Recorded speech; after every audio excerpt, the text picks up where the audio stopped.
Please. Good morning. Let the record reflect all supervisors are present, with Supervisors Alejo and Lopez appearing via video conference, and Supervisors Ruascu, Adams, and Phillips appearing in person. Are there any additions or corrections on our closed session calendar today? There are none today, Chair. All right, thank you. We have closed session items number 1A through D. Is there any public comment on our closed session agenda today? Okay, we don't have anyone in the audience with us right now. Is there anyone on Zoom? Please raise your hand. We don't see any hands raised. With that, we'll close public comment and recess to closed session for items on our listed agenda. We'll be back here at 10:30. Thank you.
I don't know what that means.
Good morning, Chair Eskew and members of the board. I'm Howard Franklin, Senior Hydrologist at the Water Resources Agency.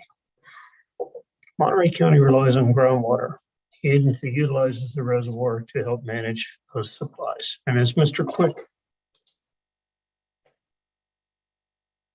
and as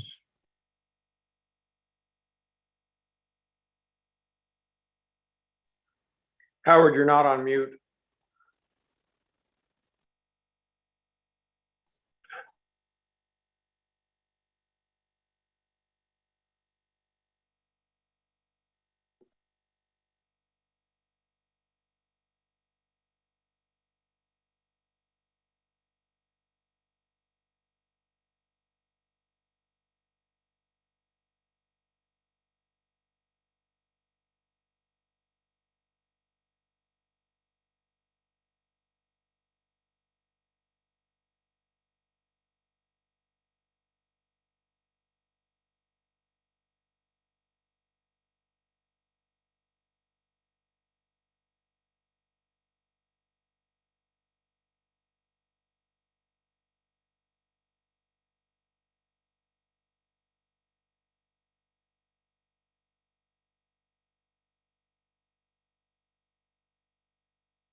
Kelsey, it's Valerie. Can you hear me?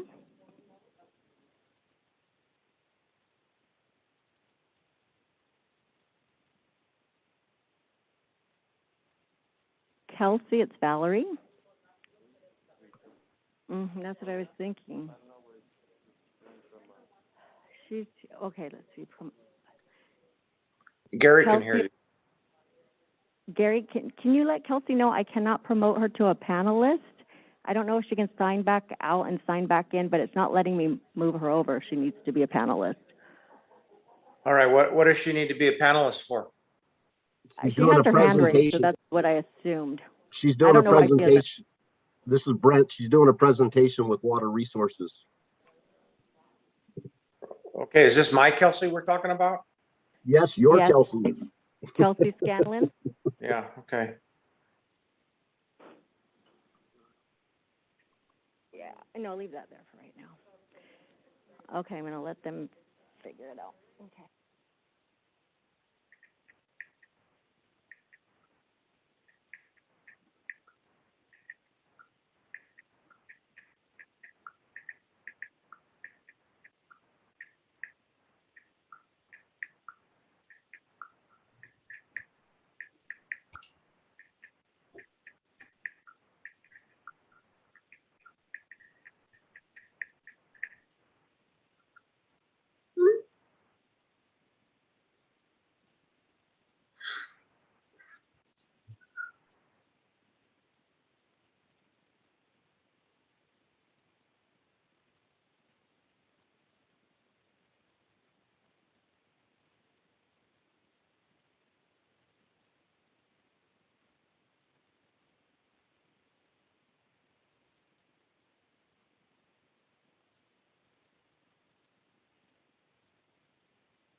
Okay, Valerie, she said she signed back in, but it didn't change anything.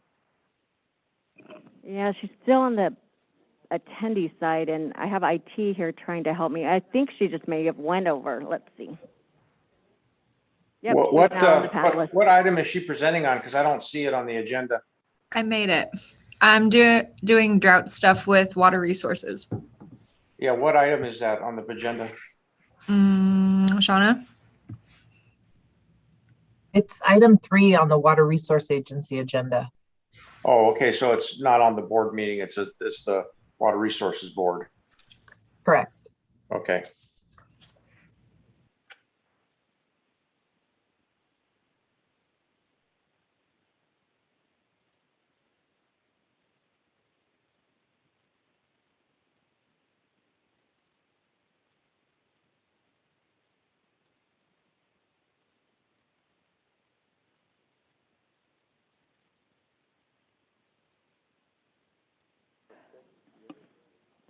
Mr. DeLapa, this is Valerie. I'm the clerk to the Board of Supervisors. Can you hear me?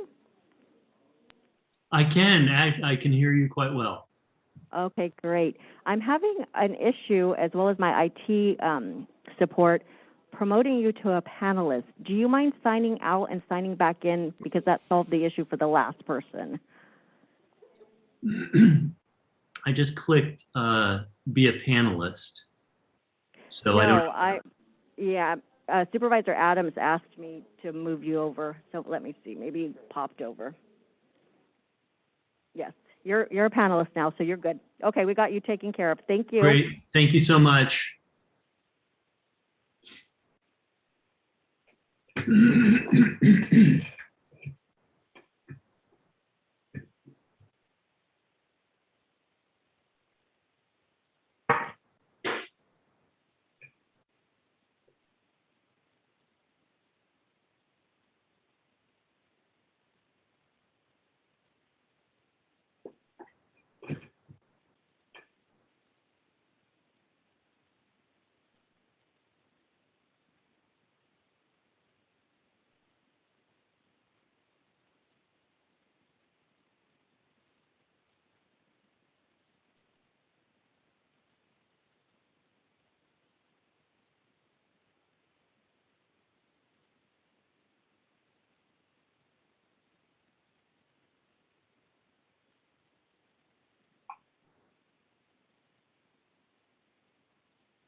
All right, welcome back. It is Tuesday, June 22nd at about 10:41, and we are reconvening the Monterey County Board of Supervisors.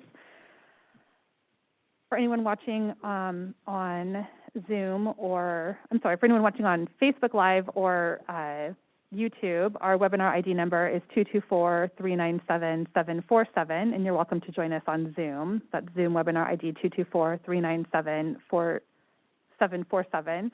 Could we get a roll call? Actually, we're going to call to order the successor housing agency to the redevelopment agency of the County of Monterey. Could we get a roll call, please? Good morning. Let the record reflect all directors are present, with directors Alejo and Lopez appearing via video conference, and directors Root Askew, Adams, and Phillips appearing in person. Thank you. And I'd like to welcome Maria Avila, who's here as our Spanish interpretation, to provide Spanish interpretation for us today. If you could make that announcement, please. Buenos días, mi nombre es María Ávila, estoy aquí para los servicios de intérprete en español. Ahorita en este momento tenemos los servicios de intérprete en español vía Zoom. Solo seleccione el icono global que está abajo de su pantalla. En este momento no tenemos los servicios de intérprete por llamada regular. Wonderful. Thank you so much. Next, to start our meeting, I'm pleased to introduce Tyler Williamson to lead us in the Pledge of Allegiance today. Tyler is the Vice Mayor of the City of Monterey and has worked for the Naval Postgraduate School for the past 8 years. He earned a bachelor's degree from Cal State Monterey Bay in 2013 and is currently enrolled in a Master's of Business Administration program at the NPS. In addition, Tyler is co-founder of the Monterey Peninsula Pride, a nonprofit organization run by volunteer group of activists, professionals, and community organizers. Thank you so much for joining us today to lead us in the Pledge of Allegiance, Tyler. Thank you for having me, Supervisor. Okay, and we'll go ahead and begin. I pledge allegiance to the flag of the United States of America and to the republic for which it stands, one nation, under God, indivisible, with liberty and justice for all. Wonderful. It's an honor to have you at our meeting today, Vice Chair Williamson, and hopefully we'll be doing it in person sooner rather than later. So thank you. Okay, with that, we will move on to our any additions and corrections on our public agenda. There are no additions and corrections. All right. We'll call for general public comments, and this would be general public comments specific to the successor housing agency to the redevelopment agency of the County of Monterey. Anyone who has public comment can approach the dais. Anyone on Zoom should please raise their hand. Seeing no public comment, I'll close public comment, and we have one item at 10:30. As adopting a resolution approving the fiscal year 21-22 budget for the successor housing agency for the County of Monterey. I believe the department is available for any questions. Are there any questions or comments from my colleagues on the board?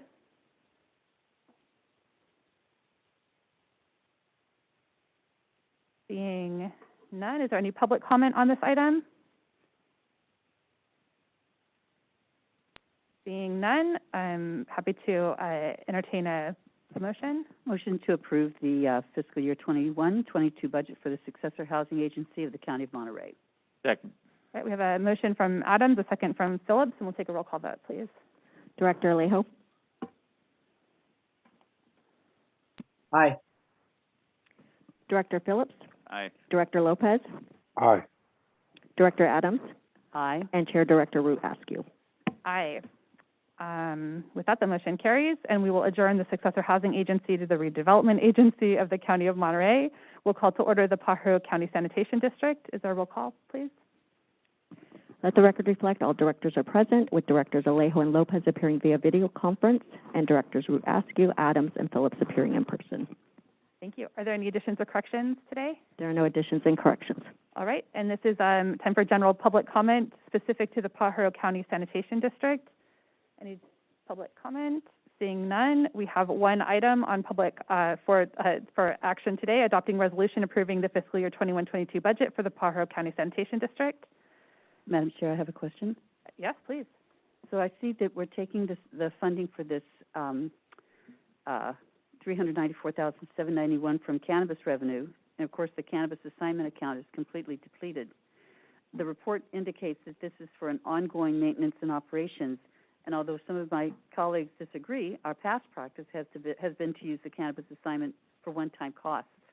So I just wanted to know if our goal is to be able to dispose of this special district, so this funding will no longer be required on an ongoing basis. Do we have staff on the line to respond to that question? Randy Ishii, thank you for joining us today. Morning, Chair and members of the board. To answer that question, that is a goal that the county has set forward. Staff are providing status updates to the committees on the progress that are being made. We hope to have another update to the board on that progress within the next CIC meeting or so, and present the status update to the committee. We're available for any further questions. That's the only question that I had. Thank you. Great, thank you. Supervisor Alejo? Yeah, and this keeps being repeated, but we made this clarification during our budget hearings. That's a misconception that we only use cannabis assignment account funding for one-time funding. Mr. Woods was specifically asked a question, and he clarified that we have, in the last several years, used it for ongoing core county services beyond just the staffing needs of the cannabis program itself. So it keeps being repeated, and we keep clarifying, but it keeps being said. And I want to make sure that that's not the case. We use cannabis funding for ongoing county service expense. Is there any public comment on this item, the resolution adopting the fiscal year 21-22 budget for the Pajaro County Sanitation District? Seeing no public comment, I'll bring it back to the board. Move approval, staff recommendation. Second. We have a motion from Phillips, a second from Lopez, and we'll take a roll call vote. Director Alejo? Aye. Director Phillips? Aye. Director Lopez? Aye. Director Adams? Aye. And Chair Director Root Askew. Aye. The motion carries. We'll adjourn the Pajaro County Sanitation District and call to order the East Garrison Public Financing Authority with a roll call, please. Let the record reflect all directors are present, with Directors Alejo and Lopez appearing via video conference, and Directors Root Askew, Adams, and Phillips appearing in person. Any additions or corrections to our agenda today? There are no additions and corrections. Right, okay. Public comment specific to the East Garrison Public Financing Authority. Seeing none, we'll close public comment and bring it back. We have one item, adopting a resolution approving the fiscal year 21-22 budget for the East Garrison Public Financing Authority. Any questions or colleagues from the comments? Any public comment on this item? I'll bring it back to entertain a motion. Lopez moves approval. Second. Okay, I think I have we've got a motion from Adams. I'll call that a second from Lopez, and we will take a roll call vote. Director Alejo? I'm sorry, before we do that, I need to ask for public comment on this item, if I didn't already. Seeing no public comment, I'll close public comment and we'll take a roll call vote. Director Alejo? Aye. Director Phillips? Aye. Director Lopez? Aye. Director Adams? Aye. And Chair Director Root Askew. Aye. The motion carries, and we will adjourn the East Garrison Public Financing Authority and call to order the East Garrison Community Services District with a roll call, please. Let the record reflect all directors are present, with Directors Alejo and Lopez appearing via video conference, and Directors Root Askew, Adams, and Phillips appearing in person. Any additions or corrections today? There are no additions and corrections. All right. Any public comment for the East Garrison Community Services District today? Seeing none, we'll close general public comment and open the one item, adopting resolution approving the fiscal year 21-22 budget for the East Garrison Community Services District. Any board questions or comments? Any public comment on this item? All right, we'll close public comment. I'll bring it back to the board for action. Move approval. Second. Motion from Phillips, a second from Adams. Could we take a roll call, please? Director Alejo? Aye. Director Phillips? Aye. Director Lopez? Aye. Director Adams? Aye. And Director Chair Root Askew. Aye, thank you. The motion carries. We'll adjourn the East Garrison Community Services District and call to order the Baranda County Sanitation District with a roll call, please. Let the record reflect all directors are present, with Directors Alejo and Lopez appearing via video conference, and Directors Askew, Adams, and Phillips appearing in person. Great. Is there any public comment specific to the Baranda County Sanitation District today? Seeing none, I'll close general public comment, and we have one item today, acting as the Board of Directors of the Baranda County Sanitation District to adopt a resolution to direct the Auditor Controller to amend the fiscal year 2021 Baranda County Sanitation District adopted budget, Fund 156, Appropriation Unit RMA 045, to increase appropriations by $35,091, financed by Baranda County Sanitation District unassigned fund balance. Is there any public comment on this item today? Seeing none, I'll bring it back to the board. Move approval. Second? Motion from Phillips, second from Adams. We'll take a roll call vote. Director Alejo? Aye. Director Phillips? Aye. Director Lopez? Aye. Director Adams? Aye. And Chair Director Root Askew. Aye. That motion carries. We also have a second item on that agenda today to adopt a resolution approving the fiscal year 21-22 budget for Baranda County Sanitation District. Is there any public comment on this item? Seeing none, I'll bring it back to the board. Move approval? Second. All right, we have a motion from Adams, a second from Phillips, and we'll take a roll call vote, please. Director Alejo? Aye. Director Phillips? Aye. Director Lopez? Aye. Director Adams? Aye. And Chair Director Root Askew. Aye. With that, the motion carries. We'll adjourn the Baranda County Sanitation District and call to order the Board of Supervisors of the Monterey County Water Resources Agency with a roll call, please. Let the record reflect all supervisors are present, with Supervisors Alejo and Lopez appearing via video conference, and Supervisors Root Askew, Adams, and Phillips appearing in person. Are there any additions or corrections? There are no additions and corrections. Okay. Is there any public comment today for the Monterey County Water Resources Agency? Seeing none, I'll close general public comment for this, and we have one item on our consent calendar today.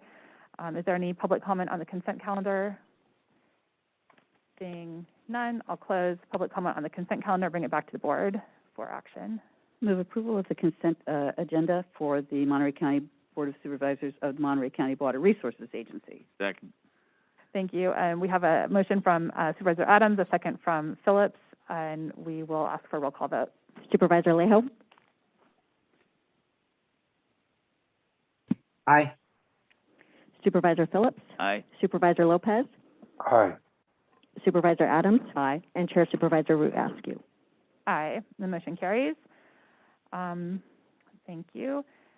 We have next adopt a resolution approving the Monterey County Water Resources Agency fiscal year 21-22 requested budget.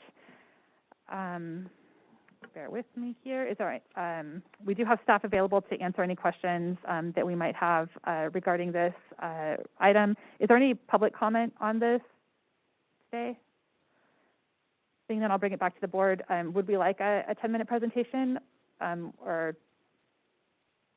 I understand that there are no changes from the budget hearing, so I would move approval of the 21-22 requested budget for the Monterey County Water Resources Agency. Second. Okay, we have a motion from Adams, a second. I believe that was Alejo. Did I get that right? Yeah. Yep. Okay. A second from Alejo, and we'll take a roll call vote. Supervisor Alejo? Aye. Supervisor Phillips? Aye. Supervisor Lopez? Aye.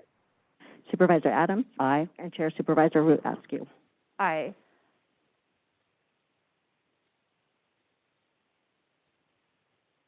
Right, the motion carries. And thank you for joining us today, Brent Bucci. I think we're good to go, and appreciate you being available to answer any questions that could have come up. Our next item is consider receiving a report on drought conditions in Monterey County and impacts to Monterey County Water Resource Agency's operations, and to provide direction to staff. And we do have a presentation from Shauna Murray, Peter Quick, and Brian Garcia today. Good morning, Chair Askew. Pass the microphone over to you, Shauna. Thank you. Sorry about that. Good morning. And I did want to mention I think we're missing one panelist, Brooke Bingaman from National Weather Service. I don't see her over here, and I don't know if she's one of the phone call people. But we can Maybe if she raises her hand, staff could see her and could bring her in as a panelist. Okay, thank you. So the Water Resource Agency received a referral to discuss drought conditions in Monterey County. And this is really good timing as we hear about widespread drought in the Western US, including low flows in rivers, low elevations in reservoirs, curtailment of water deliveries from the state and federal water projects, amongst other impacts of drought.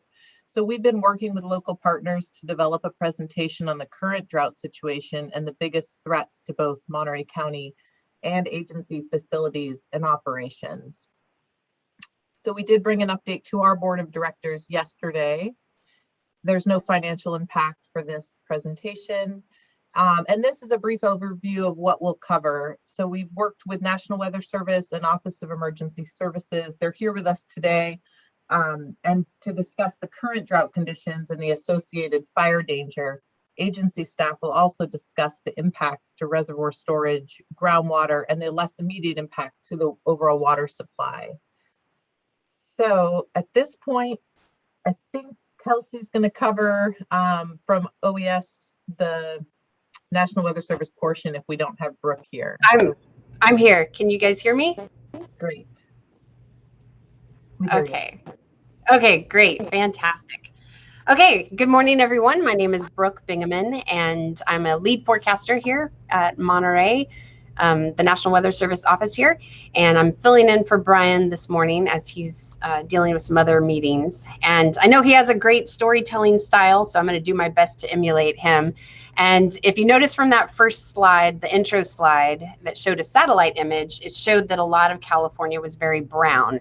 So unfortunately, the story that I'll be telling today is about the brown in Monterey County. So go ahead and go to the next slide. And this is just a quick outline. We're going to travel back in time and talk about last summer about this early in the summer. And then I'm going to talk to you about what happened this past winter. Then we're going to see what our current conditions are. And then what is the story for the rest of summer for Monterey County. And next slide. Okay, so here we are about a year ago in California. And if you look at Monterey County, you'll notice that Monterey County was actually doing really well in terms of the drought monitor. There was just a little sliver of yellow in the southeastern portion of the county, and that yellow stands for D0 on the drought monitor, which just means abnormally dry. So you just had a little sliver of abnormally dry conditions. Next slide. So what happened over the winter? Well, what this image is showing us is how much water did we get during our water year, and what was that compared to what we normally get? Now, much of Monterey County is kind of around that 50% mark, ranging anywhere from 40 to 60% across the county. And so that's not really ideal for us, especially as we're going into our dry season and especially with fire weather concerns as we move forward. Now, one thing I would like to point out about this graphic is if you'll notice in the southern portion, you see some greens and you see some over 100%. And those happen to coincide with the two reservoirs that feed Monterey County, Lake Nacimiento and San Antonio. Unfortunately, we got a lot of rain all at once, and that happened with the atmospheric river this past January. And because those reservoirs are smaller, they weren't able to capture all of that water and save it so that it could continue to feed the county for the rest of this summer. So even though that's a little over 100% and looks like it was doing well, the truth is we weren't able to hold all that water so that it can help sustain the rest of the county for this coming dry season. Next slide, please. So this is where we are today. And as you'll notice, it's a stark difference from this time last year. All of Monterey County is in that bright red color, the D3, which is extreme drought. And this is just June. So because we still have the rest of the summer to go, it's highly likely that we will see Monterey County start to creep into the D4, that exceptional drought condition for Monterey County. Next slide. So what we're going to do is kind of look at what is the outlook for this summer. Now, on the left of this slide is the temperature outlook.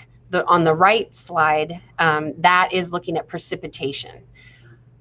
Because it's our summer months, we're not going to see any signal for precipitation over California. But I want you guys to focus on the temperature probability.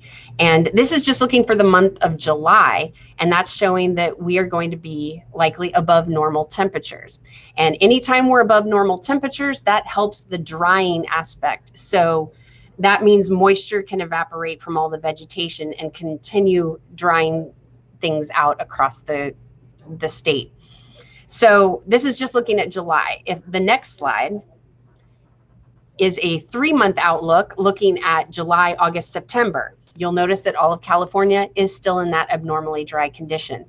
The next slide, that's looking at August, September, October. Again, we're still in that abnormally warmer conditions, which will help with that drying effect. And one more slide, I believe we do one more 3-month outlook. Yes, September, October, November. So once again, we are looking at abnormally warm conditions, which will contribute to continued drying across the state. And if you go to the next slide.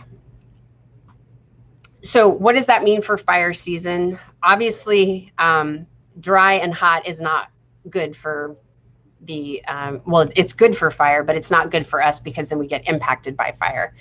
And so the fire agencies have already designated that parts of California have an above normal outlook for this fire season. So that's what we're looking at with this dry period coming up. Those red areas, that's highlighting July through September, and that it's above normal outlook for fire activity. Next season, or next slide. So just a quick reminder that when it comes to the weather aspect of fire, as you're going through this summer, if you hear thunderstorms in the forecast or lightning, or if you hear about high winds, that is when your ears should be perking up, because anytime we have a mention of thunderstorms and the possibility of lightning, that means we have the possibility of fire starts. If we have high winds, the way that can start fires is if, you know, it's knocking down power lines, and then those sparks could then generate some fires. So high winds and lightning, that's what you want to key in on if you're just casually watching the news and watching the weather, because that means we could have some fire activity. The other aspect, though, is that most of our fires are actually caused by human activities, whether they're mowing the lawns and hit a rock and cause a spark, or dragging chains with vehicles, or if they just didn't put a campfire out well enough. So we unfortunately can't give you an outlook on the human aspect of what, you know, how many will be caused this season, but we will keep you informed every time we see the possibility of lightning happening or strong winds. And so I believe that is the end of my summary, and I'm available for questions.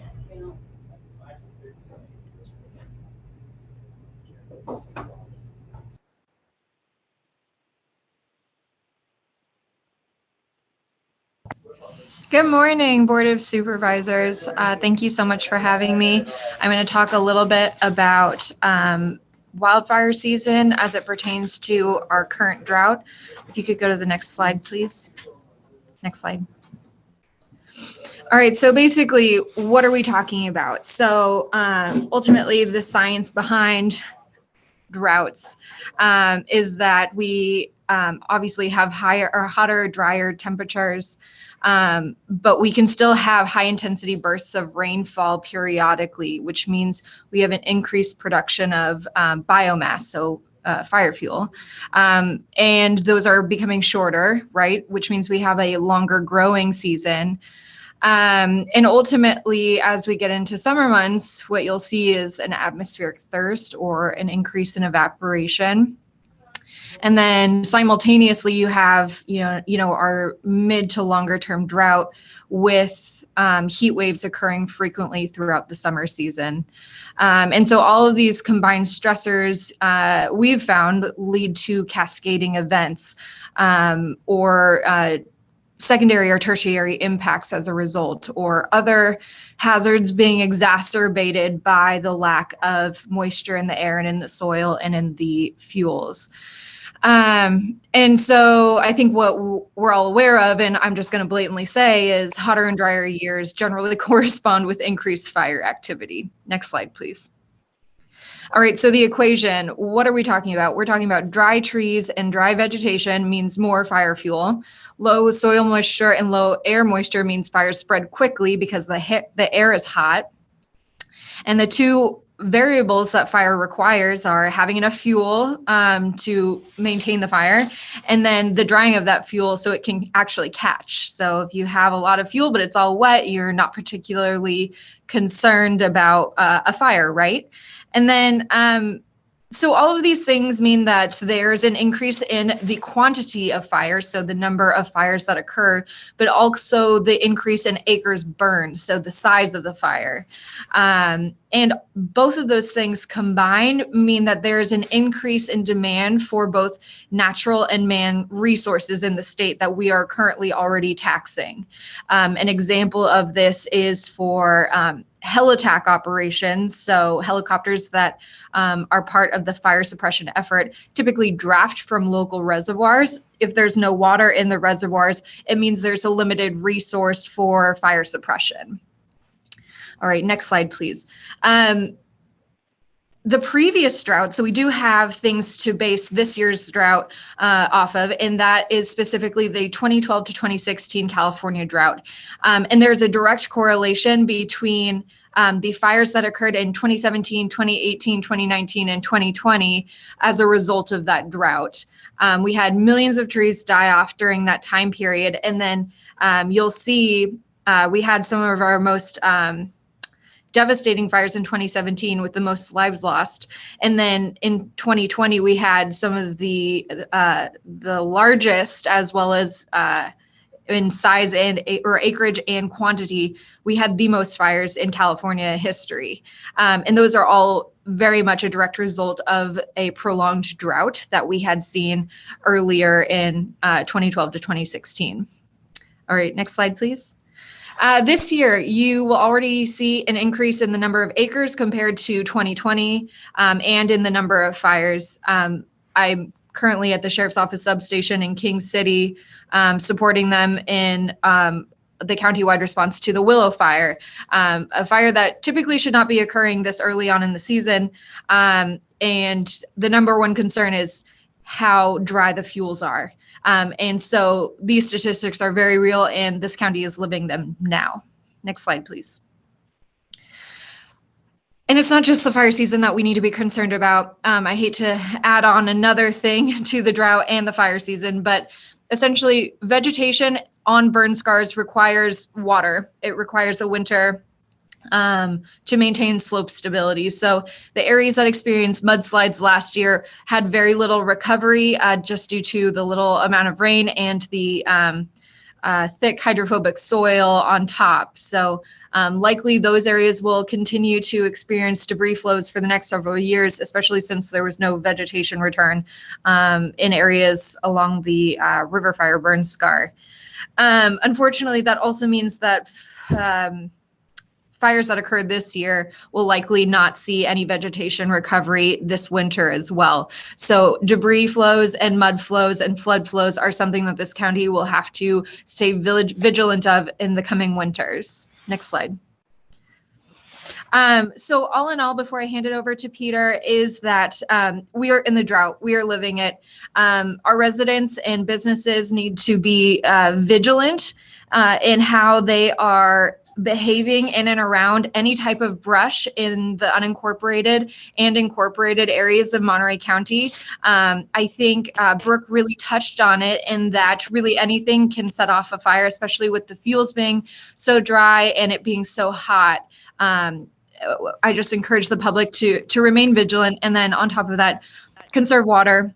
No, buffalo showers, no showering 3 times a day, though I love hygiene and, COVID calls for it. Highly encourage people to be cognizant of their water usage. So that's all I have. And then I'm going to hand it over to Peter Quick, hydrologist with Monterey County Water Resources. Thank you, Kelsey. Thank you, supervisors. Good to be here. I'm going to be making 3 main points in this presentation, and they are: because of our reservoirs, drought conditions do not have an immediate impact on our operations. Without significant inflows in 2022, however, there will be little, if any, water in storage for operations next spring and summer, and extended drought conditions impact our operations well beyond the period of the drought. Next slide, please. A little bit of historical background. Nacimiento and San Antonio reservoirs were constructed in the mid-20th century as a result of a number of factors, including chronic groundwater level declines in the Salinas Valley, seawater intrusion near the coast, and also the recurrence of devastating floods dating back to earlier in the century. Next slide. And just a little bit about the essentials of how we operate the reservoirs at this time of year. Closely coordinated releases to the Salinas River from both reservoirs recharge the Salinas Valley groundwater basin, increasing groundwater availability for use by wells throughout the basin. Next slide. And since 2010, reservoir releases have also provided water for operations of the Salinas River Diversion Facility, or SRDF, near the coast to supplement irrigation and reduce coastal well pumping. Releases also provide for downstream environmental flow requirements. Now, provided there is sufficient water in storage, conservation releases are made from March to September of each year.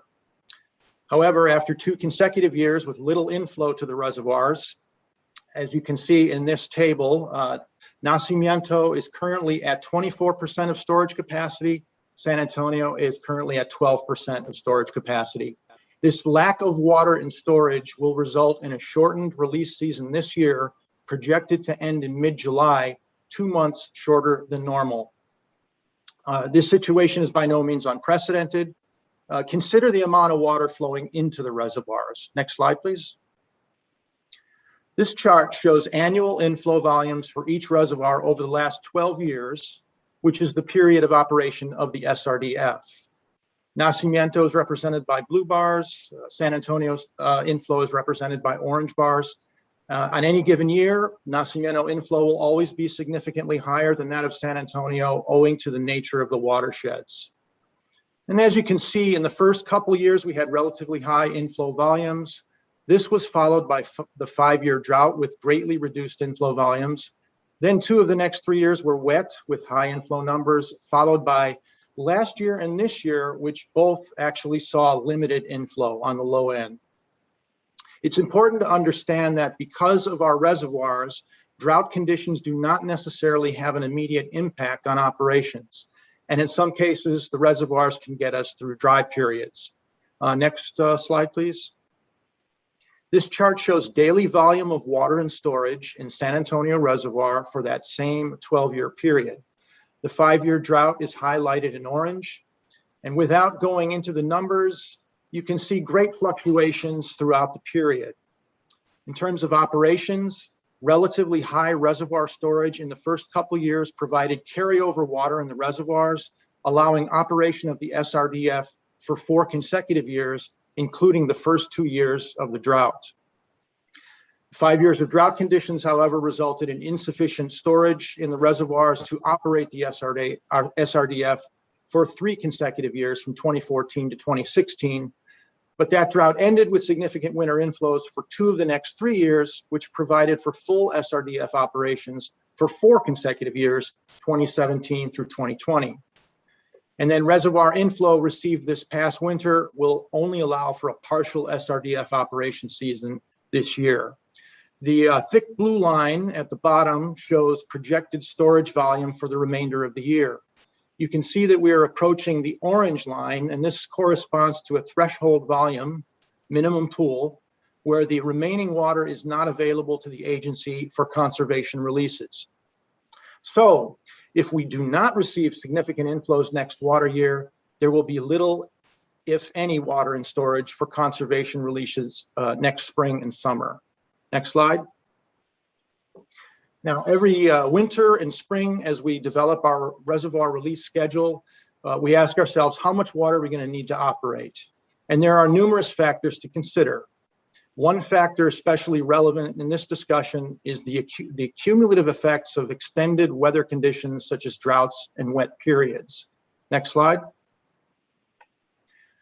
The two curves on this chart track the flow of water in 2 different years released from the reservoirs down the Salinas River to the Spreckles Bridge, which approximates flow to the SRDF.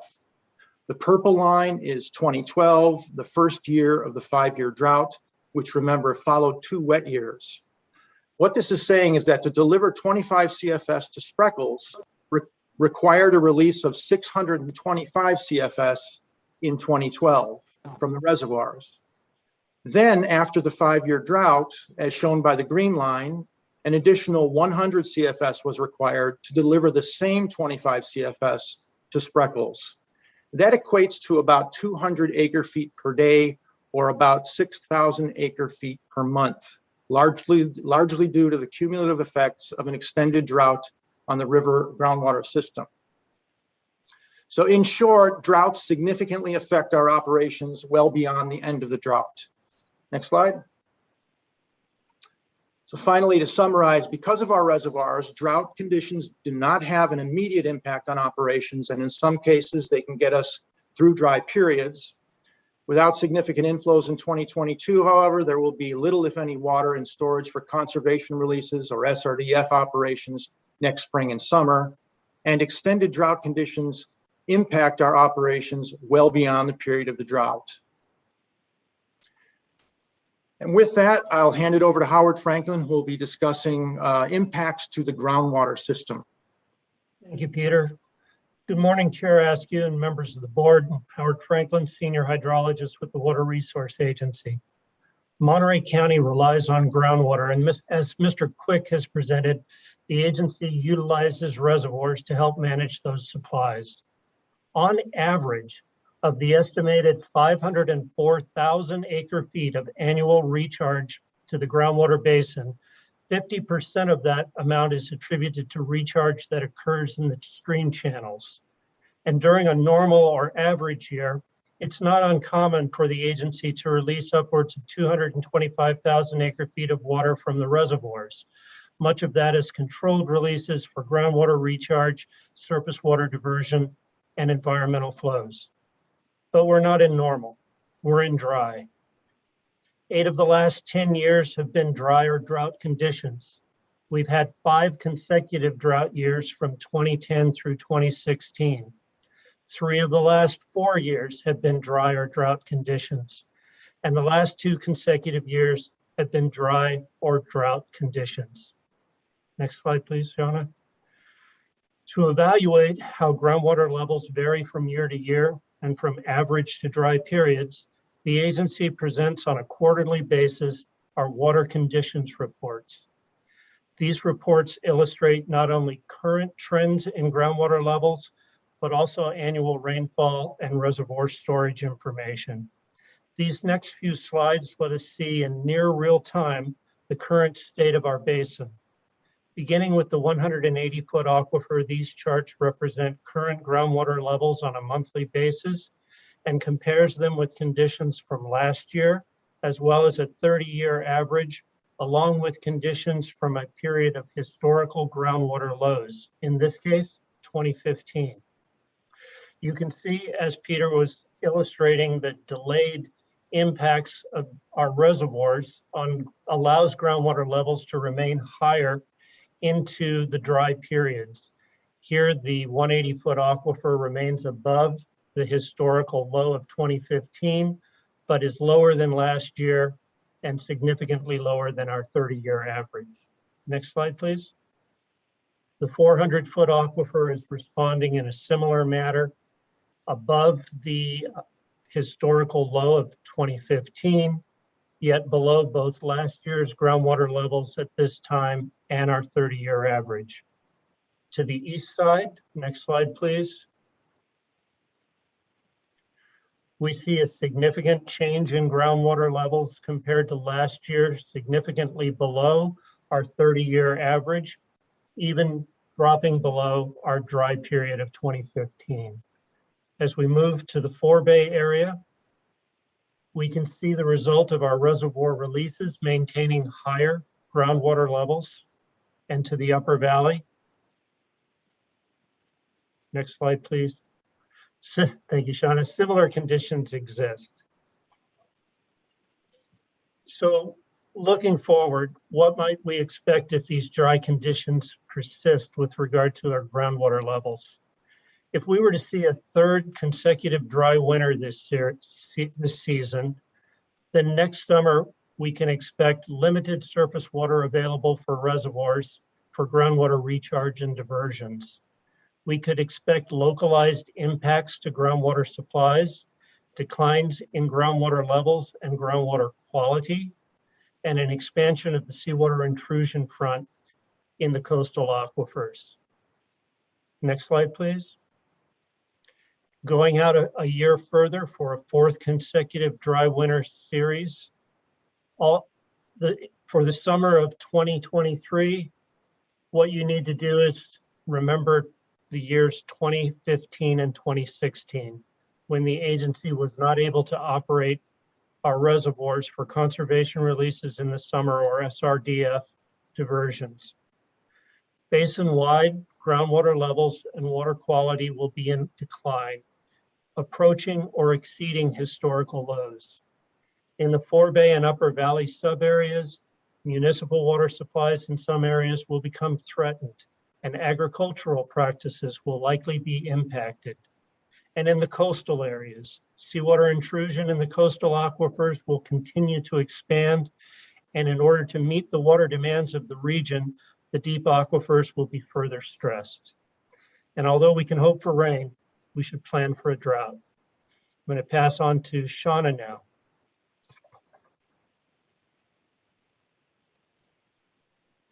Thank you, Howard. So Shauna Murray, Operations Manager at the agency. I'm going to focus on the Monterey County Water Recycling Projects. It's also known as CSIP. These projects became operational in 1998 to slow the rate of seawater intrusion in the pressure 400 aquifer. You can see the purple lines are the pipelines out in the Castroville area near the city of Salinas. There are wells outside of, out in the system that help supply water. We also have the Salinas River Diversion Facility in Marina that diverts water and gets mixed with the other types of water. And we have the regional treatment plant. And that's really the heart of the system as far as the most of the source waters comes from tertiary treated wastewater. So when we look at a whole as the source waters and we look at averages, and this is just in the last 10 years, we have recycled water, which is the wastewater, making up more than half of the water supply. We still have some private wells out in the system and our supplemental wells. And then we have river water. When we look at years we have river water, it makes up more percentage, 22%, as shown in the bottom right-hand corner. And that has a significant impact in reducing well use, which is the goal of using the river water. In the upper right-hand corner, you'll see the pie chart where we have 0% river water, and those are the drought years that have been previously described. In those cases, the well use and the recycled water use increase. So when we look at demand, total demand, it's a very seasonal demand based on the irrigation season. The purple bars are the average demand in the last 12 years, and the green bars are 2020 demands. You can see that the demands have increased in the last 2 years above averages. You'll also see the yellow bars are 2021. So we're seeing a similar pattern as far as increased demand in the system. This map displays the seawater intrusion front in the 180-foot aquifer on the left, and you'll see that it's mostly under the entire seawater CSIP area. On the right, you'll see the map of the 400-foot aquifer, the 500 milligrams per liter of chloride. And you'll see that there's still area that is not seawater intruded in that aquifer. This project has dramatically decreased this rate of seawater intrusion. So with this current drought situation, what we've seen, what's kind of made it even worse, is that wastewater has continued to decline since 1998 due to conservation processes. So we anticipated that the wastewater would increase significantly over time. And in fact, we've seen a decrease, which does reduce the supply for CSIP. We've also had a significant decrease in well supply since 1998, with different wells no longer being in production. This year, we'll anticipate having the river water not available after July of 2021, mid-July. So now that's another source water that's not going to be available. We've seen an increase in irrigation demand due to weather. And so this combination has made it necessary to increase water scheduling and limiting total daily demand. This will be necessary by mid-July. We're looking at a 10 to 30% reduction in total demand, as well as spreading out the peak demands by implementing a 16-hour irrigation day. We have longer-term solutions that will help address this issue that we're having with source water, but these will take years to implement. So we've been implementing optimization and conservation efforts, and we'll continue to evaluate those methods. We're also looking at new source waters, whether they be new wells within or outside the boundary, using industrial wastewater or irrigation return water, looking at other water right options. And there's also storing water when there is excess and looking at drought reserve water banking in the off season. So in summary, the CSIP projects has reduced the seawater intrusion rate in the pressure groundwater basin, but consecutive dry years affect water and storage at the reservoir and does reduce water supply to the irrigation system. A reduction in supply will be realized this July with up to a 30% reduction based on historic demands, as well as the urgency for water scheduling to reduce peak demands. So that concludes our presentation, and the 5 of us are now available for questions. Thank you for the detailed presentation. I do see Supervisor Alejo has his hand raised. Thank you, Madam Chair, and thank you to all the presenters. I had requested this presentation several weeks ago from our Water Resource Agency, in light that some counties were already going and emergency declarations being declared. And I know that we're such an important tourism and ag region that we needed to have a conversation about what potential impacts the drought was going to have on us this year and going into next year. And I think you covered all the key points, all the key questions that I had. And even some of the potential long-term strategies for dealing with the drought. As we know, the drought is going to now be a regular thing in our everyday lives.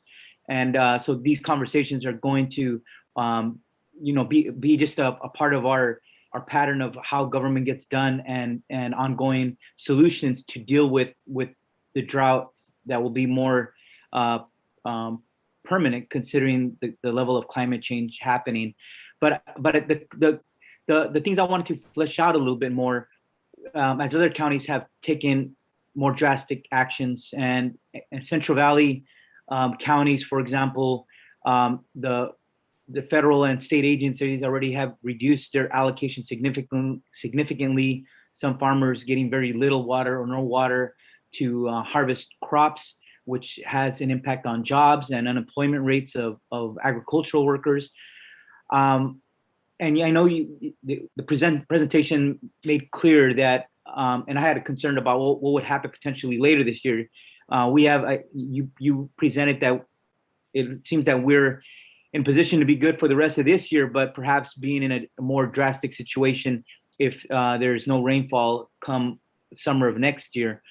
So the question would be, in terms of what does it mean to our communities now that we have the Groundwater Sustainability Act, which mandates not doing no more harm to the environment. What does it mean that next summer for Monterey County, if the drought continues, what would it mean to residents and perhaps the hotel industry, agriculture for sure, if there is less water in the reservoirs, less water being sent down the Salinas River, as you clearly explained, recharges the groundwater basin, and perhaps raising the levels of nitrates for communities in South County like San Lucas, maybe San Ardo. What this is a conversation for the public at large. What could we be facing next summer if the drought continues and the water levels, the water supplies won't be there to provide the benefits that you outlined in your presentation?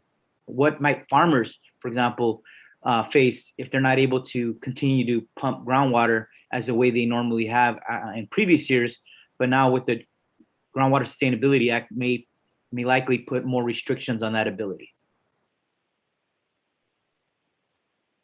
So I'll look to Howard to help with this answer, but I think there is a lot of uncertainty as far as, future rainfall and future outlook. And so we don't know yet what the state of the reservoirs will be, but we are on this trend of losing the storage that we had before.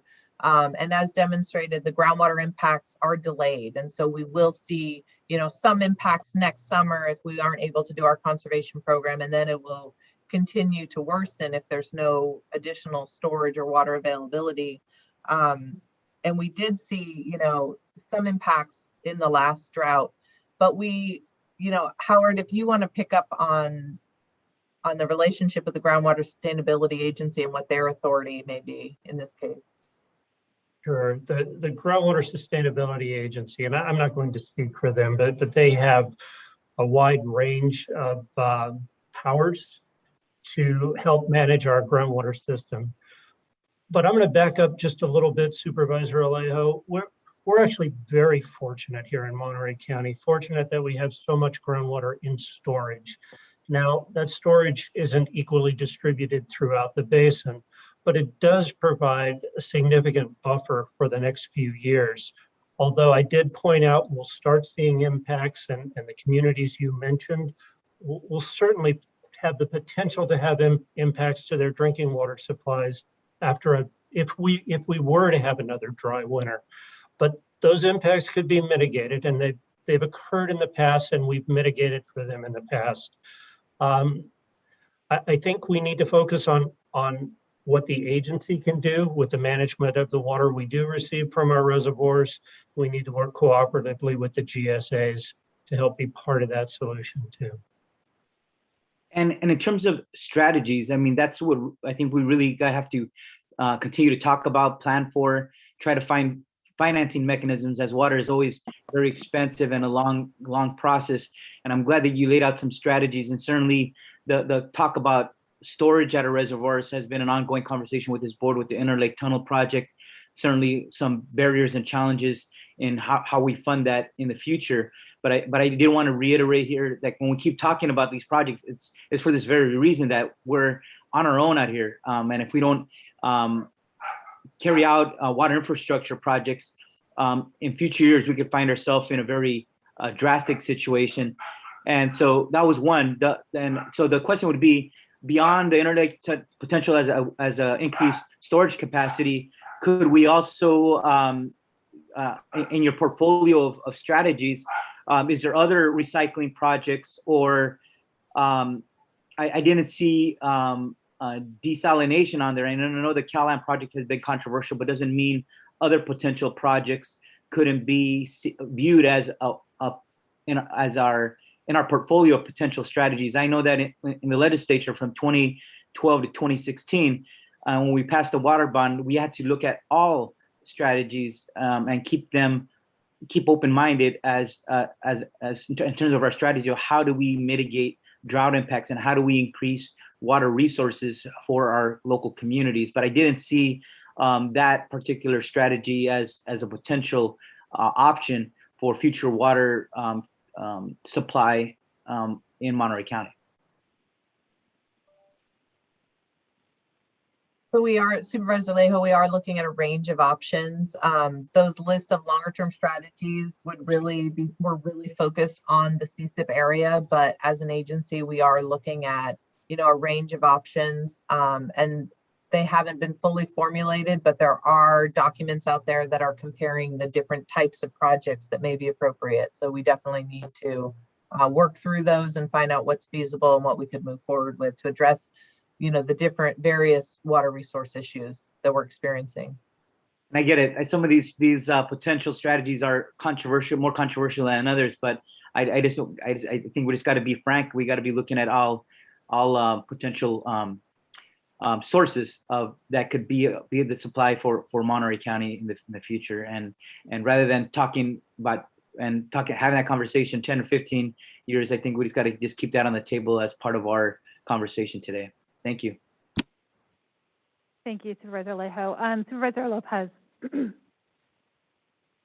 Thank you, Madam Chair. Just wanted to share with the board, I know as we've looked at different ways to solve long-term problems, specifically address some of the big picture issues with the reservoirs and their current condition. I did have an opportunity last week to speak with Secretary Crowfoot, who manages the Natural Resources Division for the state. And it was through RCRC that we were able to sit down, and it wasn't just Monterey County who I raised this on behalf of. It was also Sonoma County, whose Russian River has been greatly impacted and has seen some of the most severe impacts of drought in California due to their separation from the state's water system. And so with us being independent as well, I raised the issue that much of the funding that comes down through the state seems to not fit communities like ours who are independent in their water sourcing, and the need for the state to consider us in any future funding mechanism so we are no longer attempting to fit a square peg in a round hole is critically important. So just wanted to share that those conversations have been started. I did also invite him to come visit Monterey County to see the conditions that we were under. That was Thursday, unfortunately, as we know, late Thursday night, that the fire broke out here, Willow Fire. So I headed home from Mono County to get back and be here on the ground. But there are some conversations happening throughout the state, including at RCRC, about the funding mechanisms necessary to address issues of drought throughout the state, including in counties like ours. But agree that the quick recharge and massive underground storage that we have in the valley is our greatest asset. The biggest challenge we have is the uneven distribution of that resource throughout the county. And as we continue to face those challenges, I'm thankful that we have the partners at the table that we do at the GSA, as well as the Water Resource Agency, and thank staff for this presentation about the long-term and ongoing impacts of potential drought in regions like ours. Thank you, Madam Chair. Thank you. Supervisor Phillips. Yeah, thank you for the presentation, and it's obviously timely, but I share some of the comments that Supervisor Alejo and Lopez have made, because we can't be looking we're looking at this a bit of a crisis, and when we're talking about Nacimiento at 24% and San Antonio at 12% now, it's scary. But I think we have to look at what things are we going to do long range to improve our water system and water retention system, so that in 15 years, when we have another drought, that our people aren't sitting here like we are now. And I still have a lot of confidence in the Interlake Tunnel and what that could do for us, but that's one thing I think we have to look at. Expansion of CSIP, I think, is critical out in the Castroville area. And I do think that sooner or later we're going to have a desal project here, and we certainly need it in the Castroville area and Salinas, a reliable water source for our constituency. And there's some other ones like mentioned, but this new one with Liberty, I think we really have to look what we can do so we're not having the same discussion 10 or 15 years from now. Thank you. Supervisor Adams. Thank you, Madam Chair. I really appreciated the presentation very much, because I think it certainly underscores the magnitude of the problems that we face and that we continue to face and have for 100 years. In my opinion, all of the things that we've mentioned, including desal, are things that we need to have like arrows in our quiver. My underlying thought, though, is that until we behave as a county and start looking at regional solutions for our water problems, I think we're going to be shooting ourselves in the foot. And in my mind, that's the only way we can move forward. And I look to the Salinas Valley Groundwater Basin Sustainability Agency as steps in that direction. my hope is that we can continue to move in that direction, because I think that, truthfully, we're going to find a whole lot more, a better solution for all of us if we can look at it in a regional sense. Thank you. Thank you for the presentation. Thank you for the comments from my colleagues. I will open this up to public comment, and I see one hand raised. Just a quick time check. We do have a bunch of people in the audience waiting for a ceremonial resolution, so just want to keep us moving forward here with the rest of our morning items. But we will go to public comment. I see Michael DeLappa. I'll call on you first. Great. Can you hear me out there? Yep, loud and clear. And great. Can you see my screen? We can. Okay, terrific. So I wanted to talk with you about climate change and the science behind it briefly, because the letter you approved last week on fire and conditions, and actually the discussion today, didn't really touch on it. So just to be really clear, weather isn't climate. Weather is sort of months, maybe early years, but climate is going to be really what's changing in the next decade. So the main messages I would like to leave you with today, that the county's future is going to be hotter and drier, that the fires we have are going to be more frequent, the fires will be hotter and they'll be bigger. There's going to be a lot more losses, both in terms of human life and property. We really need to be thinking about managed retreat in the long term. That's over the next 25 years, maybe sooner. And as a first step, we need to halt building in high fire risk zones, and I'm going to show you why.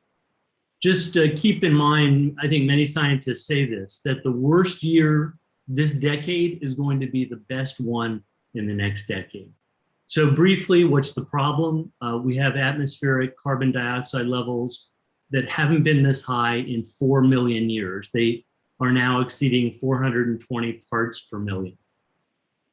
All that carbon dioxide is driving the heating of the planet. This is very well known to you probably. Average temperatures globally are rising. This is a data set from the 1860s through 2020. You can see a rather abrupt rise, and it's going to keep increasing. Indeed, they're going to accelerate. Same thing is true in California. Temperatures are rising and they are not going to stop. This is what all the models show. We can expect by 2100 a very significant increase in temperatures. This is specific to Sacramento, but it's going to be on, in our area as well. So that is going to be one of the reasons we're going to have drier and more droughts. There's other reasons, but all the models again show that we will be expecting much longer and worse droughts coming in the future. This is some NASA data that I pulled last night that says, here are the 6 things for you to know about the fire season in the Western US. So this is a data set from the 1950s. You can see the trend line is there are a lot more fires and there are a lot more acres that are being burned. This is California in yellow, increasing dramatically. All those fires are larger. This is a map. This is a graph of mega fires that are 100,000 acres or more. Again, the trend line is increasing. You should know that only a small percentage of the West has burned, and I would venture that even a smaller percentage of Monterey County has burned.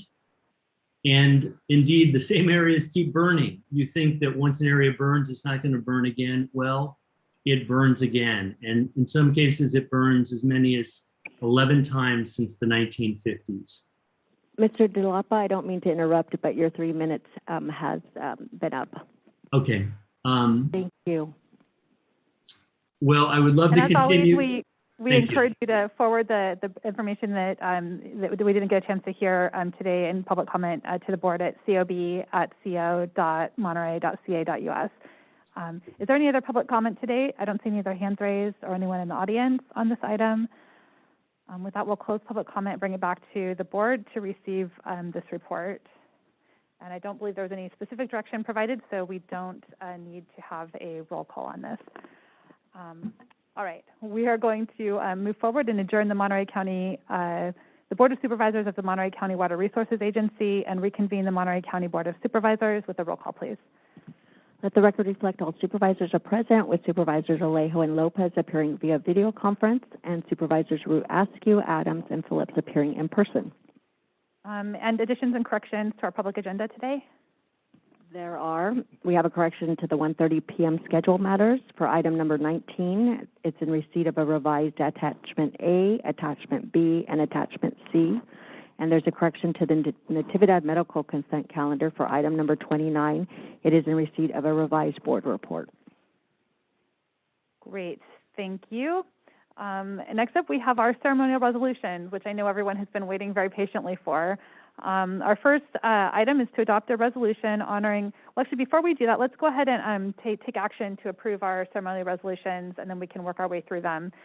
Is there any public comment on our ceremonial resolutions today, or anyone that would like to pull something?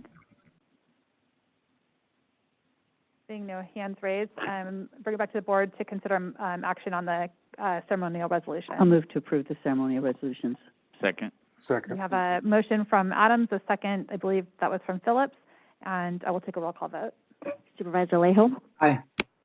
Supervisor Phillips? Aye. Supervisor Lopez? Aye. Supervisor Adams? Aye. And Chair Supervisor Root Askew. Aye.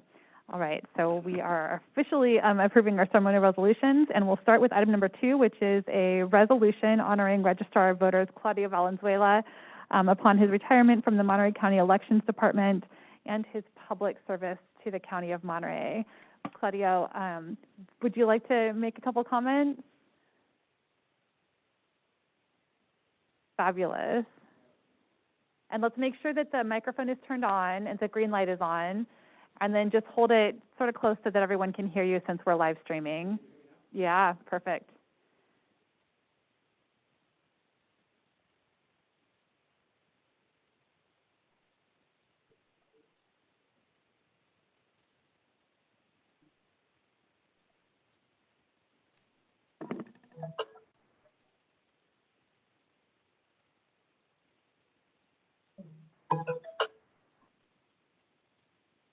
Claudia, I think the microphone needs to be turned on. Those of us on Zoom can't hear you. Sorry.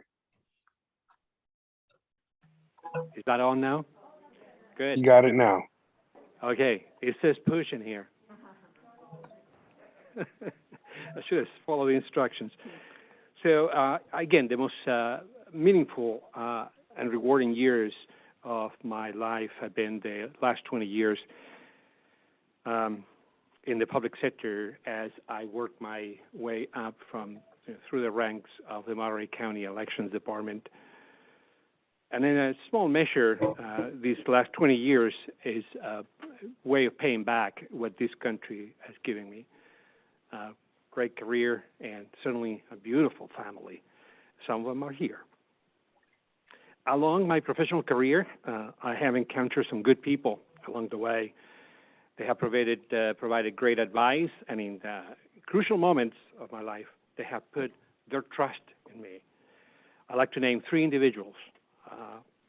My fellow election administrator, Scott Konopasek, our former Monterey County Registrar, Brad Clark, and more recently, our former Assistant CEO, Manny Gonzalez.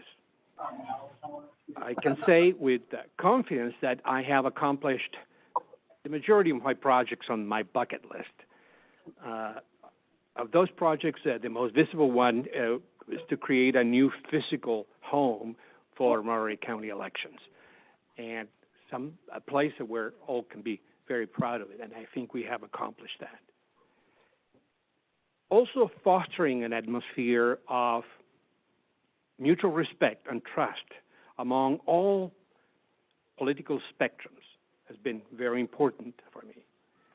And finally, to provide the right balance between protecting the integrity of the elections while ensuring the necessary transparency to instill confidence on the electoral process. All those things have been possible only because we have a great team. Some of them are here today. I think all of them are. It was a surprise. Everybody's here, I think. So if you could please stand, I'd like to name them all. Just a few. Jose Garcia, please. Mark Silvia, Jelson Chapina, Greta Arevalo, Crystal Ferrer, Jessica Cedillo, Mary Kikuchi, Aina Gutierrez, Angela Gray, Mary Ellen Gallegos, and a couple of staff members that have moved on to other departments, but they made a significant contribution to our team, Joe Ripley and our Bella Lessick. And last but not least, our fantastic legal counsel, Annie Brereton, and of course, our assistant registrar, Gina Martinez. Without them, we can't do all of these. So thank you very much. Thank you.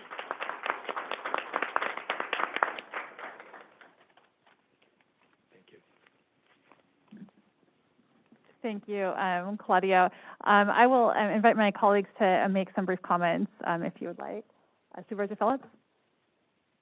I've known Claudio for a long time, and he is, you see, he's brought the election department. You remember the image the election department had at one time, and to see how you've increased and elevated the image of it. And like you said, I always thought it was wrong that our elections department was back behind a shopping center that people had difficulty finding and everything. So I appreciate you taking the lead and making sure that you had a positive home. And then I think most important is you look at the people that you brought along behind you and how much respect you have for them and vice versa. I appreciate all your service to the county. So thank you, my friend. Thank you, sir. Luis Alejo. Yes, I wanted to take a moment to just express my deep respect and gratitude for lifetime of service of Claudio Valenzuela, a total professional and a true vanguard and protector of the voting rights of the people of Monterey County. I think he has not only done an exceptional job, but he has brought in so many talented people to work in his department who also take their responsibility with all due seriousness. And I've had the opportunity to see him work and advocate for providing for the best needs for our residents, making sure that we're looking after disabled residents, people in rural areas of the county, and making sure that voting is as easy as possible. I even commend him for engaging young voters and doing this friendly contest among high schools to have young people pre-register.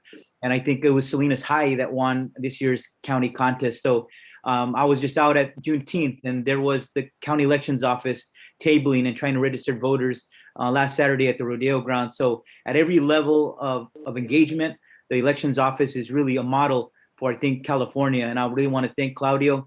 I want to wish him well in his retirement, but really, I think you're going to leave Monterey County, Claudio, knowing that you did a great job, increased vote. You're leaving with the all-time record of voter participation in the last election. And I think that is because of the great advocacy that you have done on so many levels, including getting the latest technology, latest equipment to make voting as secure as possible. So thank you. And we wish you the very best on behalf of District 1 and all the residents of Salinas. Thank you. Mary Adams. Thank you. Thank you so much, Claudio. I so appreciate the many things that you bring to the table, but especially the civility with which you deal with all people in the county and all through the residents as well as the employees who work here. You have really raised the bar as far as someone who knows how to show grace under unbelievable pressure, and you do it year after year after year. When I first decided to run for election, of course, I had to interact with the elections department because it was the first time I'd ever done anything like that. And you and your team that you have set up so beautifully were incredibly helpful, and were never, short with my detailed questions of what I was trying to figure out. I just so appreciate it. I think that that's really one of the core concepts of being able to have good governance in a community, to be led by someone in the elections department where people start out at the very beginning, really understand and appreciate and set the absolute tone for how to do things right. and I thank you so much for that. I wish you well in your retirement. You deserve such a long and relaxing life from now on. So thank you so much for everything. Supervisor Lopez. Thank you, Madam Chair. Claudio, we've had a lot of fun. I just want to congratulate you on this milestone and wish you well in your retirement. I know that the last couple of years have not been easy. I remember having conversations with you about elections in the middle of evacuations from fires and other fun things. You know, we've come a long way, but really you're leaving us in an amazing condition in terms of the staff that you built at the department, and we couldn't thank you enough for everything that you've done for the residents of Monterey County, to give them confidence in our elections, to give them faith in the department and all that we do throughout Monterey County due to the fair and free elections that you've helped keep that way. So thank you for all of your contributions to Monterey County on behalf of the residents of the 3rd District and myself. We just wanted to take this opportunity to say thank you. And I'll just make a few final comments. I think it really is a testament to your leadership, Claudio, that you have the team standing by your side here today, right with you. When we heard that you were retiring, I reached out to your team to say, hey, we need to get a resolution ready. And they were already on it. They'd been working on it. They had everything drafted. They are there are all of these performance measures that we look to in the county, right, to measure, how are we achieving, the outcomes, what is our voter, how many people are registered to vote, what is our voter percentage, of turnout, and yet really behind all of that is a leader who has employees and workforce who's empowered to perform at their highest levels, who are empowered to be committed to providing the highest levels of customer service, who are committed to looking to innovate and expand the offerings. And you really embodied that type of leadership here in Monterey County. And for that, I'm grateful. For that, I think all of our residents are grateful, and our county is a better place for everyone as a result. I also just want to recognize the ways in which you and your team have risen to meet the moment during COVID, setting up the parking lot as a outside registration location, drive-through voting. Really stepping out in front to say we're going to do absolutely everything in our power to continue to make democracy available to the residents of Monterey County. And I just will forever be grateful. What a legacy to be retiring from, a well-deserved retirement, Claudio. So we're grateful for you. We do have a framed resolution, so we'll step down and take some photographs, and we'd love to have your team join us for that, I think, for a couple as well. So that'd be great.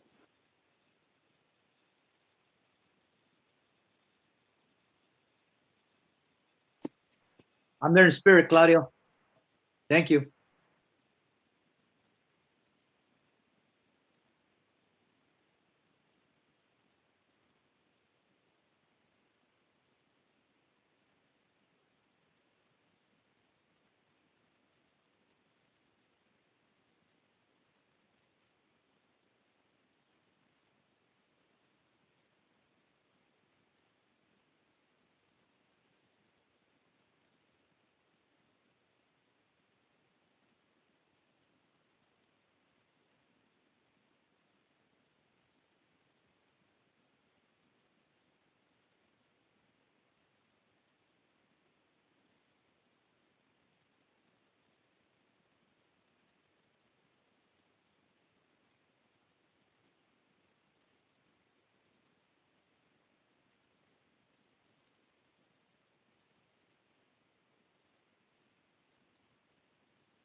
All right, Supervisor Alejo, we put your picture up in the background, so you're right there with us.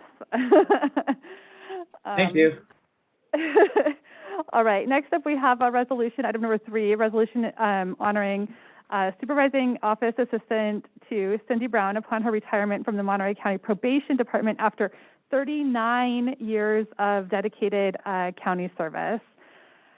We don't have a presentation for that, but just on behalf of all of us, I would just thank you, Cindy, and best on your retirement. Item number 4 is adopting resolution commending John Anthony Hughes, a system programmer analyst 3, upon his retirement from 28 years of dedicated public service to the County of Monterey. And I do believe we have a brief presentation of that from Mike Perez, IT manager. Is that Thank you, online? Chair. Oh, I see Eric. Hi, Eric Tatum. Thank you, Pass Chair it over to Askew. Thank you, Chair, members of the board, staff, and the public. Did want to congratulate John on his retirement and thank him for the 28 years of service. He's been working on everything from mainframes to modern technologies, and he does a little singing on the side for us, which he's quite good at, so we appreciate that. He's been a tremendous asset to the ITD team, and we wish him the very best in his future endeavors. We have 2 other speakers, the division manager, Mr. Alex Zhang, who I'm going to pass it over to, and then also to Mike Perez, who will then be saying a few words. And thank you, John. Thank you very much for your service, and wish you the very best in your retirement. Madam Chair, my name is Alex Zhang. I'm the division manager for the County IT Infrastructure and Operations Division. I'd like to say a few words about John Hughes before I pass it on to Mike Perez, his direct manager. I've been working with John for the last 8 years as a coworker and his division manager for about a year. Besides being a wonderful singer, John is part of the ITD Unified Communication and Collaboration team. He participated in a video conferencing project, which led to the countywide Zoom deployment years before COVID. The solution enables us to continue with this board meeting seamlessly, even during the pandemic. And John is part of that success. Though we do not see John often in the board chamber, he's one of the unsung heroes working in the back end. Aside from video conferencing, John is leaving behind many other legacies, including introduction of the first countywide Microsoft Exchange email system in or around the year 1997, and many other systems that we are still enjoy using today. John's expertise and achievements will be missed. I wish him well in his retirement. Now I'm going to hand it over to Mike Perez. Thank you. Thank you, Alex. Good afternoon, Madam Chair, Board of Supervisors, CEO, Council, staff, and public. Echoing the sentiments of Eric and Alex, it is with great pleasure that I get this opportunity to present John Hughes with the resolution as well. I've worked with John for 24 years in Monterey County IT, and lastly, I've supervised him this last year in my new role as IT manager. As stated, John has been at the forefront of a lot of technologies that we use today. For example, email, when email was just a thought of a possible tool to conduct county business with. And he saw the integration of the county's first internet connection. From dial-up phone lines to seeing it now at its broadband speed capabilities. More importantly, John was also awarded a congressional plaque by the state of California for his efforts in assisting the district attorney's office with IT forensic data. So John's knowledge and experience is irreplaceable, and he will be sorely missed here at ITD. So on behalf of all of ITD, we wish him and his family the best in their new chapter. Thank you, John, for all years of service. It's been a pleasure. Thank you. Thank you all. I just want to say it's been a pleasure and a privilege to serve the County of Monterey and its citizens. Thank you so much. Thank you, John. I'll pass it over to Supervisor Alejo. I'll keep this quick, but John, after so many years of service, a lifetime here in Monterey County, I want just for you to leave here today and your family and your friends, knowing that this Board of Supervisors is very grateful for all your professional services. I think we have one of the best ITD teams in the state of California, and you guys have done awesome work. And I really want to have you leave and enjoy your retirement, knowing that your work was really appreciated by the people of Monterey County. So thank you for all you've done for us. Thank you. Any other board comments? I'll just add, the ITD motto behind Mike Prez's head is innovate, transform, and deliver. And of all the departments that have seen just massive changes, I can only imagine walking into the position, John, prior to the internet, prior to web, email, prior to Zoom. What a different world it is today. Thank you for being there to guide us through to where we are today, and having everything in place so that when we flipped the switch and sent everyone home last March, we were able to continue doing our work and remaining connected. So thank you, and have a wonderful retirement. All right, with that, we do have a plaque for you, John, and we'll make sure that that gets delivered to you safely. So thank you, and best wishes. All right, we do have a number of other resolutions that we approved earlier. We won't be presenting, but I do just want to recognize Brett Silvestri, Charles Kritzberg Jr., Eduardo Ochoa, and Mary Warburton Boland for the recognition from the Monterey Peninsula Chamber of Commerce. And there will be plaques presented to each of them. Next up, we have our appointments, item number 10. We have one appointment today. Is there any public comment on our board appointments consent calendar? Seeing no public comment, I'll bring it back to the board to entertain a motion. Move approval. Second. I have a motion from Adams, a second from Phillips, and we'll take a roll call. Supervisor Lejo? Aye. Supervisor Phillips? Aye. Supervisor Lopez? Aye. Chair Supervisor Root Askew. Aye. Motion carries. And I'll say aye as well. I'm sorry, I missed you. Thank you. I'm like, oh, God, I got to back up. Rolling right along. All right, very good. Motion carries. Next up, we have our consent calendar. Is there any members of the public who would like to pull or comment on any item from the consent calendar today? We do have one in the audience. Thank you and welcome. Make sure the green light is on so we can hear you.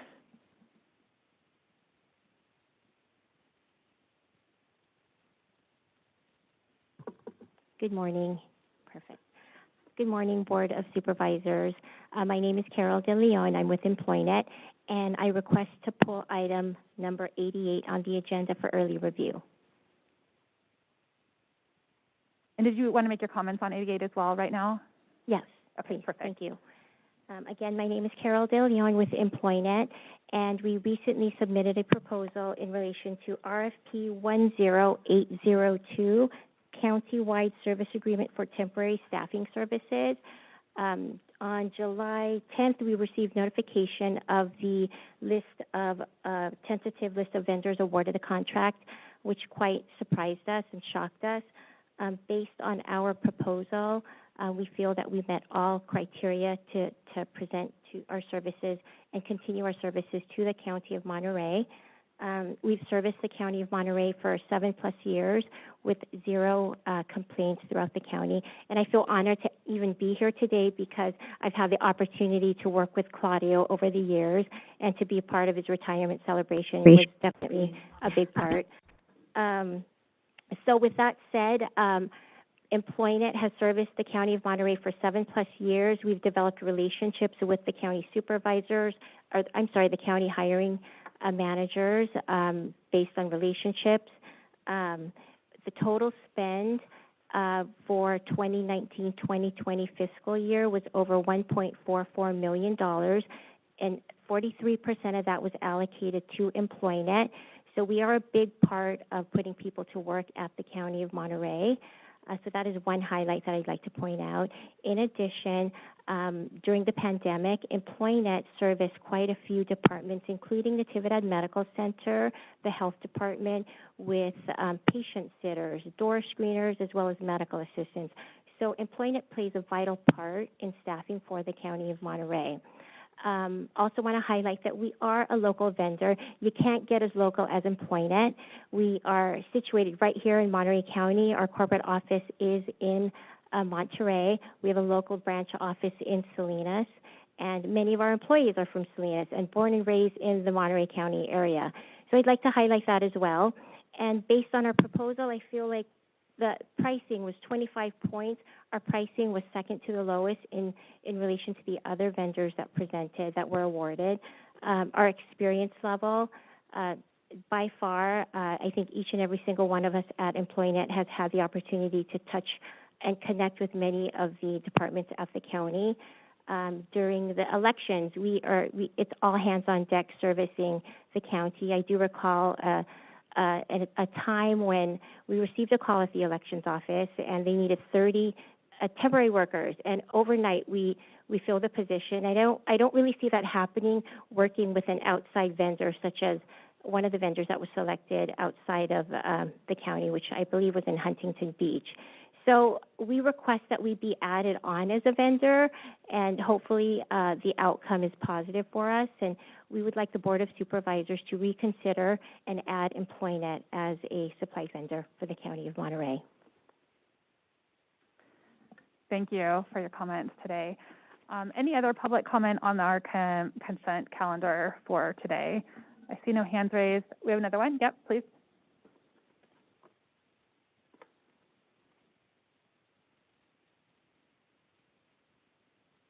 Good morning, Board. And my name is Andrea Hernandez, and I am the Regional Manager for EmployNet. I am here representing my local team who has had the pleasure of working with the County of Monterey for many years. Carol De Leon, who was just up here, is who I report into. She is the Senior Vice President, and I believe she forgot to mention that she has over 20 years of experience working with the County of Monterey, which plays a huge part in our ability to be able to support each and every one of your guys' departments. I've had the pleasure to work with the County of Monterey throughout my years of staffing, 14 years and counting in the staffing agency, and my team of recruiters who happen to be not only born and raised here, but have also happened to had the privilege of working with several different departments, including Claudio's, and supporting staffing, not only throughout COVID-19, but through different market shortages of staffing, which I'm sure you guys are aware of. We currently have several associates out on assignment who enjoy working through EmployNet, and we would like to request to be added on as a vendor and to maintain these local associates that we have currently working in several of your guys' departments on assignment through EmployNet. We would like to request that if there is a possibility to add us as a vendor, we think we could continue to partner with the county and support all of your different departments. We are very knowledgeable on the requirements for working at the county. We provide reporting. We streamlined our services to make sure that our response time to each and every one of your hiring managers and departments is aligned to what their needs are. And we would like to, once again, request to be added on as a vendor. Thank you for your time. Thank you for joining us today, and thank you for your comments. All right, seeing no other, is anyone else here for public comment? Seeing no one else, we'll close public comment, and I'll bring it back to the board. Are there any, I'm sorry, there is one more public comment online. Rafael Hernandez, thank you for joining us. We'll give you permission to unmute your microphone. Hi, thank you, Supervisor Askew. Pardon me, I was just able to log on. Is this public comments for any of the items or for a specific item? For consent calendar, public comment for our consent calendar. Okay, the farm worker housing item still hasn't come up. No, No, we're not there yet. Thank you, pardon me. Probably Sorry after for lunch the- at this point. Okay, sorry for the interruption. Thank you for the information. Okay, great. All right, so we'll close public comment and bring it back to the board. Any of my colleagues, would you like to pull any of the items for question or comment on today's consent calendar? Supervisor Phillips? I would like to pull just for comment only 57, 81, and 94, please. And I would like to see if we have staff comment on the public comment.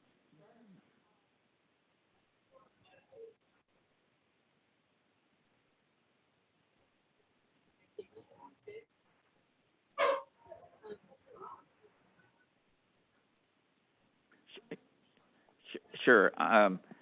The animal control extension, and that's what we've been working towards, keep moving forward on the working together with the Monterey County and the city of Salinas on the animal control. And so I'm very pleased with this, and I've talked to Elsa Jimenez, and we want to have a meeting, and we have one scheduled now for the animal control, so we can keep moving forward on this project that we've been working on. That's really excellent. The other one is the TMD contract, and I'm just a little concerned that we're extending this for possibly another 6 months, but I would think we should, and I'm very pleased with the work they've done, but I think we're probably going to have to start phasing it down, especially with the county communications director coming on board. I think we're going to kind of wind that one down. And the last one is 94, the litter abatement, and it's a project that's I'm really proud of how it's taken off and the benefit we get from the work being done by Smith and Enright.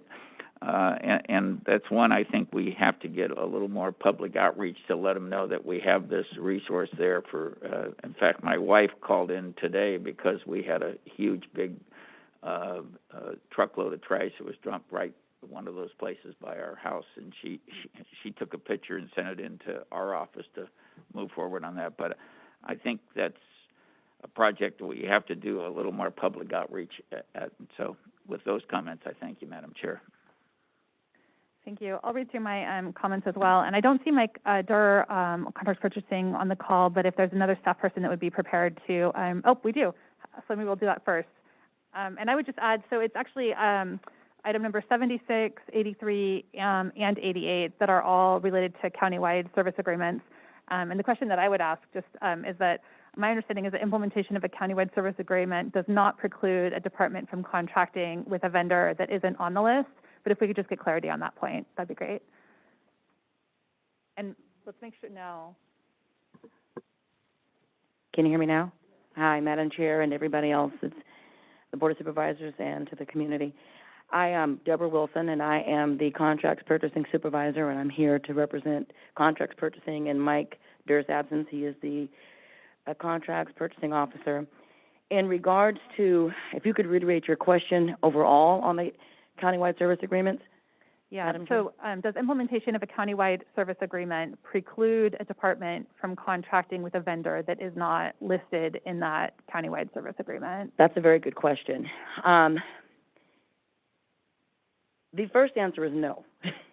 But for this particular RFP 10802 for the countywide staffing services agreement, this is the only agreement in the countywide services that we are not allowed to have departments to contract with other agencies, outside agencies that were not awarded because of the nature of the scope of work and the PERS ramifications of doing so. And that's why this has always been a high scrutinized RFP. In this particular case, Mike Durr allowed Irma Bao and her staff to be the only evaluators because of the scope of work and because of the services. In times past, over the last 20 years that we've been doing this RFP, Contracts Purchasing as well as Central HR and other departments like Natividad Medical Center have always collaborated in the review of this process and the evaluation of the proposals, and that in this particular case didn't happen. So with that said, there are specialty services outside of the scope of work where departments like the DA and other departments might be allowed to, depending on the complexity of what they're looking for, use a particular vendor that is not associated. But the scope of work is completely outside of the scope of work identified in this RFP. The DEA will do that, and I know that account temps is another service that the accounting department will use in different auditing type services that they will allow, that in the past county council has allowed them to do that. But in the general scope for this particular RFP and for this particular service, we do not allow departments to go outside of the scope and outside of what's been determined for the vendors. And did you have any additional questions, Supervisor Phillips? Not particularly, but I don't know, something doesn't seem right. I mean, but having not sat on the panel that did this, it's hard to second guess people. So, Sure. And Dwayne Woods has his hand raised, so I'll, and Arm is on the line as well. So maybe we can trail this particular item to keep us, bring it back for consideration this afternoon while we get some additional conversation occurring, if that would be okay with everyone. I think Okay. that would be good. So, so I'm going to recommend that we table, this is item number 88. So we'll table that for later today while we get everyone together on that. The comments that I have are just general comments on item number 55. I just want to say that I, which is a agreement with the California Department of Public Health to provide our health department access to data through the COVID-19 outreach and rapid deployment platform. I just want to say I look forward to seeing the data and continuing to partner with our local communities to expand outreach for vaccinations. I know we've been trying to make sure that we're targeting our outreach to where it's going to have the greatest impact, and I hope that this data will help us achieve that goal. On item number 69 is a contract with Seneca Family of Agencies to provide services and support to relatives and near kin caregivers.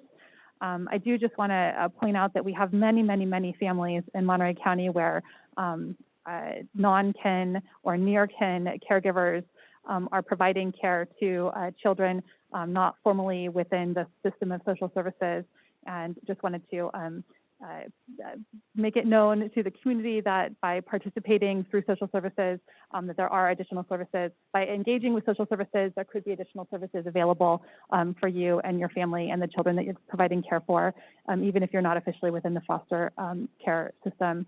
On item number 71 is our Great Plates delivery ratified agreement. And Great Plates currently serving 325 participants. I just want to again ask and make sure that we're making coordination arrangements to continue for any senior who needs to have meals continued to be delivered, that we're getting them transitioned onto Meals on Wheels before the end of Great Plates. And then on item number 89 is our VITA extension. I just want to give a big shout out to everyone who's been involved with the community health worker program. I think that the work that's happening out in the community is meaningful and significant, and I'm very pleased that we've been able to continue this program through at least September 30th with the funding that's already been allocated. And then I was going to ask, I do have some questions for 74, but possibly best to pull that for a separate vote. And we'll give, I don't know if we have anyone from the Sheriff's Office on the line, but I can ask my questions now and we can have that as a separate vote. 74 is a Scrib Soft Holdings. It's identified as a revenue generating agreement to have an online system for concealed carry permits. But it does seem reasonable to me that applicants for a concealed carry permit should be required to submit their application in person and present themselves in front of a law enforcement staff. And I was wondering if that is how applications are currently processed. I would like some additional information about that. And then the board report references Penal Code 21650, but in looking up that code just to read a little bit more about it, I wasn't able to find any code called Penal Code 21650. So that was a question. And then finally, the contract is proposed to provide the service at no cost to the county, which always raises questions for me about how the vendor is being compensated for their services. And so I'm wondering if the $4 per permit that they charge is really sufficient to cover costs, or if they are generating, if the vendor is generating revenue from the data collected in some other way. And if we could get some additional information about how the contractor is allowed to use the data that they collect when processing permit applications. So I will ask for a separate vote on that so we can come back to that for answers. But with that, I'll make a motion to adopt the remainder of the consent agenda, excluding items 74 and 88. I so move. Second. All right, we have a motion from Adams, a second from Phillips for the consent calendar, excluding 88 and 74. We'll take a roll call. Supervisor Alejo? Aye. Supervisor Phillips? Aye. Supervisor Lopez? Aye. Supervisor Adams? Aye. And Chair Supervisor Root Askew. Aye. And then so we're going to table 88 until we can bring that back after lunch. And then was there anyone from the Sheriff's Office available to answer my questions on 74? I see Arthur Cartwright.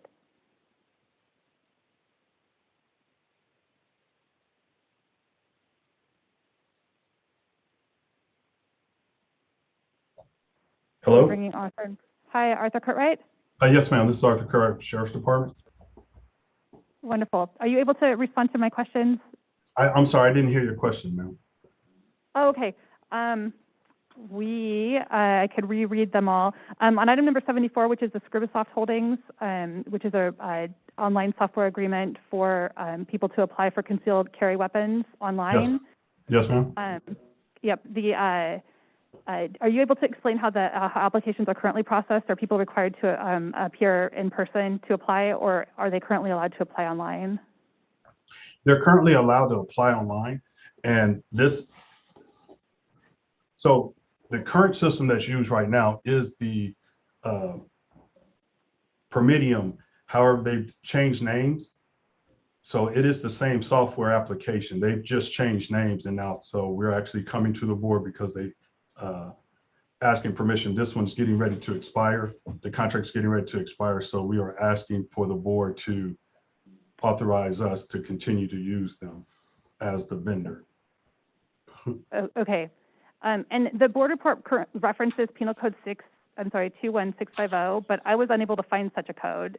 Can you verify the penal code? Chair, I think there was a transposition of the numbers. I think the reference should be 26150. Okay, so we do need to make that correction, I think, in any action that we take referencing the correct penal code. And then, thank you. And then the contract is proposed to provide the service at no cost to the county, which for me raises questions about how the vendor's being compensated for their services. They do charge a $4 per permit cost to the applicant. But I'm wondering if we know how they're utilizing the data or if there's any protection in place for the data that they collect from the applications. So the information is applied to the application, which when they're fingerprinting and everything, and it goes into the system. They do not keep the data though. And it's the same system that's used currently within San Benito County, San Luis Obispo, and Merced. So does that answer your question? It is a convenience fee. Currently, it is an application process. They fill out the application. They come in for fingerprinting and an interview, background check, and everything is done. The money is then fees are paid.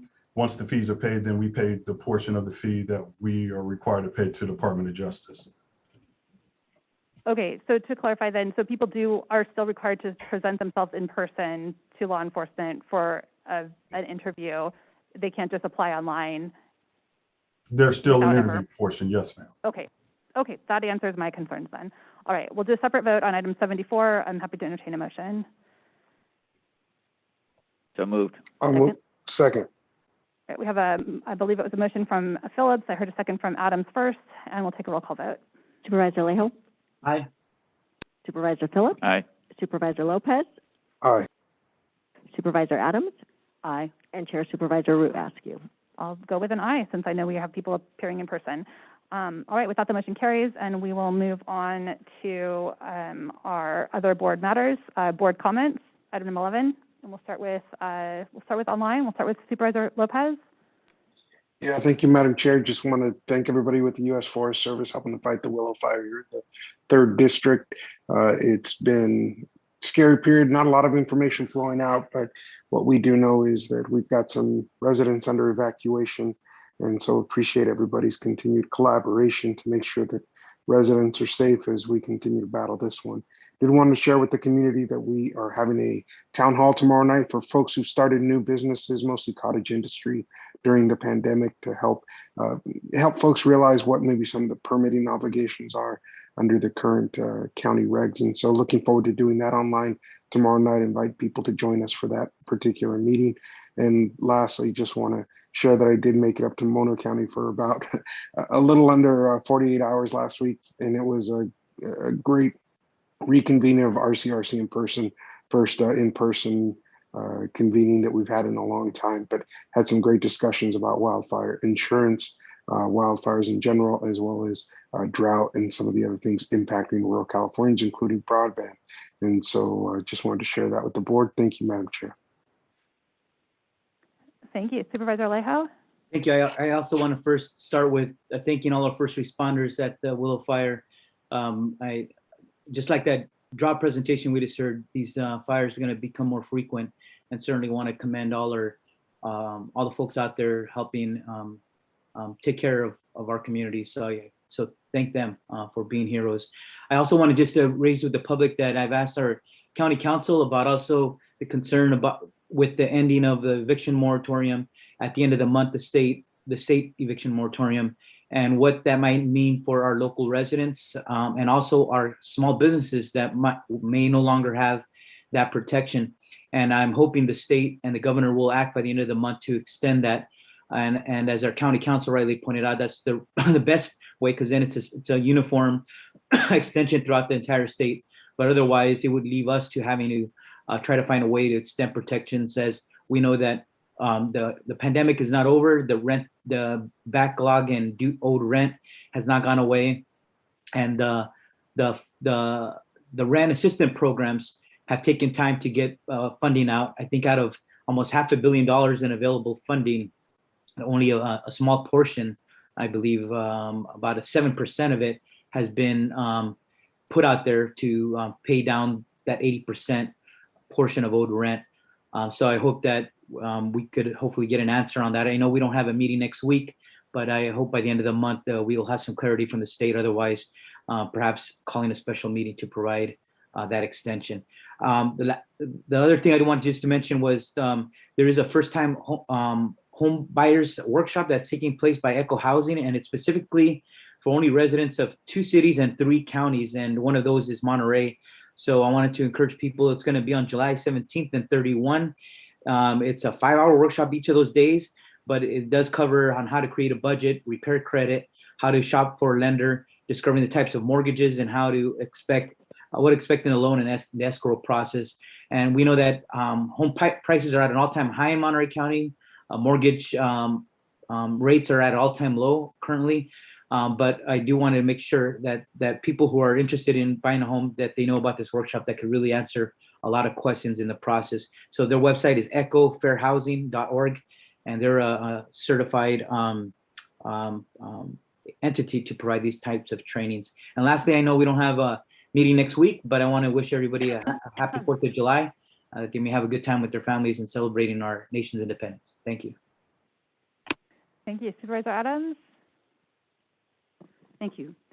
Really not much to say, just again, thanking all of the people who are engaged in working on the fires, from the Big Sur Fire Division to the Kashawa Fire Department to CAL FIRE to all of the other people who are engaged with it.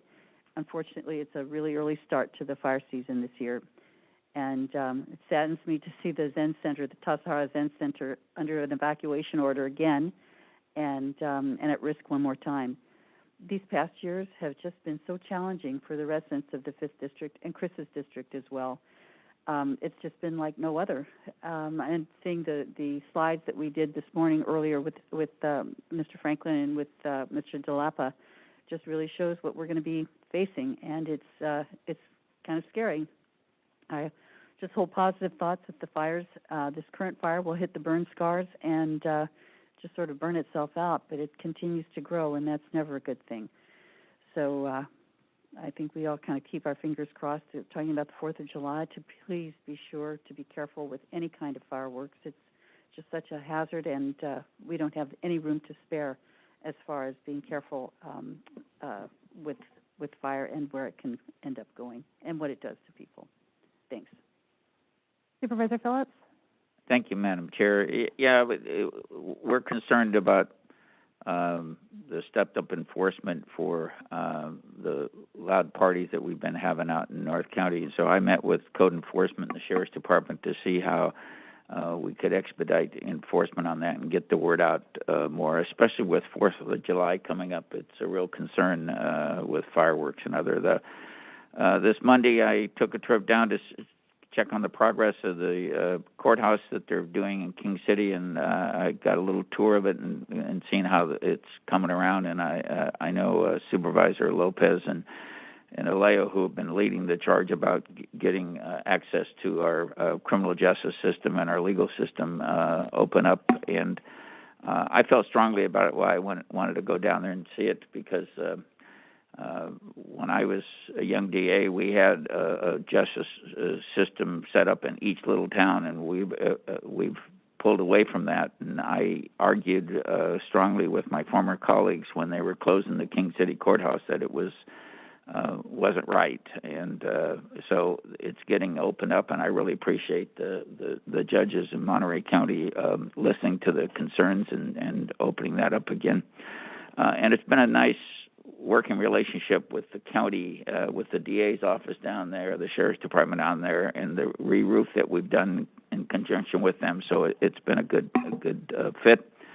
Monday afternoon, I went over to congratulate Miles Ryder on 50 years, who's really a true leader in the agricultural business, especially in the strawberry and berry business. And he spent 50 years recognized, and his daughter had a surprise little recognition for him. And after that, the kids couldn't come in on the weekend, so all the kids and grandkids came in to have a nice crab and steak dinner at Papa's house. So, thank you. Hooray for grandparents. I don't have any public or board comments today, so we'll move on to our county officer comments and referrals. And I am, so it is 12:36. We're going to do our CAO comments and referrals, and I'm going to trail items 13, 14, and 15 to after lunch so that we can finish our closed session conversations. And we will have a long day ahead of us this afternoon. But with that, Charles. Thank you, Madam Welcome Chair. back. We missed you last week. Thank you, Madam Chair. Yes, I had a good time off. And so just for everybody's understanding, I think you just heard the chair say that she's going to trail 13, 14, and 15 to this afternoon. So any staff and members of the public should come back in the afternoon for those items. We have no referrals this week. However, I just wanted to also make a comment about the pandemic. I appreciate everybody's understanding and cooperation as things change. It's very dynamic, as everyone understands. There are great vaccination rates happening, and the numbers of new cases has been dropping significantly across the country, as well as the state and Monterey County, and that's good news. But we also know that there are variants out there, and there's concern about things changing and going back to the way they were a year ago, and we certainly don't want that. With that, I wanted to alert both the public and the employees of Monterey County that we are going to change some of our protocols here in Monterey County, both for employees and for the public. And we will be announcing those very shortly. We'll put out a press release. We'll also send out something to all employees so that they understand what the protocols are for COVID-19 going forward. We expect to make those changes effective this Thursday, June 24th. And so everybody should be prepared and ready to adhere to those changes.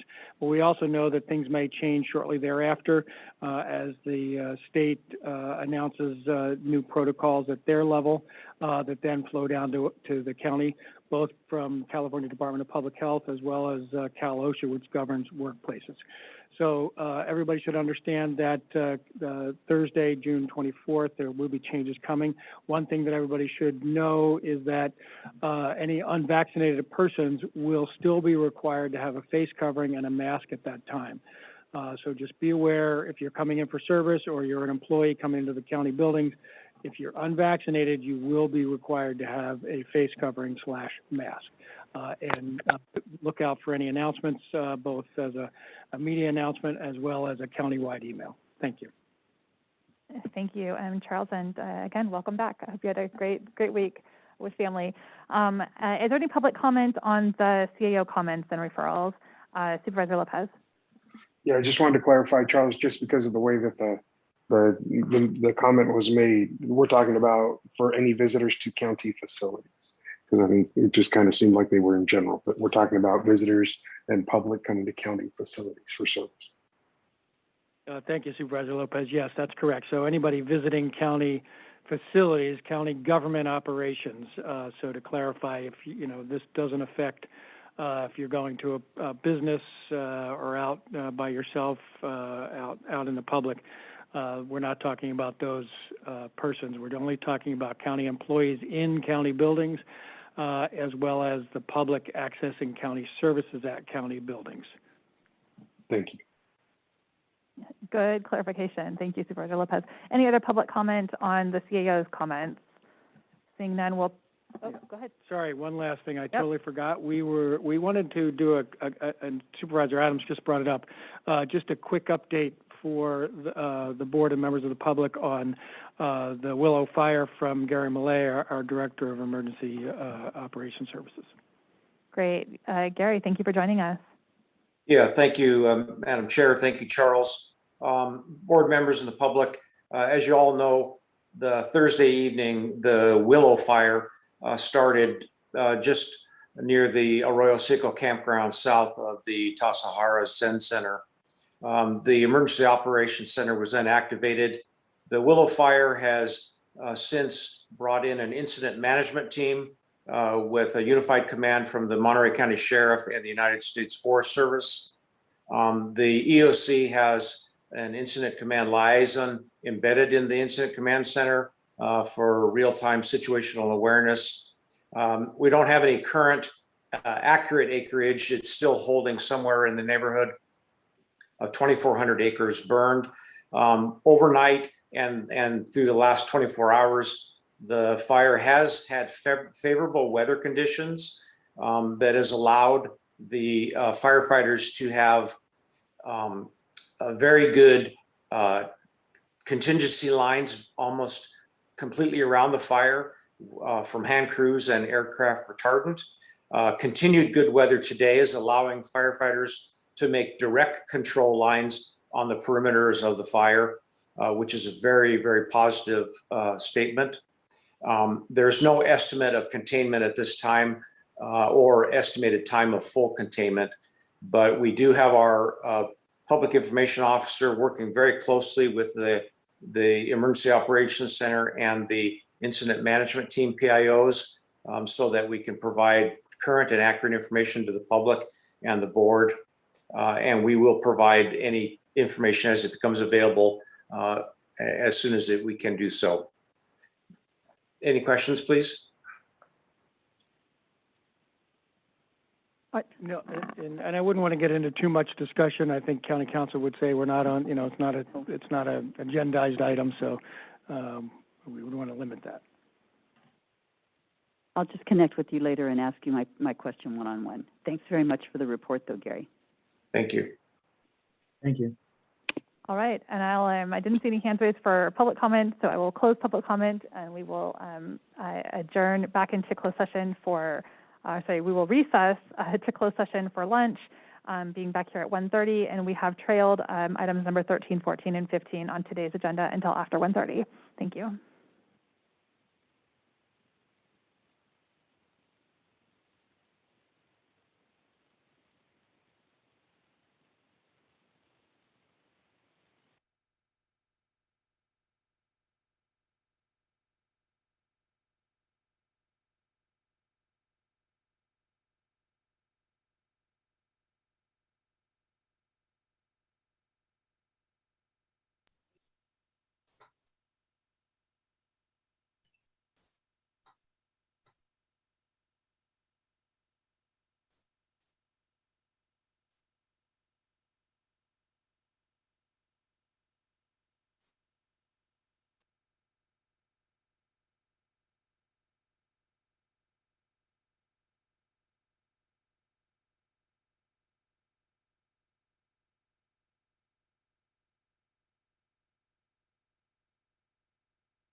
Aye.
All right, welcome back, everybody. It is almost 2 o'clock on Tuesday, June 22nd.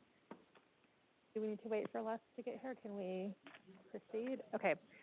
We're going to reconvene our County Board of Supervisors meeting. We earlier this morning, we trailed items 13, 14, and 15 to the afternoon. Just for the sake of time management, we do have a number of people I know who are here for item number, I believe it's 16, which is the Salinas parking structure project. So I'm going to suggest that we hold 13, 14, 15 until the end of the day when we have made our way through our other afternoon items. Is there any objection to that from my colleagues? Nope. Okay. All right. I've got some thumbs up on that. All right. So we are going to trail 13, 14, and 15 until the end of the afternoon, and we will move forward with item number 16, which is to receive a presentation and consider the Salinas Downtown preliminary parking structure funding and financing analysis. We have a few folks here with us today to give a presentation. I'd like to welcome Steve Kerrigan, City Manager from the City of Salinas, Andy Myrick, Senior Economic Development Manager from the City of Salinas, Ken Hira, President of Cosmot Companies, Joseph Dieguez, Senior Vice President from Cosmot Companies, to give a brief presentation. And if I may, Chair, ask you, this is Melanie Beretti with the Housing Community Development. County staff just wanted to lead off with a brief introduction to the item, and then we'll wrap it up at the end. So if you just bear with me for 1 minute, I'll do a quick screen share.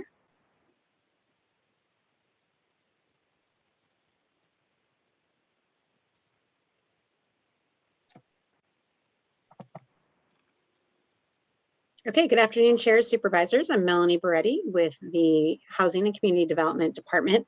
I'm joined today by a number of colleagues, including Lindsay Larrable of the Public Works Facilities and Parks Department and Dwayne Woods, Assistant County Administrative Officer, to present and introduce this item today. So the action before you is to receive a presentation and consider the Salinas Downtown preliminary parking structure funding and financing analysis that was prepared by the City of Salinas. Consider authorizing the CAO or his designee to execute a license agreement with the city for county employee parking at the Salinas City Hall parking lot and along Lincoln Avenues, and to provide direction to staff. The parking structure analysis is included as attachment A, and the license agreement is included as attachment B to your packet. So you'll receive an overview presentation from the city and its consultant regarding the parking structure analysis. And then following the city's overview presentation, I'll present briefly on considerations and options for the board. So with that, I will not reintroduce, as the Supervisor's Chair Askew has already introduced the City of Salinas's team, but I will stop sharing so they can go ahead and share their presentation. Thank you. So thank you, Melanie. This is Andy Myrick, Senior Economic Development Manager with the City of Salinas, and just wanted to provide a quick 2-minute background here. So this was done as part of the Downtown Vibrancy Plan, which was done by the city and county a few years back. Identified the need for parking structures to consolidate parking in the downtown area. So we've been interested in exploring the idea of constructing a parking garage on the county's property at Church and Gabilan Streets. In February of 2021, the board asked the city to provide some information regarding the feasibility of performing or constructing such a project, given that the county had other potential ideas for the site. So the city retained Cosmot & Associates to explore that, and they are here today to present their findings. And what the city is looking for here is that we're not looking to see exactly this get implemented per se, but what we are asking is just that the board give its staff the direction and resources necessary to work with the city, that we can start ironing out the details here. We'd like to be able to get the county's input on some of the more specific items related to the design and construction of this garage, and try to develop a project that we find mutually beneficial. So with that, I'm going to go ahead and step off and turn it over to Joseph Dieguez of Cosmont and Associates. So Joseph. Thank you. This is Joe Dieguez with Cosmont. In a second, I actually wanted to ask our president, Ken Hira, to say something, but I believe Supervisor Alejo has his hand raised. I wonder if it was appropriate to address his question right off the bat. Oh, that's for the end. Thank you. No problem. Thanks. Ken, did you want to say something as we begin? No, members of the board, Cosmont Companies has been around for 35 years, working in the capacity of collaborating with cities and counties and public and private sectors and working on downtown revitalization and strategic financing analyses. So it's really just a pleasure to be able to present to you all our findings. It's a summary of the findings. I believe you've had a chance to study the presentation. And so I think we're around for questions after Joe does a quick summary through it. That's all, Joe. Go ahead. Thank you. Okay, I'll get right into it. And thank you again, Chair and members of the board. Some of the background was already covered by Melanie and Andy. Just to reiterate some of the high points, the improvement of availability of parking for both public and private uses in downtown Salinas was a focus of the Salinas Downtown Vibrancy Plan and other analyses focused on the downtown area. The idea was to support a number of uses, both public uses in the city, county, and state government uses, as well as potential private uses on over 10 underutilized publicly owned opportunity sites, currently serving as surface parking and some other public uses that we believe that are poised for new blended use residential and commercial development. Significant infrastructure, parking infrastructure is indeed needed. There is an MOU dated February 2016 between the city and the county, which outlines intent on the part of both agencies to cooperate and provide resources for the government center, quote unquote, campus improvements.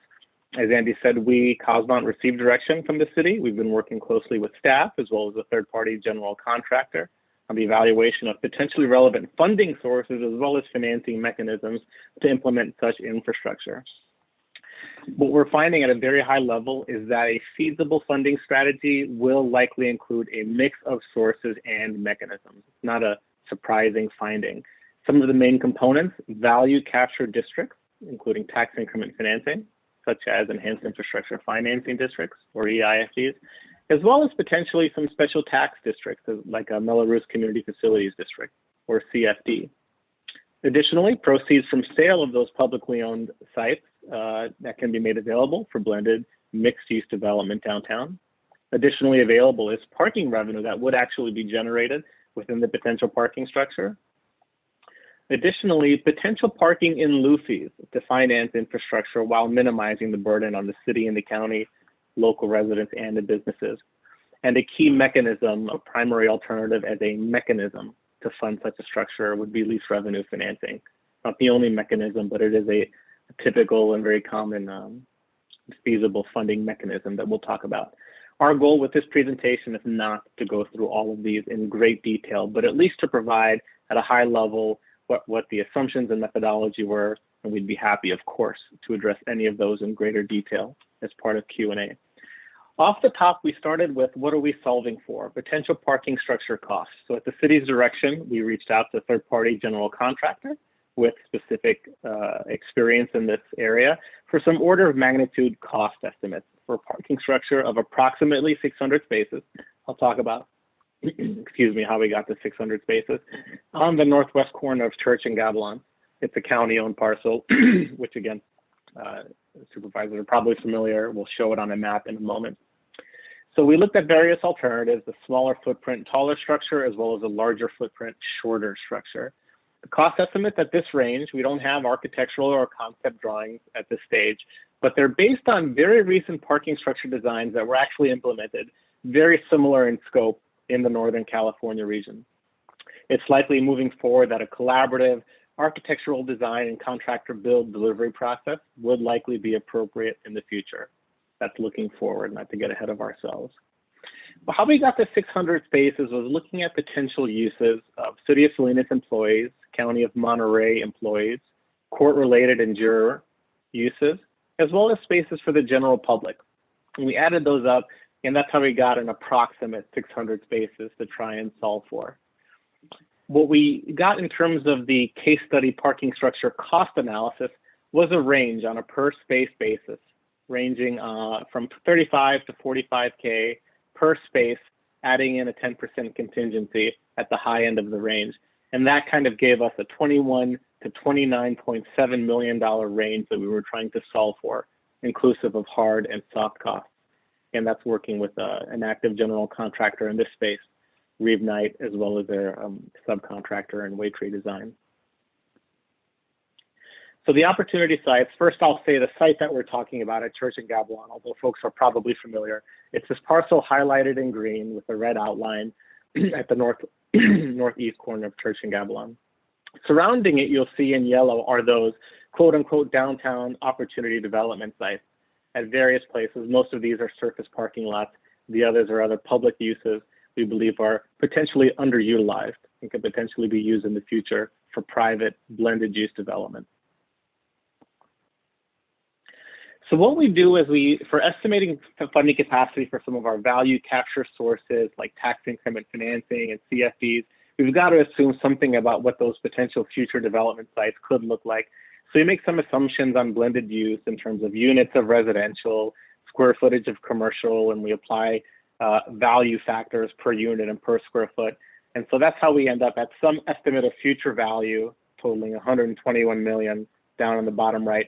And that's broken out over time, over 10 plus years, as far as what could potentially happen as these sites become available for private development. And then sort of at a high level, I'll touch on each of the tools and what we do with that information. First, on the tax increment perspective, this could be an EIFD or a CRIA or another form of tax increment. Here's an EIFD example. At a high level, what I want to say is this is the contribution of property tax increment on a voluntary basis by the city and or the county into a special purpose entity called the EIFD for funding the parking infrastructure. The city and the county could both have, again, voluntarily contribute all or portion of their respective shares of the future property tax generated within whatever boundary gets set for this potential district. And we look at it over time, and there's a variety of ways of looking at how you use that money, whether you bond against it or pledge it for reimbursement. And for the purposes of our discussion, we just take a present value of the funding capacity. Last thing I'll say, not to get into all the details, is these district boundaries can be drawn a variety of ways. Page 9 is just what if we just select those opportunity sites only, and we end up with a present value funding capacity of just under 13 million.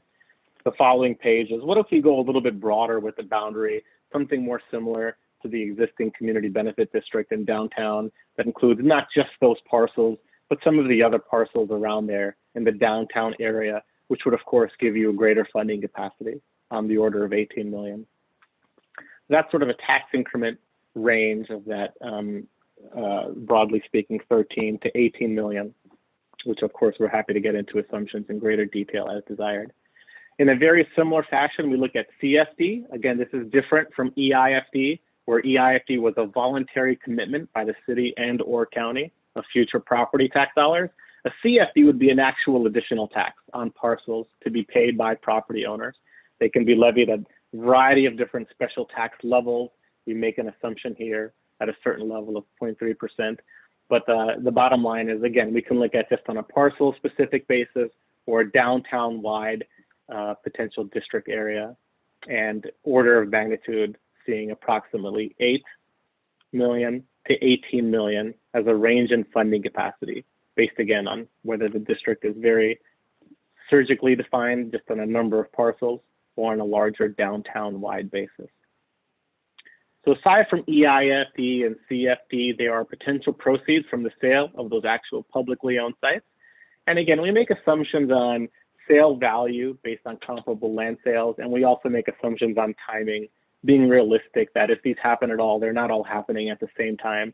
So this again looks at a sort of a near term, long term, and longer term kind of spectrum of timing. And when we total all those up, order of magnitude, just under $10 million of potential sale proceeds from the sale of those publicly owned sites. Additional to those sources, a potential revenue from parking in lieu fees. The idea is if parking is not built by private developers on their sites and they're instead using parking provided in this potential structure, city should, or the builders of the structure should receive some compensation in the form of parking in lieu fees. So there was some analysis previously done by a firm called Kimley Horn, well-known firm in this space, that estimated $11,000 per space that could be paid by a developer to use essentially spaces within the structure to support private development. And we add those up across those potential development opportunity sites, and approximately $5.5 million in funding capacity from parking and lieu fees.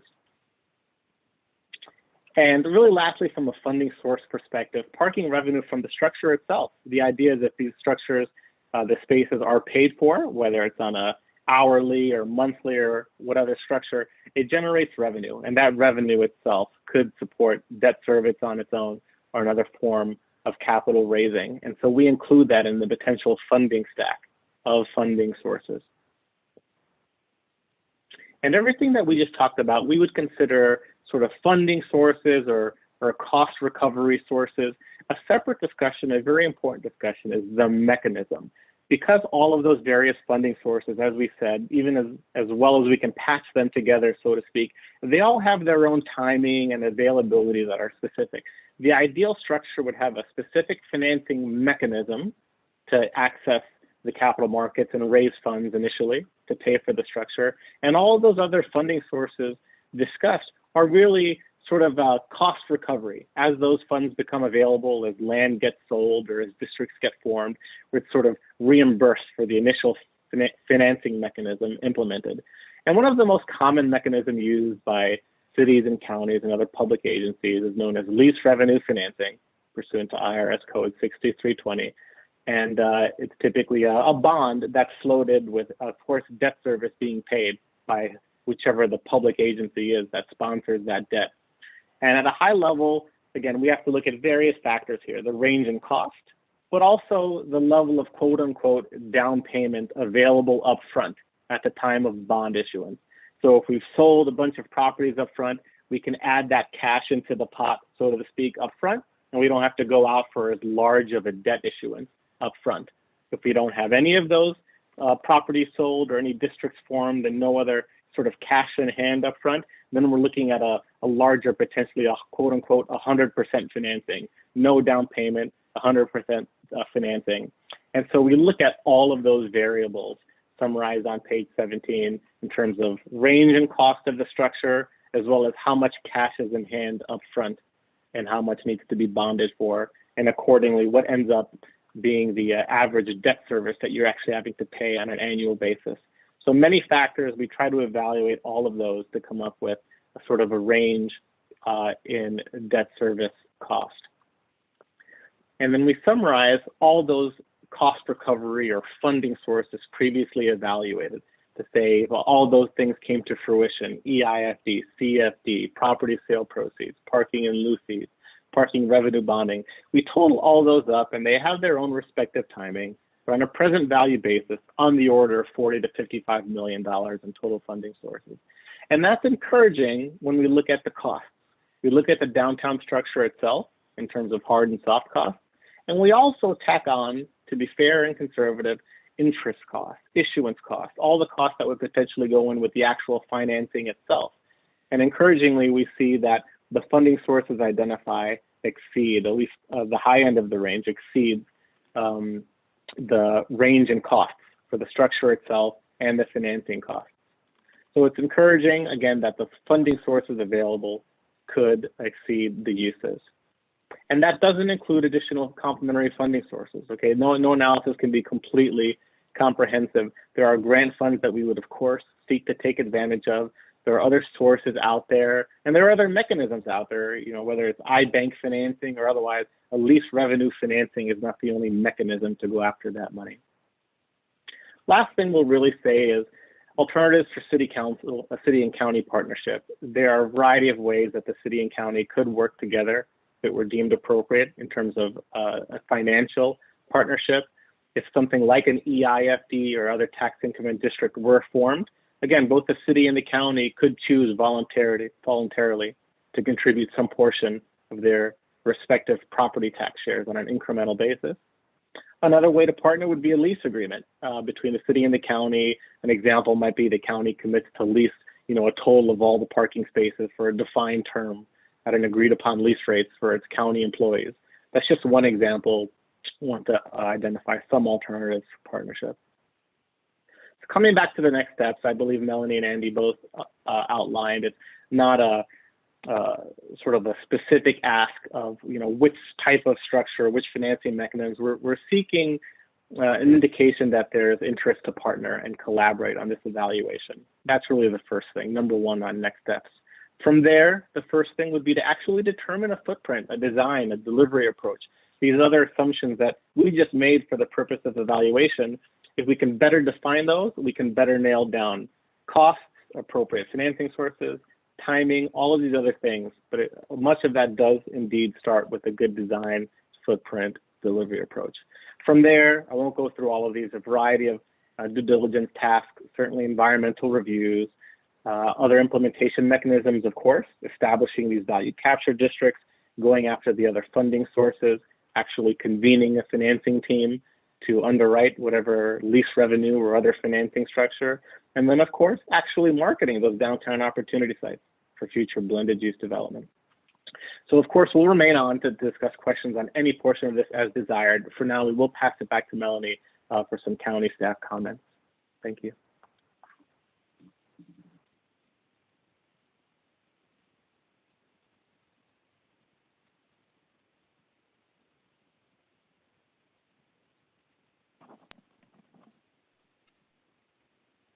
All right.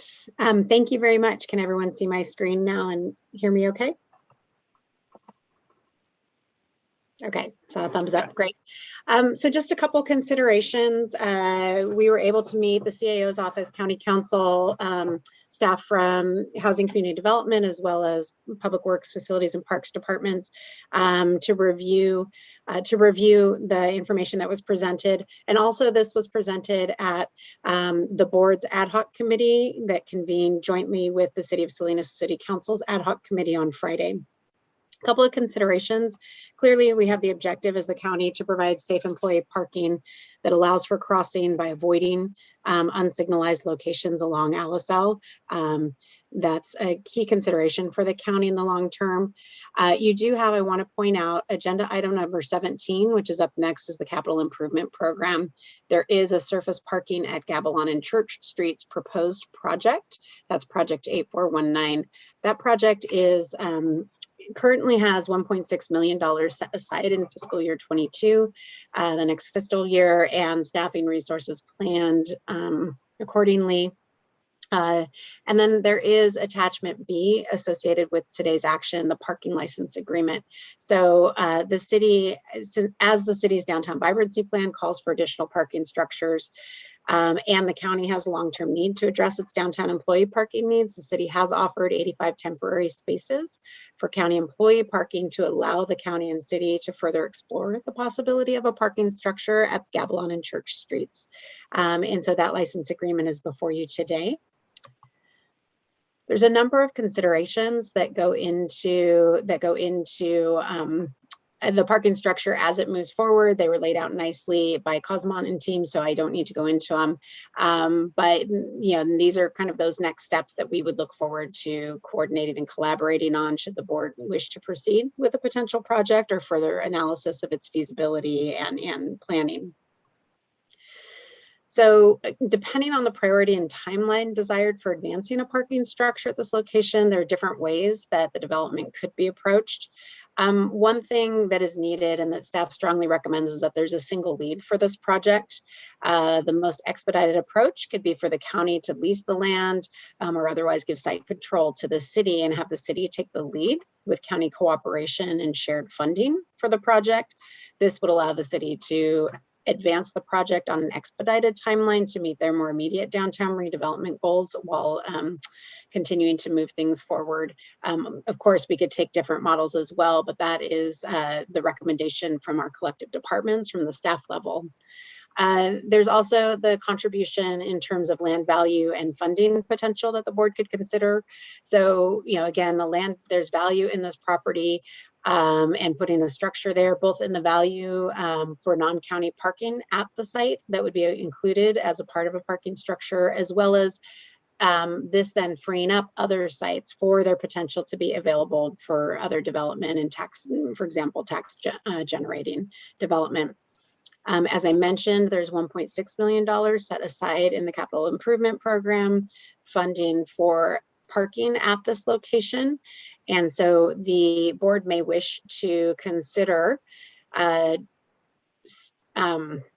me, if you wanted to postpone the development for that phased parking so that we could, you could recommend some of that funding be set aside or reallocated to match city funding towards next steps to analyze and pursue this potential project. Staff would recommend up to maybe $500,000 for those initial steps in matching the city's funding if the board so wished. And then we request, of course, needing to work with the city to identify what the county's needs are as a part of the parking structure, and then work with the city once revising the actual project description as was laid out, really asking the city to develop and come back with a financing plan, much more detail of what this project would be and how they are proposing that financing plan come together. And I think the financing and the partnerships that could be included in this will really drive much of the project and efforts.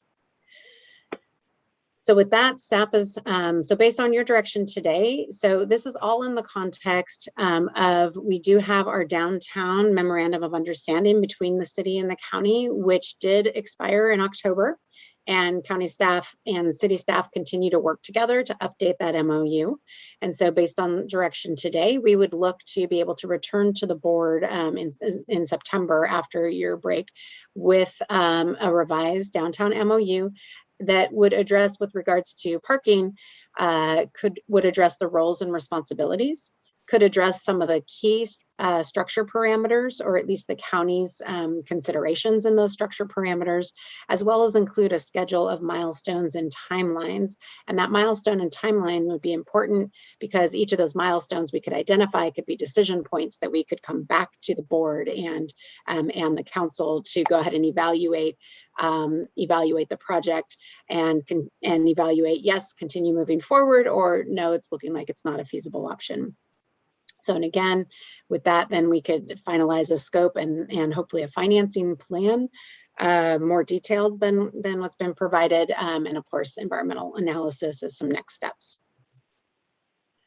So with that, we'll just hand it back to the board for questions and comments and for you to receive the presentation and consider the study, consider authorizing the CAO or designee to execute the license agreement and provide direction on staff. Thank you. Thank you, Melanie, and thank you to your whole team as well for joining us on an ad hoc committee meeting at 4 o'clock on a Friday. I know that wasn't where everyone wanted to spend their time, but it was really helpful to get a chance to review this information. I do want to, as part of the presentation, I do want to give City Manager Kerrigan and Mayor Craig a chance to speak before we bring it to the board for discussion. Mr. Kerrigan? Thank you, Chair Askew, and members of the Board of Supervisors. Steve Kerrigan, City Manager. I really appreciate county staff's recommendation to let the city act as the project lead. There's a lot of work to do. We're going to spend a lot of time together, but you definitely need to have one driver, and we'd like to be that today. The second thing I wanted to just respectfully request is that I appreciate the $500,000 commitment if it happens today, but we'd really like to see that 1.6 million get removed from the CIP, because it's just always been a concern of ours from the very, very beginning. The initial conversations with Charles, we expressed that, and I know that's the next item up, but I wanted to throw that out there. And the last thing I had, and I can turn it over to the mayor here, is that I mentioned this Friday at the end of our meeting, we're really looking forward to getting a very clear project description so we can start working out the details, because I think we at the city are just as interested in when is that decision point? How quickly can we get to that decision point? Are we going to do this together or not? And it's not an easy question to answer, and it's certainly not an easy question to answer at 5:30 on Friday after a long week, but I think everyone's a little bit rested today. Melanie, I really appreciate all your comments in your presentation. You stole about 6 points off my list here, so thank you for doing that. But really looking forward to the partnership. And this would be my first project with the county. And as city manager, I can tell you right now, it would be one of my top priorities. So, and that fits up there right with homelessness, crime, you know, the Lincoln Street properties. So you're right there where you want to be, and as far as priorities. But that's all I had. Mayor, I don't know if you had anything you wanted to add. Sure. I apologize. I hijacked his Zoom account here. So, but I just wanted to address the Board of Supervisors. You know, one of the things that I think you have a commitment from me to continued collaboration, even on difficult topics. The city certainly recognizes that we are, with our downtown vibrancy plan, really working to redevelop the area. Part of that is obviously this parking structure. I know that you have $1.6 million set aside for surface parking. I would ask the board to please remove that as a priority project and put it towards pre-development costs. That is my very clear ask here. And part of that is I have staff that is prioritizing this project and will take the lead on this project so that it's a little less bandwidth from the county to have to do it. But in exchange, I need my staff to be able to work collaboratively with the county staff so that there isn't any miscommunication about where the county's efforts should be focused. And so that's my big ask today, is just to remove it off of the priority project list and put that funding towards pre-development. I also want to bring to your attention, Andy Myrick's done quite a bit of the work that was sort of talked about in that subcommittee meeting on Friday, including a list of items that need to be done for the project to be successful. So I've emailed that to Supervisor Askew just recently, so don't feel like it's a pop quiz by any means, but Supervisor Askew and Supervisor Alejo both have that. And it's basically a list of everything that, as far as, you know, what the project looks like, it's a task list of everything that needs to be figured out. So, so there is that already in motion, and we have the staff and the capacity to be able to take the lead on it. And we're asking for your support in working on a long-term parking project together. Thank you. Thank you, Mr. Kerrigan and Mayor Craig. I'll bring it to my colleagues for any questions, and then we can go to public comment and then bring it back for some direction. Supervisor Alejo. Thank you very much. And first of all, I want to really thank the City of Salinas, Mayor Craig and Mr. Kerrigan and the whole team and our county staff for the presentation and for the city's leadership in terms of getting COSMA to give us this report today. I was the maker of the original referral over 3 years ago, maybe almost 4 years ago, when the county district attorney's portables were removed from the property and deconstructed. And so it's been many years in the waiting to get to this process. And the last time this came to the board, we gave a timeline of 60 days to bring this very presentation so that we further the conversations and actually have some numbers to work with. And that is what's being provided today. So as a maker of that motion, I'm very supportive of putting our past approved project. It was approved by the Board of Supervisors twice. And we now actually had budgeted 1.6 million in next year's fiscal budget for the project. And I feel comfortable putting that on hold and utilizing 500,000 to contribute to a fair share next steps in a shared cost with the city to do the next phases of the preliminary planning and design and work that is needed. And the remainder of that money just to be put on hold until we can reach, if we decide to move forward with a garage, a multi-story garage, to perhaps put that towards the county's contribution to whatever effort is put forward. But there is some valid questions. I know what we're asking for is just to move to the next phase. This next put an MOU with the city within the next 90 days. Let's put this on a fast track, and then do that work. And then further analysis and cost and financing is all going to be brought, and we will at a future time make a decision. Is this feasible to move forward with in partnership, not only with the city of Salinas, but maybe local business leader Bruce Taylor, who's a big game changer in Old Town Salinas, and a big driver among a lot of the development projects that we are targeting in this proposal. But maybe even the Judicial Council as a potential partner. I did talk to Monterey County Superior Court, Chris Rule yesterday. He's listening to this presentation, but he also expressed interest in joining us in future meetings as part of the Judicial Council of California. So with all these things aligned, and especially I want to thank Mayor Craig and Steve Kerrigan, because when we were ready to move forward with this, Mayor Craig called and said, perhaps we could take away the urgency of doing a single floor parking project by providing additional parking spots behind the old police station and in front of it. And that is what is before us as part of this motion today, to approve that licensing agreement, which I think gives us some time to not have to move on, do anything. The city is providing that additional parking on this side of West Alisal Street, which reduces the risk to employees crossing that busy corridor. So that for me, that was a total game changer. Let's move that. Let's do that. Let's take the time to do the planning. I think this is a smart way of doing. And with all the development and housing that is potentially going to happen in Salinas in the next few years, certainly looking at a multi-story garage to meet the needs of potential new downtown residents, I think it's a smart and strategic one. But the questions I have for Cosmot is just on these numbers. We know that right now during the pandemic, maybe it's not so much, maybe the numbers might change next year, but certainly we know that construction and materials at our all-time high right now. And so the first question would be, how comfortable are you with that range of 20 to 29 million? And I'm more leaning towards the 29 million because I think that's more realistic, but how comfortable are you with those are sure numbers with the cost of construction these days? I can start, Ken, and then please feel free to weigh in if that's okay. Thank you, Supervisor, for the question. So we asked the question ourselves, to be quite honest, when we were interfacing with the contractor folks, and they feel very comfortable, particularly, as you said, at the high end, and it includes that contingency. The examples that were used were very recent, so include some of the things that we're seeing in terms of commodity price increases, steel, wood, other materials, certainly labor.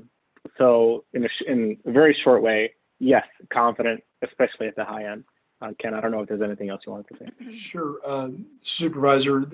I think Joe's right in that it's a very current assessment, which attempts to capture the high cost of construction.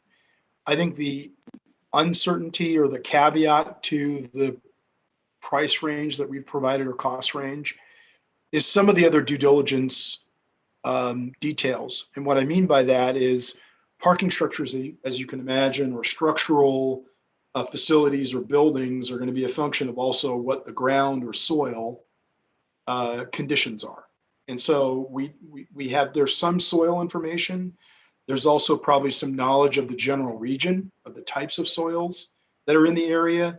But until that real due diligence takes place and there's borings in the ground, et cetera, to understand the capacity of how big that structure is, that detail still needs to be had, as well as design. So I think those are at least two caveats for the price range. But to the point of, are we reflecting in the high end of the range the high cost of construction today? At the moment, yes. And so the second part of that is not only the cost of the garage, but it's the debt financing. This was questions I brought up with Andy Myrick last Friday, because $29 or $30 million project easily becomes a $50 to $60 million project when you add the debt servicing over the certain number of years that pay down that cost.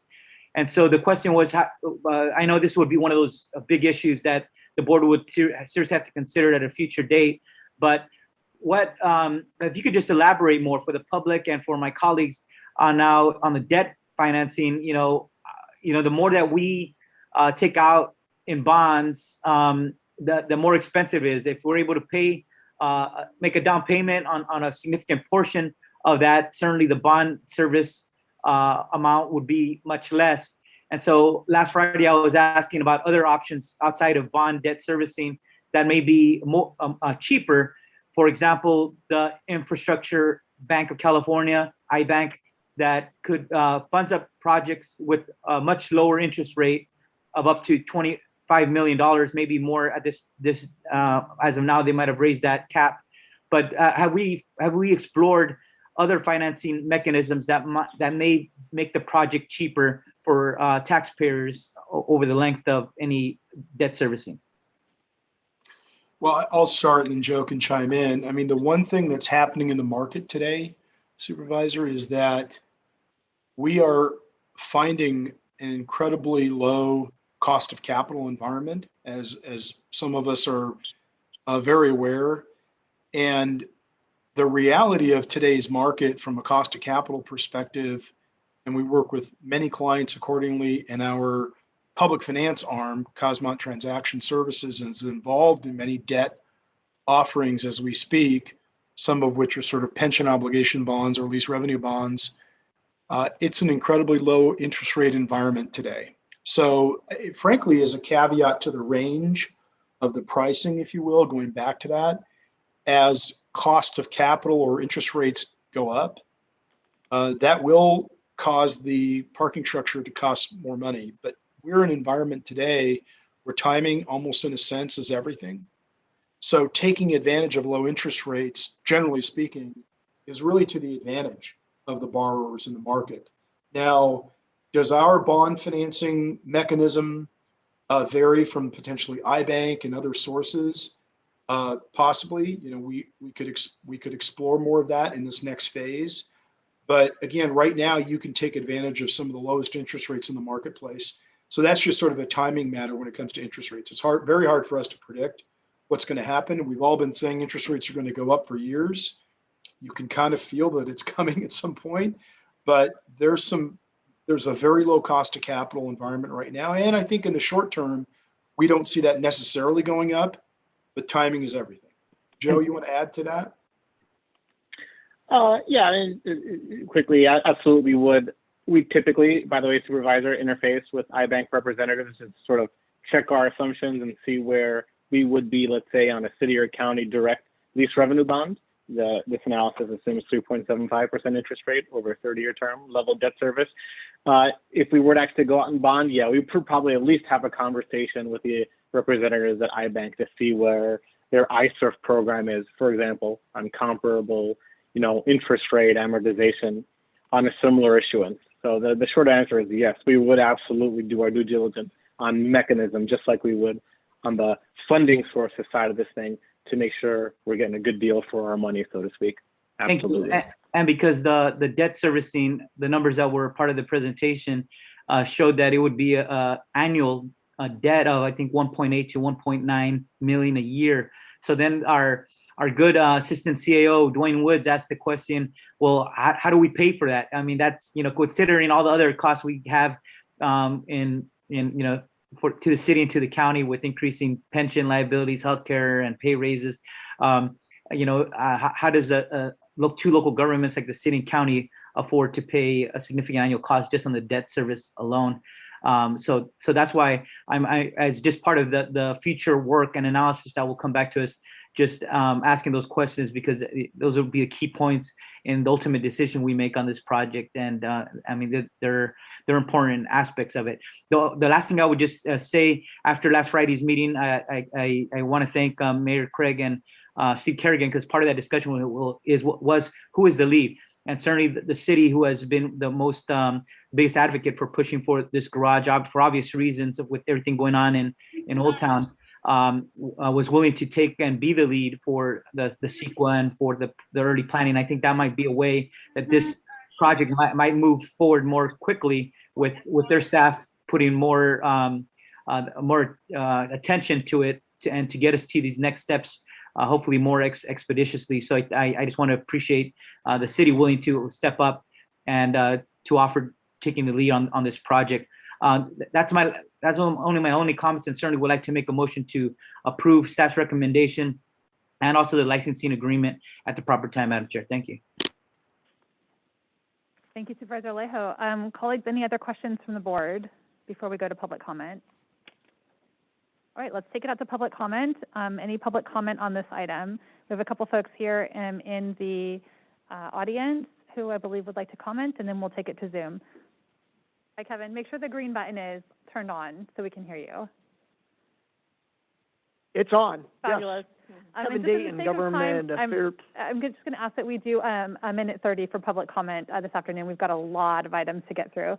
So I'm going to go fast. Take it away. I just, you know what, it's great to hear that Supervisor Aleo, I think, had some valid concerns about the future of this, is actually making a motion to support it. And obviously the reason is because people have decided to take leadership and ownership of this project and move it forward. It's been on the downtown vibrancy plan since 2015, and I know a lot of people are getting discouraged, and now it's moving forward. It's a great opportunity to get people eventually living downtown, concentrate parking in one area. My dream is that one day people will be living in mixed-use housing on these now half-used parking lots, and they'll be walking over here to work. So thank you to the Board of Supervisors, county staff, and city staff and city council for their support on this great move forward. Thank you. Thank you for your comment, and thank you for joining us today. Any other public comment on this item today? I'm not seeing anyone else approach the dais. Anyone on Zoom? If you're on Zoom, you need to raise your hand so that we can call on you. All right, I don't see anyone with their hand raised, so we'll bring it back to the board for any additional comments. And it does sound like Supervisor Alejo would like to be the one to make the motion. Supervisor Phillips? Yeah, and at the appropriate time, I will second the motion. But I think the combination, we're doing more things with the city of Salinas, working together like the Sheriff's Center. I think this is an ideal opportunity, and I'm sure the courts will join with us on this, which is needed. But since I've been around here longer than I think any of the rest of it, we've been talking about a need for a parking facility here at the courthouse and administrative complex for 40 years. And I think now that we have a good partner, that we move forward on it. And I support the motion that we delay the temporary parking and use those services to help support the project. So, thank you. Wonderful. Thank you for your comments. Supervisor Adams, did you have any comments to add? I'll see if Supervisor Alejo has any comments on this. No, Madam Chair, I'm ready to make a motion. Okay. Supervisor Lopez, any comments? Just a question on the motion. There was an additional request on $1.6 million that we had allocated for this year to be reallocated to this project for different uses. I'm wondering what the motion maker is intending for those dollars currently allocated within the budget. I think the request from Staff Supervisor Lopez was just for us to, at this point, just approve up to $500,000 to match any contribution from the city for the next steps that we're proposing. But my intent would be that the remainder of that, which would be $900,000, to be put on hold until we could decide whether to, if we decide to move forward with the project, the additional $900,000 could be a part of the county's contribution overall to the project. I mean, the county is also, on top of any funding, is also contributing the land, which is very valuable, as well, as the staff rightly pointed out. But I think that would be my intent. Okay, thanks for the clarification. Thank you. I just have a couple comments. I just want to acknowledge and thank Mr. Rule for joining us today and for your previous conversations that we've had and for your willingness to engage the courts in the conversation. I think that'll be an important partner. So acknowledge your joining us. I also am very supportive of the multi-level parking structure. I'm pleased that it appears that there's consensus on the board to move forward with this change in direction. And I appreciate the level of conversation and the thoughtfulness that has gone into moving this conversation forward. The county and the city are, in fact, close neighbors in terms of our setting where we're located, and the constituents that we serve are, in fact, the same individuals. And it only makes sense that we would look to partner and coordinate our activities on this project as well as many other projects. And so I want to thank the staff who are our staff, our county staff, who are taking some sort of changes in direction and sort of heading down one path and then taking a pause and then heading down a different path. I know that must be really frustrating and difficult. So I want to acknowledge and thank you for just being flexible and patient with us as a board as we have changes in leadership and bring different ideas into the forefront. But I do believe that a multi-level parking garage in partnership with the City of Salinas will be beneficial to our downtown partners, to our business partners, to the future of housing, to the type of high-density infill development that we all talk about prioritizing. But it's a different. We have to take it to a different level to actually prioritize the funds and find the right ways to work in partnership with different jurisdictions. So I'm supportive, and I thank you for making the motion, Supervisor Lejos. Thank you for seconding the motion. We do have a comment from Supervisor Adams. Thank you. I just really want to comment to say that I'm very thankful for the combination of Chair Askew and Mayor Craig, who have really been working well together to come up with a plan such as this. But I really want to make sure that the City of Salinas enforces the parking limits over there so that we won't have a bunch of people taking up the spaces that we have decided that will be ours. Maybe Mayor Craig could do that on her own. All right, other duties as assigned, Mayor Craig. With that, if there's any other discussion, I think we're ready to proceed with the motion. Yeah. And just to be clear, Supervisor Alejo, so you were supporting the development of the downtown parking multi-level garage on the Church and Gavilan lot, holding in abeyance the CIP $1.6 million allocated to the single-level parking project, allowing up to $500,000 of that to be matched by the City of Salinas for due diligence work, and asking staff to return to this board within 90 days with a clear project description and MOU outlining roles and responsibilities for each jurisdiction moving forward. That is my motion, Madam Chair. And I want to clarify, it wasn't 900,000, that'll be the balance, would be 1.1 million out of the 1.6. So just want to get my math right for the record. Very good, very good. Okay, and with that, we'll take a roll call vote. Thank you. Supervisor Alejo. Sorry, Mr. Kerrigan and Mayor Craig have their hand raised. We'll do comment first and then roll call vote. No, actually, apologies, it's a premature hand. Okay, very good. All right, we'll take a roll call vote. Thank you. Supervisor Alejo. Aye. Supervisor Phillips. Aye. Supervisor Lopez. Aye. Supervisor Adams. Aye. And Chair Supervisor Root Askew. Aye. Thank you. The motion carries. And now is there a hand, Mayor Craig? I just wanted to say thank you very much for the motion and the 5-0 vote, and really looking forward to the collaboration and partnership. We're excited to get started. Thank you. Fabulous. Thank you very much. All right, we're moving on. So next up we have item 16, but I am going to just bounce back. We had asked for item number 88 to be continued to the afternoon. It was from the consent agenda this morning. We do have staff here who I believe are prepared to provide additional information to the board so that we can determine the right path forward on that. Oh, so if I may, Supervisor Askew, this is Irma Ramirez-Bell. Yes, please.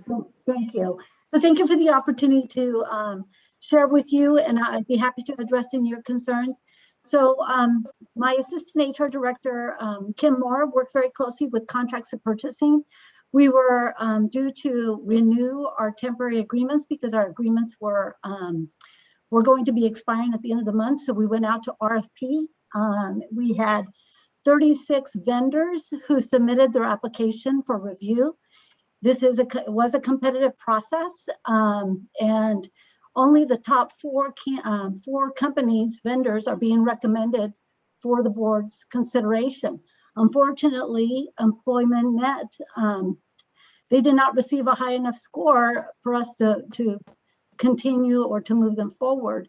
Although I recognized and heard this morning their comments, they're absolutely right. We have no concerns with how they've provided their services to the county, but it was that their responses to the proposal were not as good as the four. And I do have Kim here on as a panelist who could potentially answer any questions you may have regarding the actual process.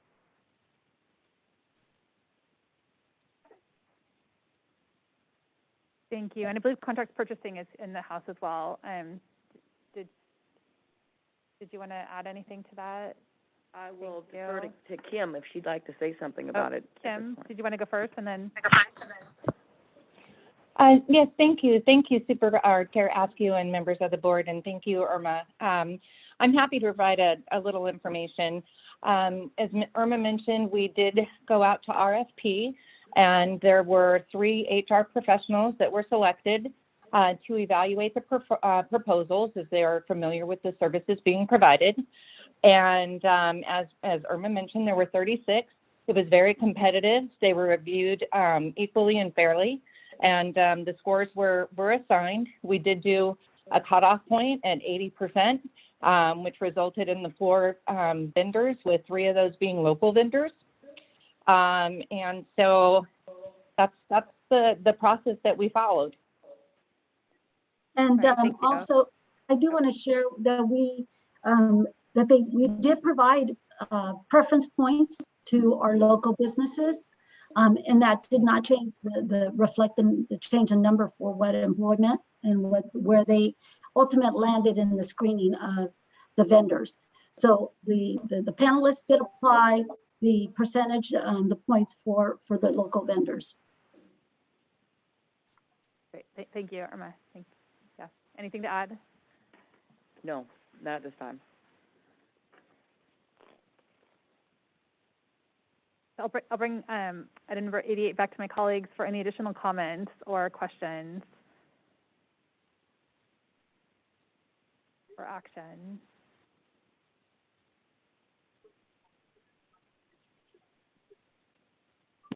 Or a motion. Did we lose everyone? I'll move staff recommendation on 88. Second. Okay, so we have a motion from Supervisor Lopez and a second from Supervisor Alejo on consent calendar item number 88. And we'll take a roll call vote. Supervisor Alejo. Chair, I still don't feel comfortable with this for some reason, especially when we say that this company's been working for us for, I realize we have a process and everything, but they've been providing a good service for it, and we go out and they don't even make the cut, but they're a local company. I don't know, I'd like to, I don't like to second guess people when they go through a tough interview process like that, but I'd like to, frankly, analyze it a little more before I support the motion. So I'd prefer to put it over a couple weeks and analyze it a bit, but that's just my feeling. So. Is this a time-sensitive decision that the board needs to make? It does, because doesn't the contract end at the end of June? Yeah, it does end at the end of June. We have options. What we can do in support and respect to Supervisor Phillips is we can come back to the board when it reconvenes, and we can just do what we do retroactively, like we've done in other areas. So the current contract. The current contracts are set to expire at the end of this month. But and we that could was with an continue extension. it until we make a decision. Yes, we can extend it another month until we make a decision if you approve to do that today. Thank you.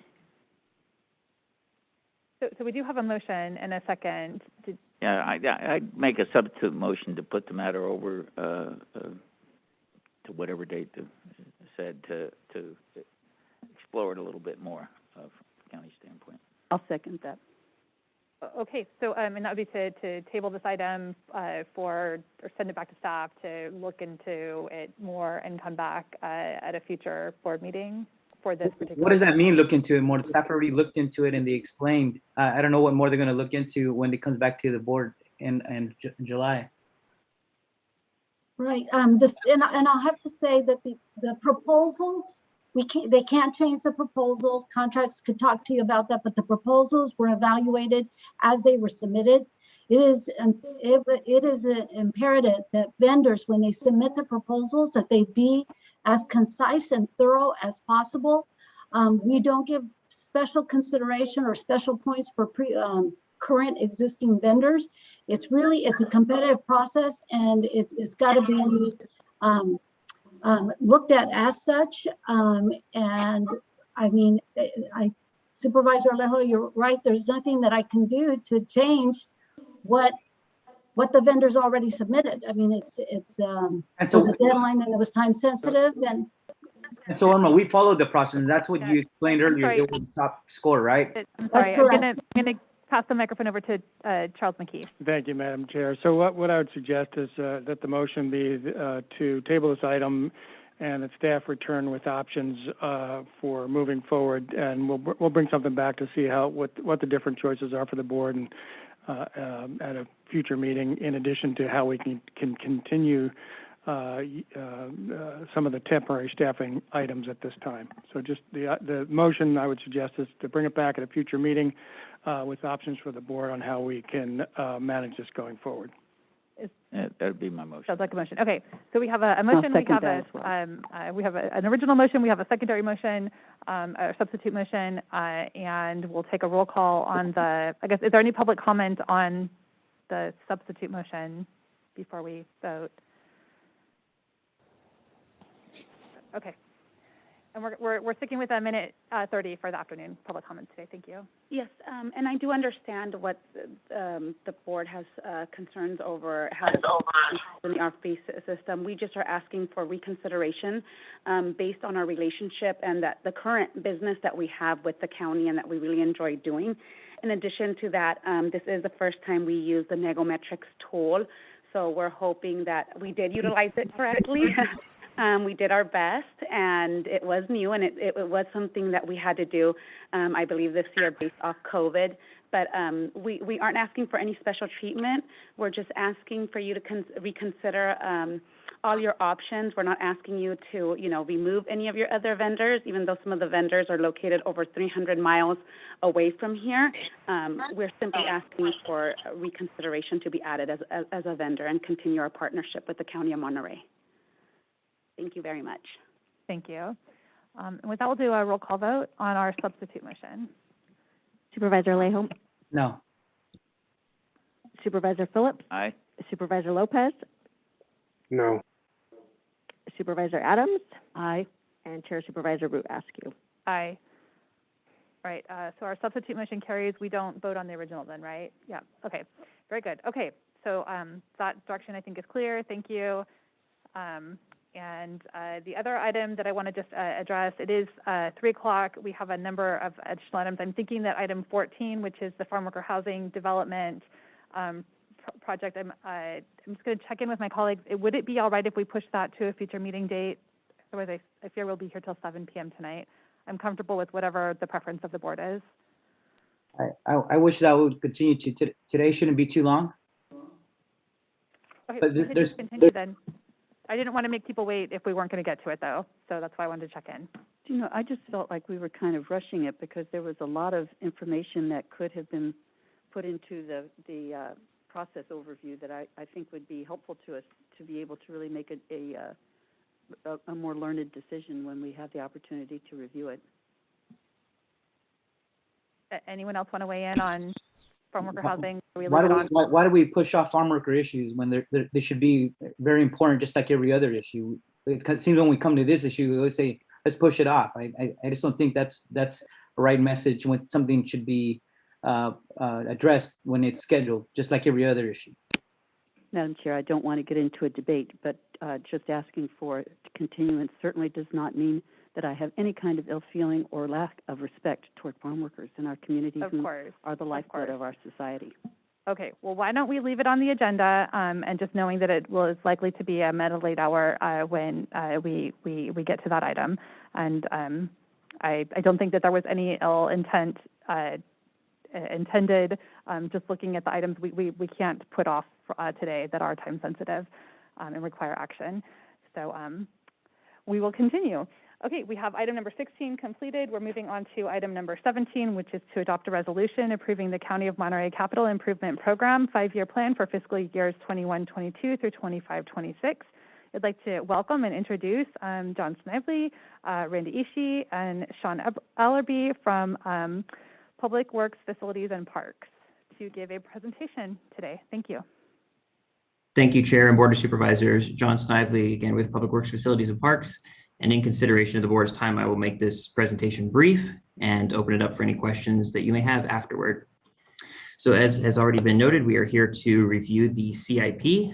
The capital improvement plan includes projects over $100,000 that provide long-term assets to the county's infrastructure. Year one, which in this case is your fiscal year 21-22, is included and adopted as part of the annual budget. Years 2 through 5 are used as a planning document for considering potential future expenditures. As a quick overview of the CIP process, Public Works staff begins an outreach to departments in January, February of each year.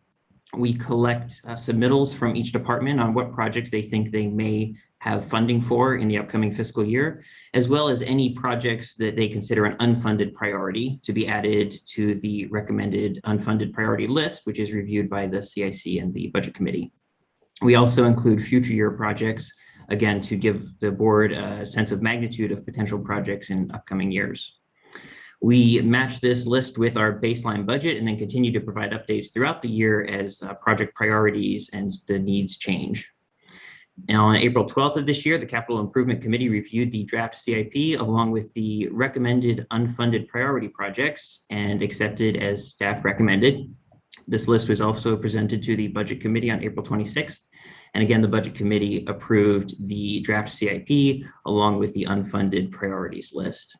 I will note that at each of these meetings, additional information was requested on the ARPA funding and water and sewer projects. And through a series of meetings, staff has received direction on not only the funding amounts, but the priority of projects, and those have been incorporated into this draft CIP. The CIP list for the upcoming fiscal year is also presented to the Planning Commission for conformity with the general plan or coastal plan as is applicable. And finally, here we are today, bringing the final draft CIP to the Board of Supervisors for approval. I will note that as has been directed by the Board of Supervisors in the previous item, we will capture any changes or recommendations and direction that the board may have today, including this latest update to the surface parking project. We will reflect the board's direction in the final version that will be uploaded and published on the website. So a summary of the projects that is included in this year's CIP, we have 85 projects listed as fully funded. This means they not only have funding identified for the upcoming fiscal year, but any future years as well. There's a total across all 5 years of the CIP of $339 million, $74 million in the upcoming fiscal year. We also have 12 projects that identify some or all funding in the upcoming fiscal year 21-22, but may have some unfunding needs in future years or in the current year. An example would be the ARPA Parks, Water, and Sewer project, where the difference between what staff recommended and identified as potential projects and what the board allocated is listed as an unfunded amount for tracking purposes. We also have 50 projects listed as unfunded and potential priorities by departments for this upcoming fiscal year. And finally, 72 projects totaling $396 million for future years planning purposes. The next two slides provide a breakdown of projects by department and show their fiscal year cost as well as total costs. For the sake of time, I'll move quickly through these slides. And then again, we have a list of the unfunded or the partially funded projects showing their total cost in the fiscal year, any shortfall that was identified by the department, and then their total costs. In order to provide the public and county staff with easier access to this information, we recognize that the CIP is a rather large document. We are working with IT to develop a database and a map of CIP projects, and that will be uploaded onto the Public Works, Facilities, and Parks website shortly after the adoption of the CIP. I have a couple screenshots here showing how we expect that to look and hope that that is a valuable tool for the board, staff, and the public. I will now turn the presentation over to Randy Ishii to speak briefly on some of the public works projects that are included in this year's CIP. Thank you, Mr. Snively. And for the sake of time, staff will be brief with the discussion about these items. The next two slides show the some of the focus projects for the roads portion of the capital improvement plan. one slide representing the maintenance program, and the other representing engineering projects. So in brief, the maintenance program consists of many of the same items that we have used systematically in the past, ranging from countywide striping to the annual seal coat program, all the way down to vegetation mowing, which supports the ongoing mowing that the maintenance crews do themselves. Next slide, please. And this is a summary of some of the highlighted engineering projects, whether they be a bridge project or a road repaving project. Some of those that are entering their next phase of work in the CIP for this upcoming year include the Davis Road Bridge and Road Widening Project. We have the Nacimiento Lake Drive Bridge in construction now. We have more design work on the Bradley Road Bridge project, and it'll start its construction phase. And then we have various road rehabilitation projects such as the Murphy Road Rehab, Hunter Lane, Cooper Road, and Old Stage Road. And with that, I hand it back to Mr. Snively. Thank you, Randy. We always like to remind both the committees and the board that there is a significant amount of deferred maintenance across the county infrastructure. And so we include this slide simply to show that in addition to the projects which are included in the funded CIP projects, there's always quite a lot of projects that are unfunded and that need to be addressed. Which leads into the next question: how do we prioritize these unfunded projects with such a large pool of work to choose from? And staff uses two scoring criteria to try and help the board identify what may be higher priorities. And just for clarification, these are tools for reference only. We ultimately look to the Capital Improvement Committee, the Budget Committee, and then the board for final direction. But we hope that this is a useful tool to them in making those decisions. So the first is a 7-factor scoring criteria on a score of 0 to 100, which looks at life, health, and safety and infrastructure needs throughout the county facilities. And those are scored by Public Works staff, and the scored and ranked lists are presented to the CIC, the BC, and are included as attachment B to this report. We also use a Government Alliance on Race and Equity, or GARE, cohort scoring criteria that looks at racial equity or looks at projects in light of a racial equity lens. And we review that with staff members and members of the community. This uses a yes/no scoring criteria, 6 different factors, which are listed here. And those are also included in our scoring criteria listed as attachment B. Working with the CIC and the Budget Committee, these are some of the higher scoring projects that were recommended as unfunded priorities. And that means that we have not identified a funding source for them, but should funding become available, and barring any other direction from the board, we would look to this list to give us direction on where we should first allocate funds. So here we have 4 projects recommended for parking lot repair for the Seaside Community Benefits Office in Seaside. We also have the beginning phase 1 of the safety and security measures throughout county facilities, and then a roof project at the 911 building and another parking lot project over at the Juvenile Division. That concludes our presentation. The recommendations today are to receive the report, for the board to approve the draft CIP with any direction and changes as noted, and then provide any additional direction or changes on any unfunded priority projects. That concludes my presentation, and staff is available for any questions. Thank you. Thank you for the presentation, and thank you for the work. Would either member of the Capital Improvements Committee like to comment first? I see Phillips approaching the mic. Yep. Thank you. Now, we've been working through this for a number of months, and they presented a pretty thorough synopsis. And I think it is important that we have, we all want things for our various districts, and I think it's Public Works and all of them have come up with some pretty good ways to objectively evaluate these things in a fair way, and especially with the GARE factor added into it. So at the appropriate time, I'll support the motion. So thank you. Supervisor Adams? Thank you, Madam Chair. Supervisor Phillips and I made a referral last year to take a look at options for road funding for the pavement management program, and I look forward to getting a more thorough report on that at some point. but I see that we only have $2 million, only, she said, like it's nothing, only $2 million in the seal coat program for county roads. And my understanding is that we are closer to needing $20 million for that project. So I know it's going to be a difficult situation for us to continue to move forward with the limitations that we have at this point. I think if we were really trying to achieve a higher condition rating and reduce the deferred maintenance, we would need to have far more in funding for things like the seal coat program. Be that as it may, I understand that you've got a great process in place, as my colleague Supervisor Phillips said, so I feel confident that we're going to be able to move forward. When you have $1.5 billion in roads and bridges as far as deferred maintenance, $100 million in buildings deferred maintenance, and $15 million in park deferred maintenance, you're dealing with a daunting problem. And my hope is that we could come up with some way to have a bond issue or some other measure that would allow us to really take a big bite out of the deferred maintenance that we have in the county. And then finally, I just want to comment on the budget itself.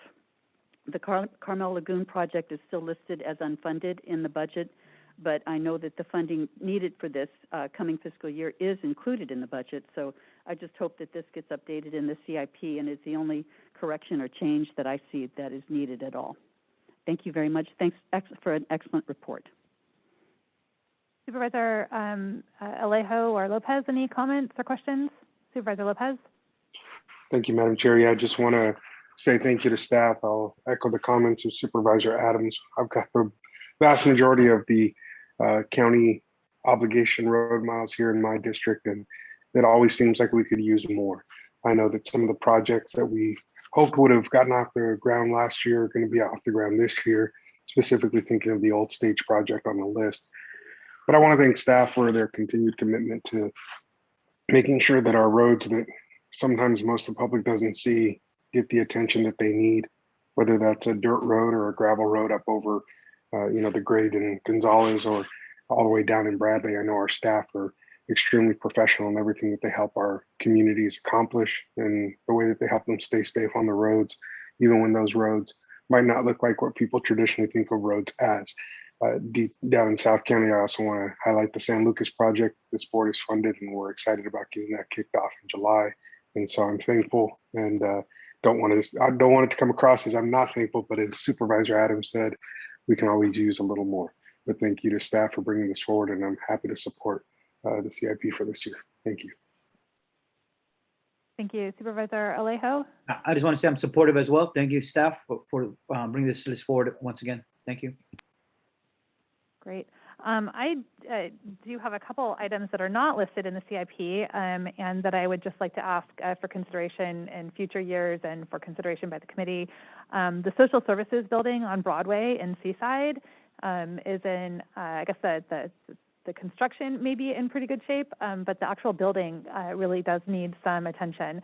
And so I would just ask that our Public Works and Facilities staff work with social services to take a closer look at that particular facility, as well as how it may fit in that particular site aligns with the Seaside's vision for Upper Broadway. And then the other facility that I would love to see included or considered in future capital improvements program and planning would be the Marina Health Clinic in Marina on Reservation Road. It is in a very poor condition. It's a rented facility, and the need for a more permanent quality facility is apparent. So I would just ask that those two items be considered. And they are ones that I've spoken extensively with our county team, staff team about as well. Let's take this out to public comment, and then we can bring it back for another round of board comments and questions. Is there any public comment on our capital improvements program 5-year plan annual update for 21-22 through 25-26? We don't have anyone in the audience commenting today. Is there anyone on Zoom who would like to make a comment? Seeing no hands raised, I will bring it back to my colleagues on the board. And we have hands raised from Supervisor Lopez and then Supervisor Alejo. Sorry, that was actually a legacy hand.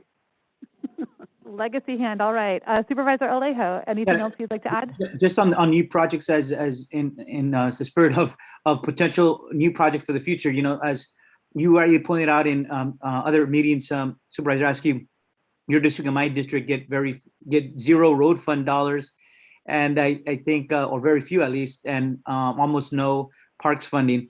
So I'm supportive of these other projects in my colleagues' district, but I hope that in the future I'm open to supporting the renovations at those sites you mentioned, Supervisor, and also hopefully for the future BMX and skate park in Salinas that we could also fund that, knowing that our districts do not get other millions of dollars that go to other districts. So we and it just as in terms of equity, that there's not a long list, but it's a fair list, a small fair list of projects that we'd also like to see realized in our district. So I put the skate park and BMX among one of those new projects, hopefully for future consideration. Thank you.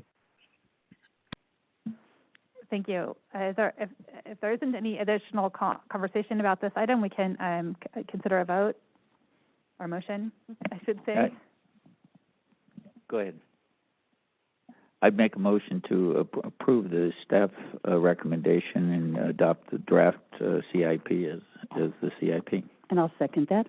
Okay, we have a motion from Phillips, a second from Supervisor Adams, and just to verify that that does include the previous discussion and action made earlier with our item number 16 in terms of the CIP change to the Salinas parking structure. Yep.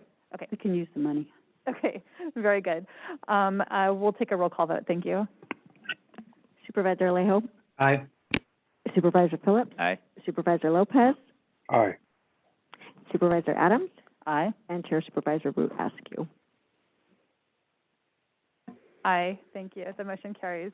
And again, thank you to all of our staff who continue to work so hard on the development of the CIP as well as the actual implementation of the projects in the CIP. We really appreciate you.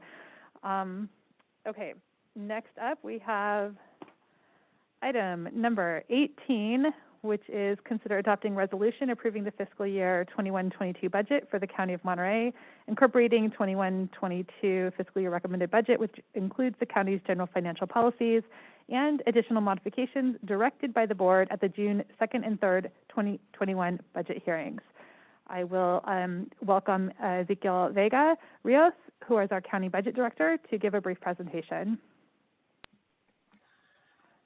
Thank you, supervisors, members of the public. As indicated, my name is Ezequiel Vega, and I'm going to be presenting the recommended changes to the recommended budget for adoption.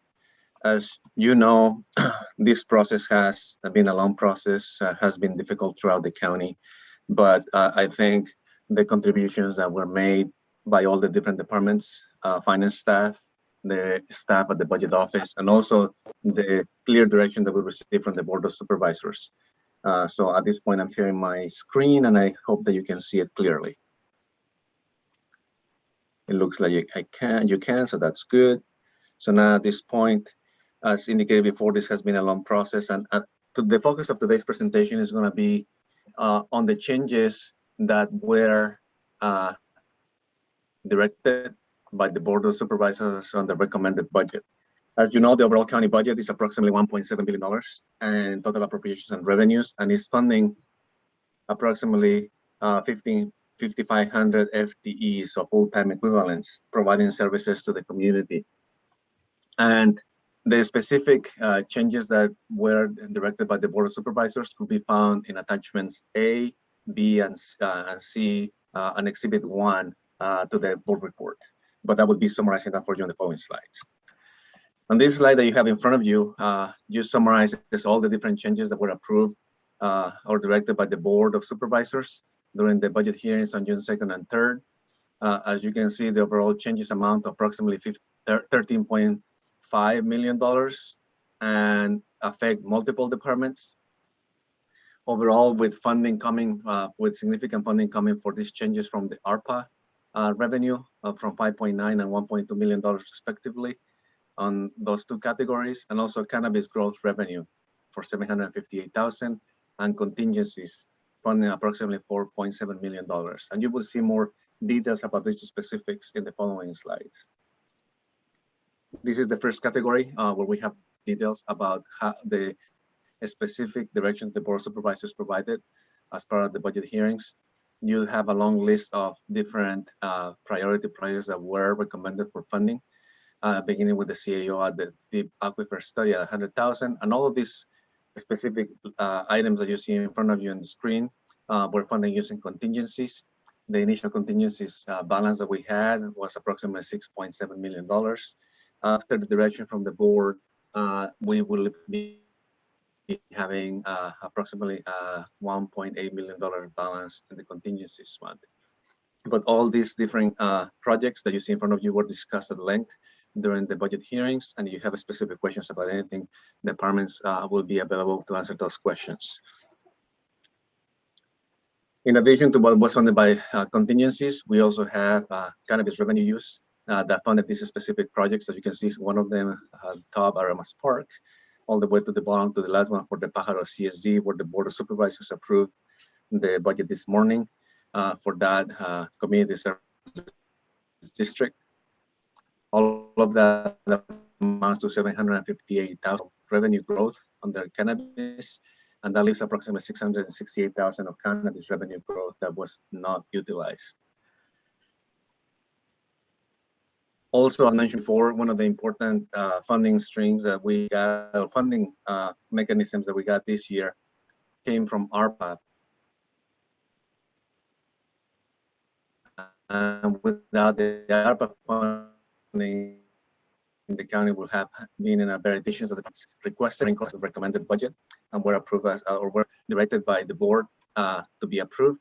And in addition to that, we also have what you see in front of you as changes that were recommended for the to the recommended budget. The total of funding coming from ARPA amounts to approximately $7.1 million, and you see also a long list of different priorities.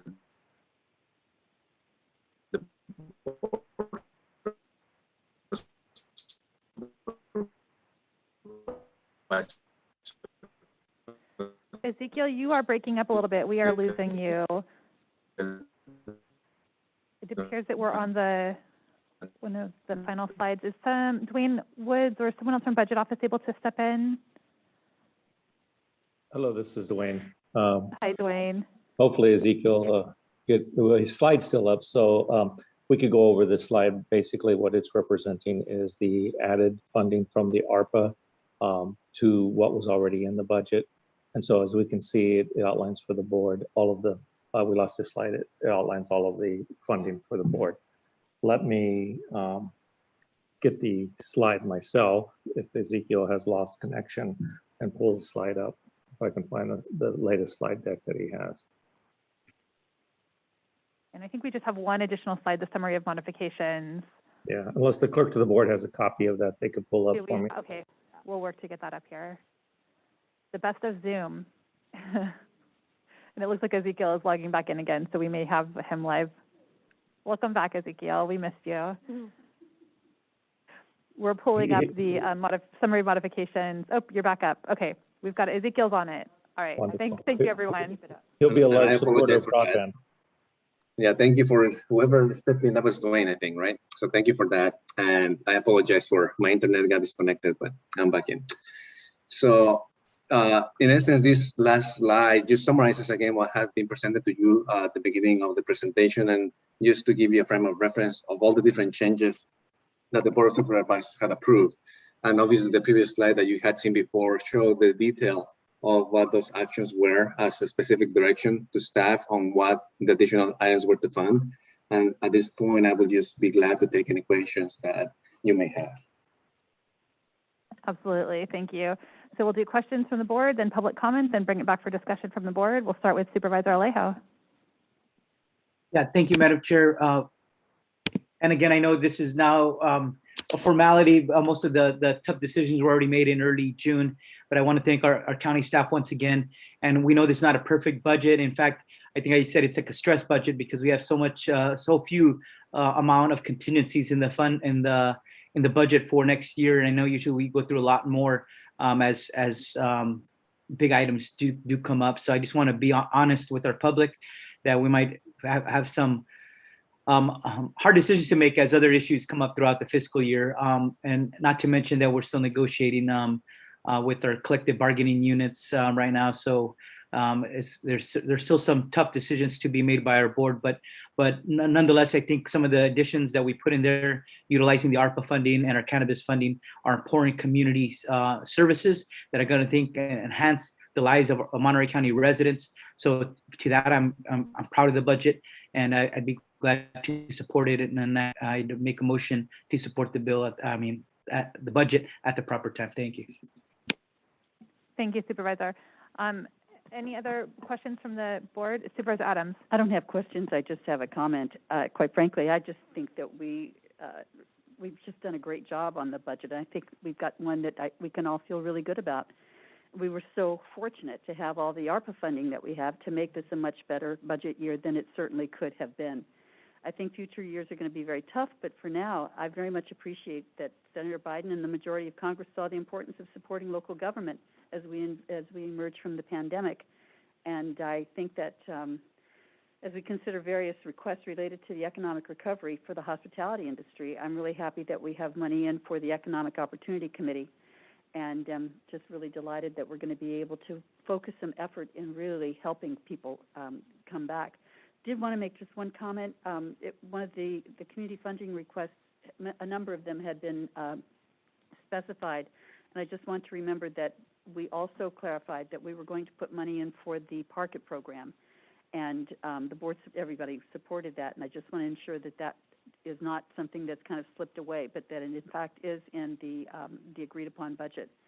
And then one last comment is that to clarify in attachment B, the requested presentation on a code enforcement plan and priorities, my request was actually specifically about vacation rentals. It was not code enforcement just generally. So I want to be sure that I have that on the record. Thank you. And thanks for the staff for just doing a great job. Thank you. Dwayne or Ezekiel, are you able to comment on the Park It program or the code enforcement line item? Yes, on the code enforcement, we will make sure that we make the change to the attachment B to make sure that is specifically to rental assistance. So we will make the change. Thank you, Supervisor, for bringing that to our attention. And then regarding Park It, we had other items that were brought forward by the community, and as we understood the vote by the Board of Supervisors, it was this action item, including with others, that will be something that could be funded. And a lot of you were supportive of some of these strategies that will be coming out of the ARPA economic recovery funding, and there will be specific programs that will be developed after the board discusses that a specific line item. But I know that there was a support for that item and others as well, but it was not specifically identified because I understood that there will still be further discussion at the Board of Supervisors level as to what programs will actually be coming forward for implementation throughout the community. If we are wrong in that, please feel free to provide direction to us. You know, I really thought that we had all agreed that we were going to put 25 measly little dollars, but still $25,000 is a lot, that we would be able to use for that program, particularly as a part of the shuttle program that would be able to allow free transportation for people to be able to get from the parking area into Point Lobos. So I just want to be sure that we've not lost sight of that. I think we were talking about it when you got the 250 for Aromas, and 250 went to another park. And I got 25,000 for Park It, and I don't want to lose that. Charles McKee? I do recall money for Park It. I just don't recall the exact amount or, yeah. Yeah, I could say it was 250,000. I believe I was the second on that, and I think the source was the set aside that already existed. So we were told it wouldn't be a specific line item, but that it could be carved out from that specific line. Right. Was the response we got when we got to 3. I agree. From That's which line did you say, Chris? Say that again, Mary? What line did you say it came from? I didn't quite remember the line, but we were told that it was in there in a line and it could be carved out of that line as a dedicated 25. It might have been the development piece for tourism, the development piece, but the 25 was going to be carved out from there, and we did get 3 for that. Charles, can you just clarify? Yeah, I think that is correct. I think Supervisor Lopez hit on it. He's got a younger brain and memory, so I think that is correct. That it was to come out of that the economic development, tourism development side of the pot. ARPA portion Yes. of funds that the committee was going to specify out exactly how it was spent, but it was to be included in that, was my. And Mr. Woods has his hand raised too. Yep, okay, great. And Dwayne, did you want to add anything to that memory? Yeah, I think you guys got it. I just want to reconfirm that those funds are appropriated and they can be used for that. So that you don't need to appropriate them, they're already in there. Thank you. All right, very good.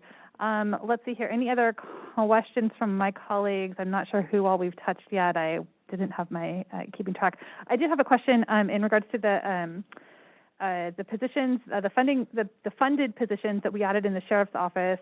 I know that oftentimes those funded positions won't be filled immediately.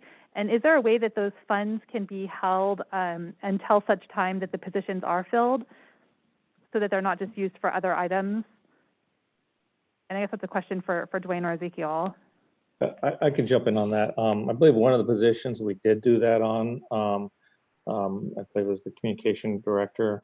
Some of the other ones we may not have done that on, but we'll appropriate those. And as the year goes through, we do watch those and do check departments. But if the board wanted to make that as a common directive, 75% of all new positions, we could go back through the budget before we do adoption and do that. We find that it's not necessary in all cases, but it is not a bad practice. I would say it's not a bad practice.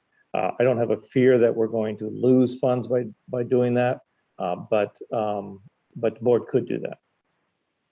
I would ask that we do that for the sheriff's office, considering that we don't really have any other authority over the funds that get utilized once we appropriate them, and that the commitment from 3 of our board members was to fund those positions. But I would just like to make sure that those funds are used for those positions that the board had asked, and not as salary savings that are used for other things that we then have no control over.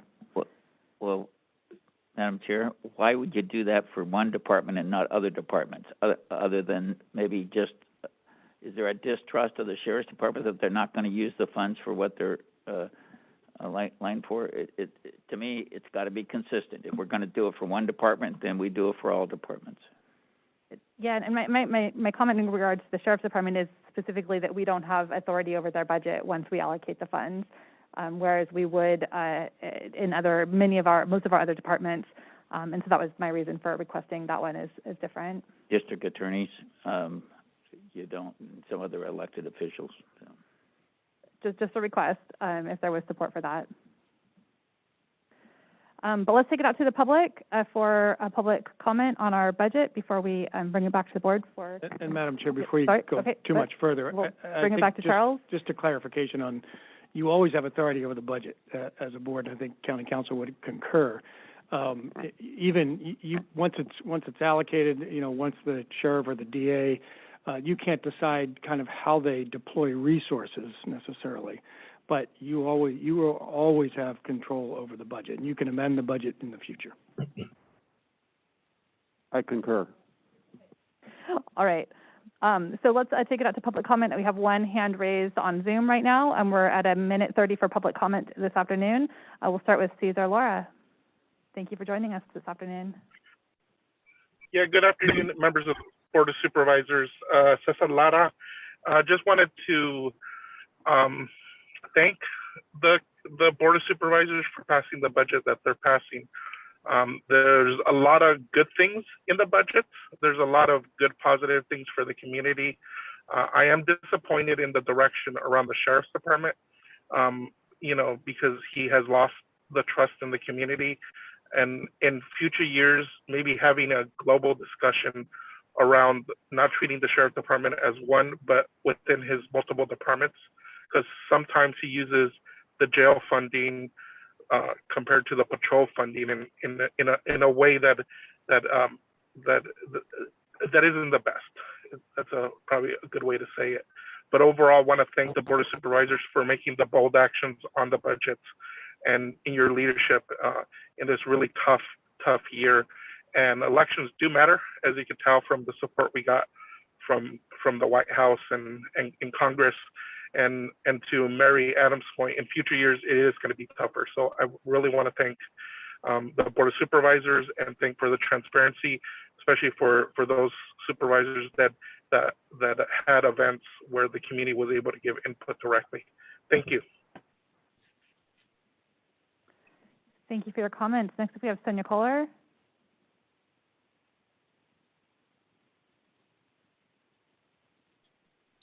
Good afternoon, Your Honors and county staff. Good afternoon, fellow constituents. I'm Sonia Kohler, and as Director of Bright Beginnings, I'm here with a big thank you from our diverse countywide adult partners and also from our youngest ones who, with their wide open hearts, keep us motivated.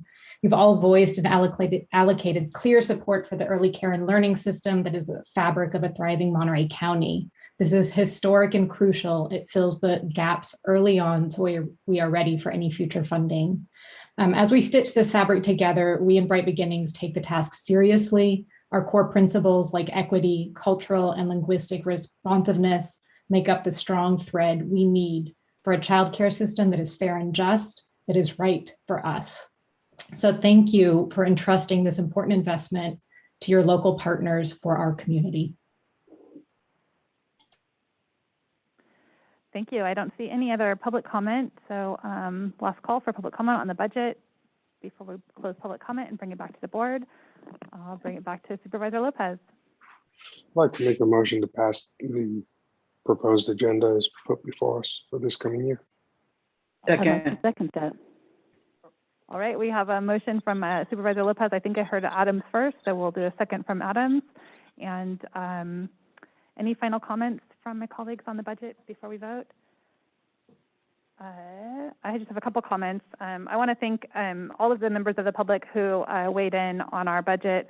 I want to thank all the staff who worked to present and make their case and bring carefully thought through recommendations forward to the board. There's a lot in this budget that I'm really personally very proud of. The funding that we've committed for Esperanza Care, the commitment to housing policy positions to streamline and move our housing, affordable housing programs and projects forward.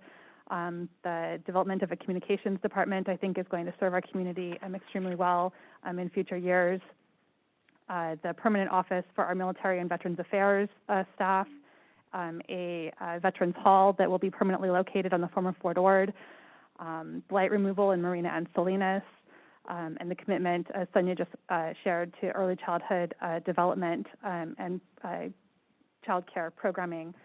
I also want to just acknowledge that I am thinking about and aware of and watching the significance of our upcoming negotiations with county workers, and recognize the need to ensure that our frontline caregivers deserve and need to be paid living wages for their work.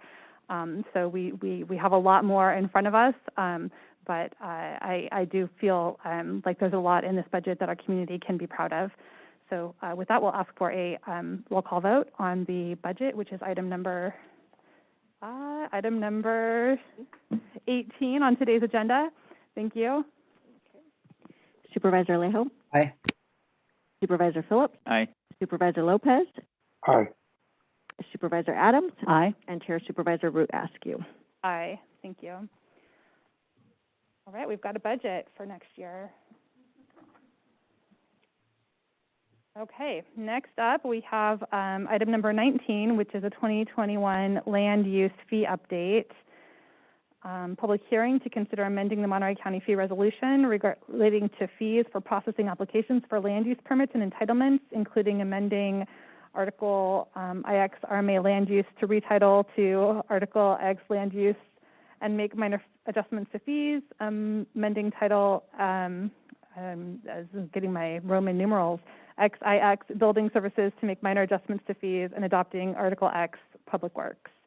And I will welcome Melanie Beretti from Community Housing and Community Development to give a brief presentation.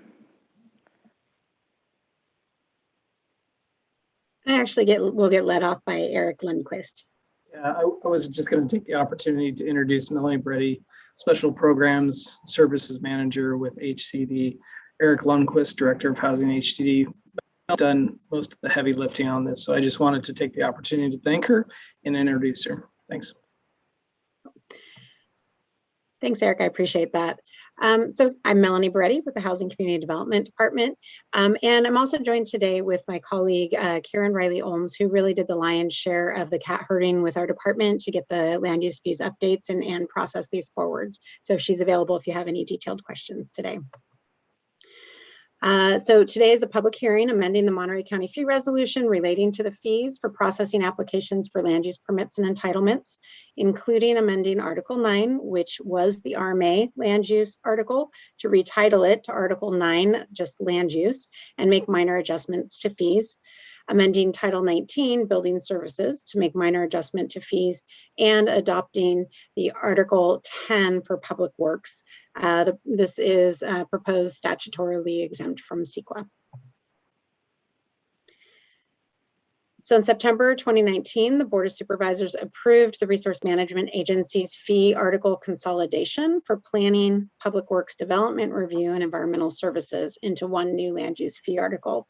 In that process, the Article 10 and Article 20 for public works, which were for the development services and environmental services, were rescinded and reserved. The 2020 split of the RMA necessitates amending the previously consolidated Article 9 while concurrently reinstating and retitling the rescinded article for public works, Article 10. So we've done an audit of our 2020, we've done a 2020 permit audit, essentially to get a full year functioning with the new 2019 fees. And based on that data review, really that fee consolidation and overhaul that we did is working well. There are no major modifications needed. And we've discussed this previously. We did also analyze, and the permits that were issued in this 2020 were focused more on simple permits and smaller projects. Primarily the effect of the coronavirus pandemic, which did have some impact to our revenues for this year. But again, otherwise everything was functioning well within our fee, our revised fee structure.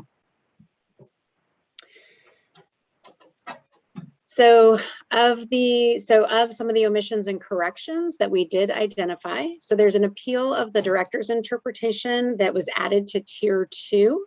I did want to flag for the board that we did realize an error in the resolution, as well as a couple of attachments related to, that we provided an errata memo for, and updated attachments related to the appeal of the fee determination, the director's interpretation, and the director's interpretation appeal, all of which are actually $1,500 with no general plan update implementation fee. So that was just incorrectly, erroneously included as 1,000, but it's $1,500, which is the new updated fee. We also have added an appeal of incompleteness and appeal of incompleteness, incomplete or completeness determination, excuse me. And that is $3,000 with no general plan implementation fee. And we added a contract administration fee of 15% to the contracts for amendment, which we did not previously have. All right. We also moved the lot line adjustment general from Tier 5. We actually lowered it to Tier 4. We added a new fee for a voluntary merger, and that got added to the Tier 2. We added 2 smaller deposit levels for condition compliance and mitigation monitoring, basically acknowledging that not all projects are created equal. So we have categories in essentially 1 to 10 conditions, 11 to 20 conditions, and then greater than 20 conditions with commensurate deposits. We also, one of the major changes, which is still not highly significant, is we did increase the Tier 2 fee amount up from $1,000 to $1,500, plus now the general plan update implementation fee from $150, or from $100 up to $150. When that's appropriate to cause. And that was based on our auditing and time tracking, where we had just really underestimated the amount of time it takes us to process Tier 2 projects. So we did need a slight increase there. I did want to, just for a general piece of housekeeping, flag that we did remove the public works only fees from the land use article, and those now appear in the Article 10 for public works. And we just did a blanket removal and replacement of RMA when we replaced it with HCD throughout. So we also made revisions for road abandonment. We actually reduced that from a tier 4 to a tier 2. And that's largely because the HCD land use processing time is significantly reduced for that, since the majority of that is handled by the Public Works side of the house. We added an hourly rate for housing services, with housing coming over to the HCD. We incorporated changing previously adopted related to cannabis permits, so we're formally incorporating those now. And I already mentioned the other 2 housekeeping items here.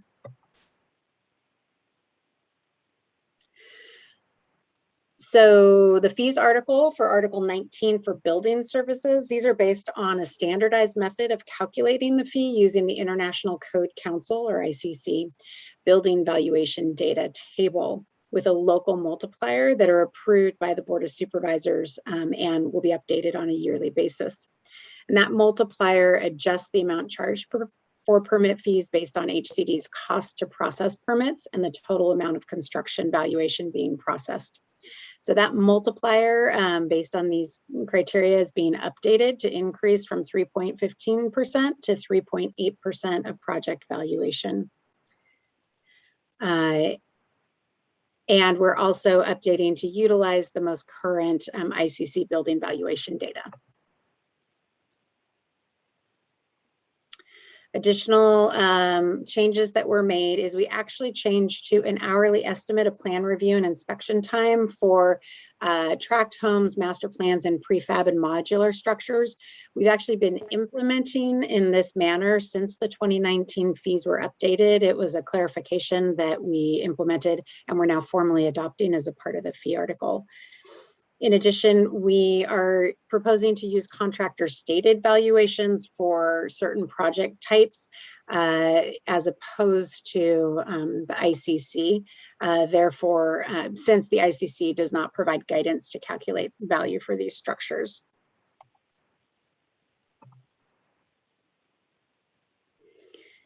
We are increasing the building permit fee from base fee from $195 to $390, and that's to compensate for cost recovery for 1 hour of inspection and 1 hour of office time that wasn't previously accounted for. We're also just doing some corrections on some inconsistencies in fees for simple permits that were being charged. So we're modifying the valuation range of the building permit base fee from 0 to 10,000 to a smaller window of 0 to 5,000. Clarifying the permit card replacement is included with a permit extension fee for simple permits. That's, again, we've been implementing that way. So now we're just clarifying it in the fee structure for itself. And similar with the other article, we're doing a blanket replacement of RMA with HCD throughout.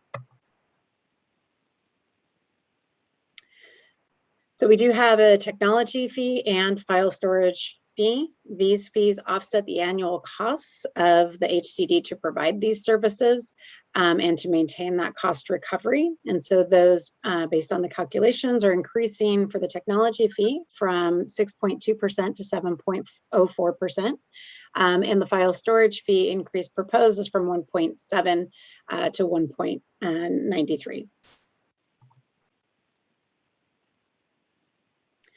So as I mentioned earlier, the public works fees will only be charged on those projects that require higher level of traffic engineering and surveying, and they've been specifically pulled out of the land use fees into the adopting the new Public Works Article 10. These include extraordinary development projects such as subdivisions, for example. Otherwise, the HCD Development Services team will continue to provide an adequate level of review regarding more basic level traffic and surveying projects, thereby not incurring extra and additional public works costs.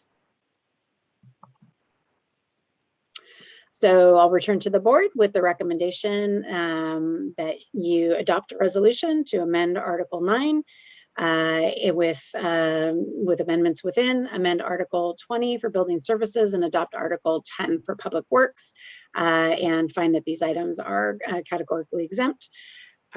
If adopted, the fees article amendment would take effect on August 21st, 2021. Thank you. Thank you, Melanie. Colleagues, any questions regarding the presentation. Just sort of curious why August 21st instead of like July 1?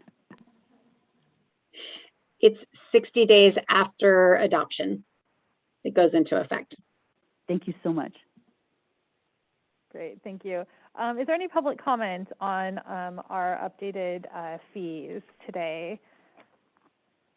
Anyone on Zoom? Anyone in the audience? Comment on our 2021 land use fee update? I don't see any public comments, so I will bring it back to the board to entertain a motion. I'll make a motion to go ahead and accept the resolution and amend the fee articles with the minor changes as presented. Second. All right, we have a motion from Adams, a second from Phillips, and Supervisor Lopez has his hand raised.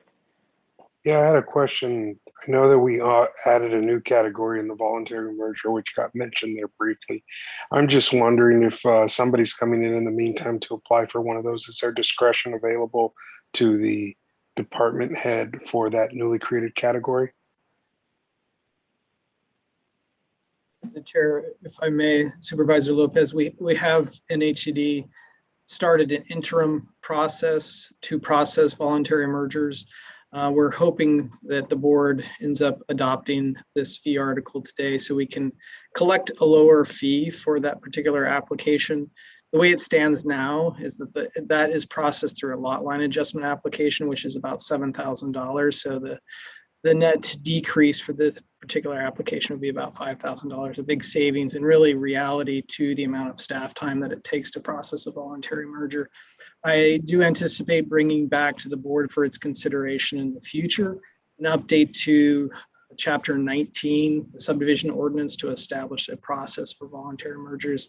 Right now, the county does not have one. It should. It's processing voluntary mergers through a lot line adjustment process, which works, but it's a little bit cumbersome. And so we hope to, through this article update and subsequent ordinance, make a more efficient process for our applicants. Thank you. Thank you, Eric. I appreciate that. I just wanted to really figure out how this was going to boil down and affect the project that you're aware of. So I appreciate the response. Thank you. You're welcome. All right, with that, we have a motion and a second, and we'll take a roll call vote. Supervisor Alejo? Aye. Supervisor Phillips? Aye. Supervisor Lopez? Aye. Supervisor Adams? Aye. And Chair Supervisor Root Askew. Aye. Thank you. The motion carries. We do need to take a 5-minute break for IT to change the tape, so we will reconvene at 4 p.m. Don't wander off too far. We will be reconvening in just a moment.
Thank you.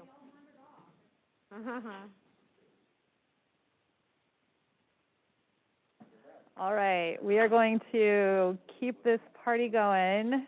So we will invite everyone back to their chairs, back to their microphones. Thank you. And thank you, IT, for all of the behind-the-scenes work that you do. We see you behind those magic curtains and appreciate you. We're going to move on with item number 20, which is the expansion of greenhouses and industrial buildings for cannabis cultivation. This is a public hearing to consider adoption of an ordinance amending section 21.67.050 of Title 21 of the Monterey County Code to allow for permitting of commercial cannabis cultivation within new or expanded greenhouses on properties zoned farmland that contain at least one greenhouse that was legally established prior to January 1st, 2016. And then we have items B, C, D, and with our location of inland and incorporated areas. I'd like to welcome Craig Spencer, Services Manager from the Housing and Community Development Department, to give a brief presentation. Thank you. Thank you, Chair Rudascu, and good afternoon, Supervisors. My name is Craig Spencer with Housing and Community Development.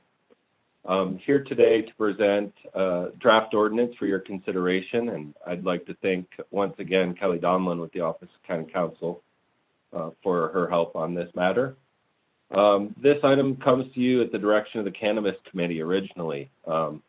Early in the year, the Cannabis Committee wanted to explore ways to expand the cannabis industry in Monterey County and keep us competitive. They asked staff to prepare an ordinance that would allow expansion of greenhouses within the farmland zones on properties that already contain greenhouses.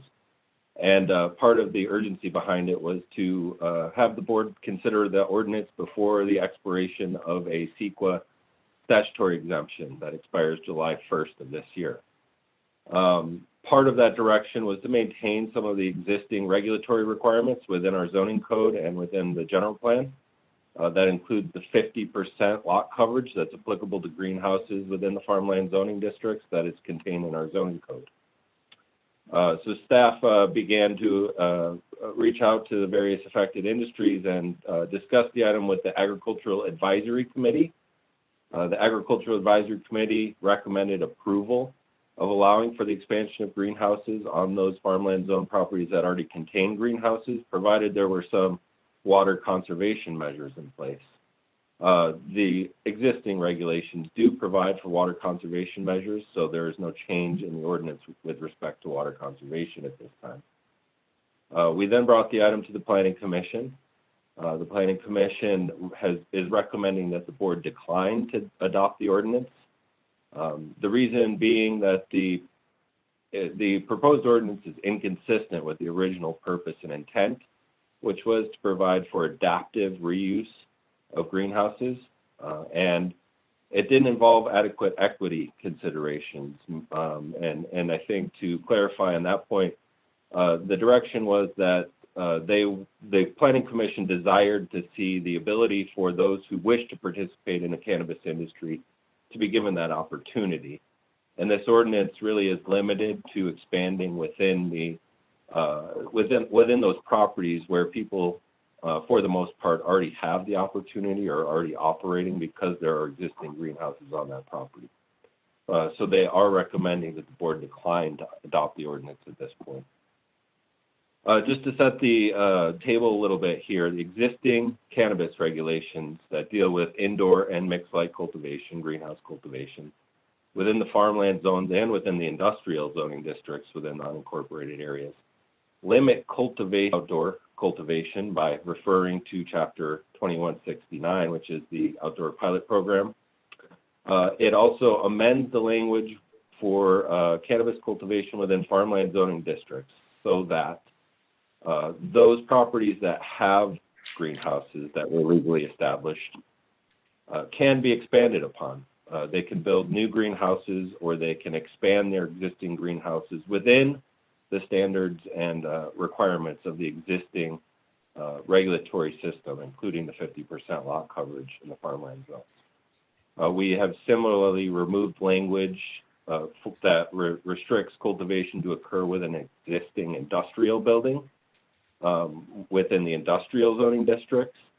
And that would allow for the new construction of structures within the industrial zoning districts with a permit and subject to all the regulations, and that those new construction or reconstructed buildings could be used for cannabis cultivation in the industrial zones. I'd also like to mention here that as part of the updates to the farmland zoning district existing requirement, we recognize that there's a reference to industrial buildings, and that terminology is not accurate or entirely correct within the farmland zones. There often is not industrial buildings in the farmland zone, so we're changing that terminology to agricultural support facility.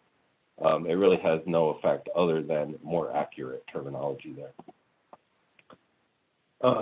In looking at what these changes would do, staff is suggesting only an inland ordinance at this point.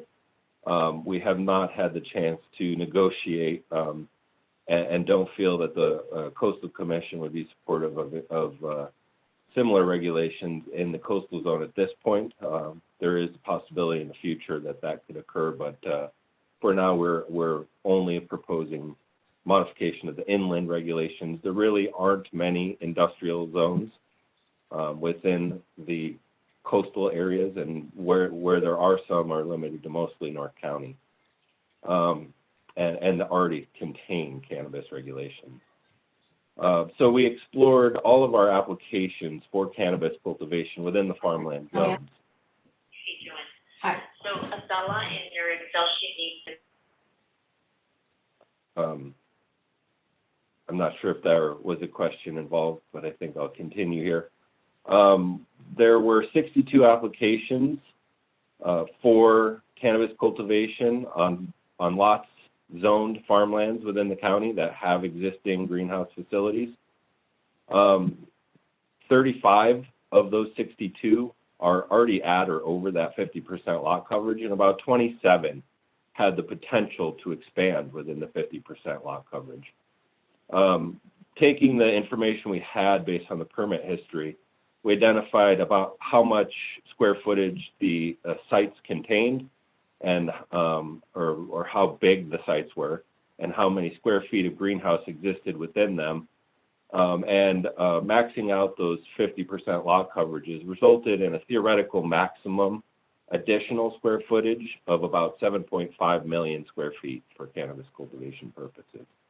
That wouldn't all be cultivation, because there would be some ancillary uses, processing buildings, drying and trimming buildings, things of that sort. And of note, 4 of the properties of those 27 that had the potential to expand make up about half of that theoretical maximum. Because those 4 properties are large properties, meaning 50 acres or more, and they have some greenhouses on them, often with also some traditional agricultural row crops. Those properties, if they were to be maxed out at the 50% lot coverage, would be where about 3.2 million square feet could occur. We don't think that will happen, and I'll get into that in a moment. We don't have detailed information within the industrial zoning districts. We've had a few applications, mostly on the smaller side outside of Moss Landing, in our industrial areas for processing and or cultivation. But it is more intensive use because of the energy demands, and with the indoor grows, you need to provide artificial lighting. So we don't know what the effect of allowing new construction will be. We think it will be minimal, because most of our industrial properties in the unincorporated area have been developed and are in some sort of use already. And the restriction to remove the requirement for cultivation to occur only within an existing building really will have a minimal impact on the amount of square footage that could be cultivated in those zoning districts. So our best guess at this point is that most of that 7.5 million theoretical maximum will not be realized. And over time, we estimate about 2 million square feet could be realized.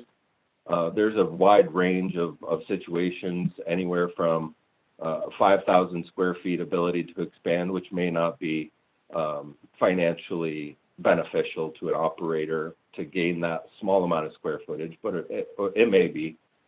Anyway, factoring in those types of things, those lot sizes where we think those large lots will not expand to their maximum potential, because that would just be a lot of greenhouse square footage on one lot. It would be a large upfront investment.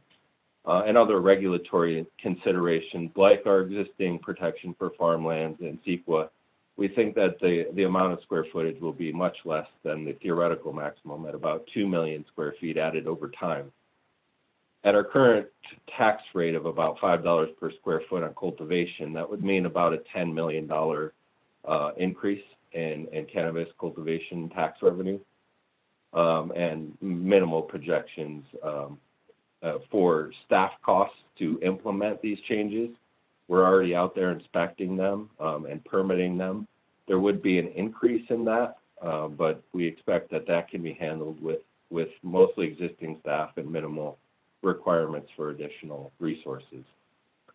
On the timing, I did mention earlier that July 1st, there's a statutory exemption that was adopted with the cannabis regulations at the state level that is to sunset and will no longer apply. That statutory exemption allows the county or any local jurisdiction to exempt cannabis regulations statutorily from CEQA review when the regulatory system requires discretionary review of individual permits that are themselves subject to CEQA. That is the case with our existing regulations. We do require individual discretionary permitting. This board actually adopted a multi-site initial study, 45 sites in the Salinas vicinity. I believe it was late last year. And that may be in need of being updated as permits move forward, because there was no consideration at the time of the ability to expand. So we'll have to cross those bridges with the individual applications as we get there if the board does decide to move forward with the ordinance today and apply the statutory exemption. If the decision is delayed till after July 1st, there would be additional delay. We would have to conduct a CEQA analysis, and there would be some costs associated with having to do that in association with consideration of adoption of these regulations. And so for those reasons, if the board wishes to move forward, staff is recommending that the board find the ordinance statutorily exempt at this point and adopt the ordinances that amend the references to outdoor grows and remove restrictions to existing facility requirements and in the farmland zone and industrial zoning districts. That concludes my presentation. I'd be happy to answer any questions. Thank you, Craig. Thank you for the presentation and for the work that you did to get us to this point. Colleagues, are there any questions regarding the presentation? Otherwise, we can take it out to public comment. I actually do have a few questions, Craig. In the process of going to the Planning Commission and the Ag Advisory Commission, were the neighboring parcels who are adjacent to the existing properties notified and given the opportunity to participate in sharing their concerns, if any? Not directly. As an ordinance that affects a number of people, I can't remember the exact number. We did, instead of direct noticing, because we don't know exactly who will be affected on which properties, and do a 300-foot notice. That would be thousands of people. So the law, I believe, allows us to post a hearing notice with 1/8 page size requirements in a paper of local circulation, which we did for the Planning Commission. The Ag Advisory Committee has a different notification process, and that's done through our Ag Commissioner's office. there are representatives from the ag industry and the Farm Bureau who attended that, but there was no direct notice to every potentially affected neighbor, to answer your question. Okay. And then some of the communication that we've received and that I know that the Planning Commission commissioners raised were concerns about the issues of equity. And can you speak to that, speak to how those concerns might be mitigated as we move forward? If you're able to answer that question, yeah. Yeah, I think that in general, the desire of the Planning Commission was to provide for a broader range of opportunities. And that could include anything from more substantial amendments to our regulations that allow cannabis cultivation in more areas, more zoning districts, properties without greenhouses currently, things of that sort, to just treating it like agriculture. And that would be something that the board could consider in terms of direction. But the discussion was had at the Planning Commission that allowing additional greenhouse space potentially provides for the opportunity for those interested to lease that space, because not all property owners are actually cannabis operators. So in some ways it does make some room for additional business interests within the county. But in other ways, it's still limited to those properties that have existing greenhouses on them, and for the most part are already participating at some level in the cannabis industry. Okay, that is helpful. So the conversation, just to restate what you're saying, I think you're saying is that the Planning Commission wasn't saying we don't want cannabis expansion. They were saying that we have concerns about limiting the expansion only to these locations? Yes, I believe that's what they were saying. It might have been a little more. Okay, and then the last question that I have is, in Attachment E, some of the correspondence that we received argues that this proposed ordinance would not be exempt from the July 1st CEQA exemption due to the scope of the project.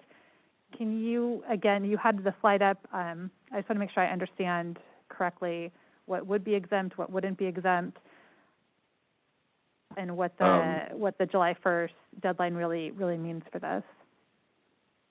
Yeah, so the state law that allows local governments to adopt cannabis regulations provides a statutory exemption from CEQA. That statutory exemption is qualified in that it allows the local governments, including the county in this case, to adopt cannabis regulations as long as those regulations require individual review of permits in each case, individual discretionary review. And that individual discretionary review on the back end of the ordinance are themselves subject to CEQA. So the county is not performing an analysis of the environmental impacts of adopting these regulations up front, but is considering the impacts of each project as those projects move forward. And that's the way that the state law is set up. And that provision within the state law goes away as of January 1st of this year. And any cannabis regulations following July 1st will need to have some level of CEQA analysis or determination made. And so following, so if we didn't approve this today and we wait until after July 1st, you're saying that in order for us to adopt a change to the ordinance, the county would have to conduct a CEQA review before adopting or as part of the adoption of a change, and then individually they would not, or they would require an additional CEQA review? Yeah, so I mean, that's it can be a question that we deal with on a daily basis, but the proposal to adopt regulations is subject to CEQA after July 1st. There's no statutory exemption that applies. So we would need to evaluate under CEQA what level of CEQA documentation is required on the action to consider adoption of the ordinance after July 1st. For if we were to conduct a CEQA analysis on the ordinance, there's a potential that individual permits later could either rely on that CEQA documentation, amend that to make it apply to their situation, or tier from it, depending on all the facts and circumstances of each case. Okay, thank you. That was very helpful. All right, I don't see any other questions from my colleagues, so we'll take it out to public comment. We're at 1:30 for public comment this afternoon, and I have a couple hands raised. We'll start with Aaron Johnson. Thank you for joining us today. Thank you, Chair. Can you hear me?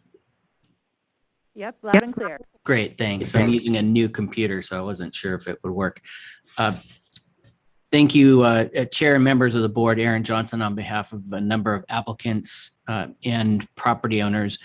I am speaking to support staff's recommendation to approve this change at this date because I do believe that this is a wise use of the exemption that was granted by the legislature that expires on July 1st.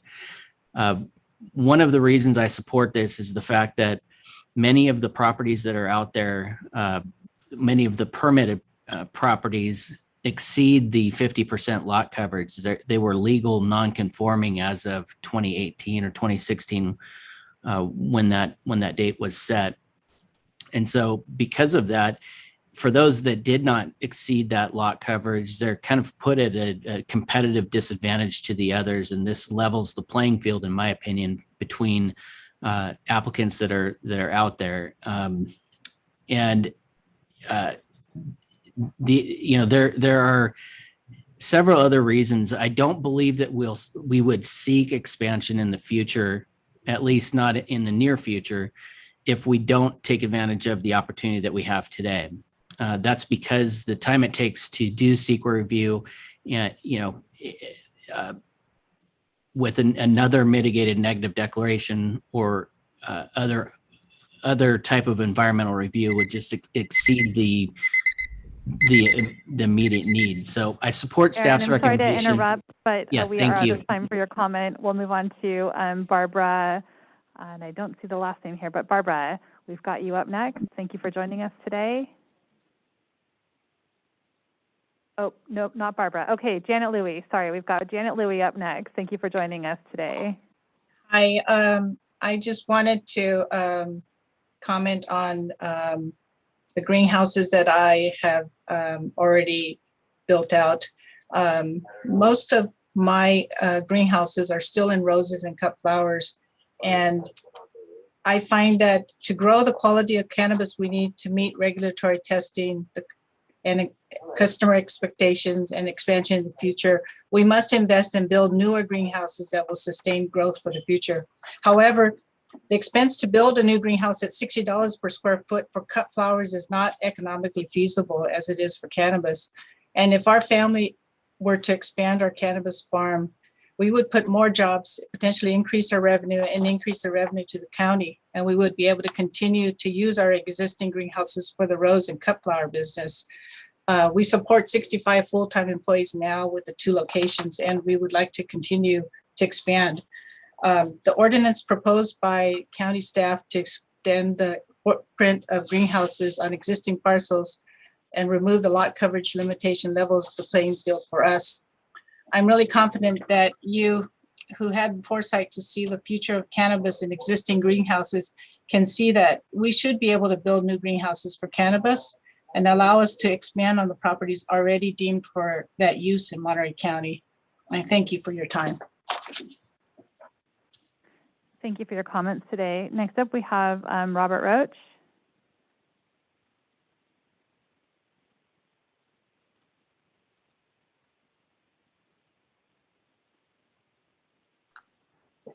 There we go. Thank you. Bob Roach from CCIA. There was discussion at the Planning Commission that expressed support for a broader expansion. You can't do that today, but you can take this step forward to support some sensible, limited, and more immediate growth opportunities for the industry. But let's not lose that good idea. Remember, the 2010 general plan suggested a study of that Potter, Spence, and Encinal greenhouse district to determine its best economic use.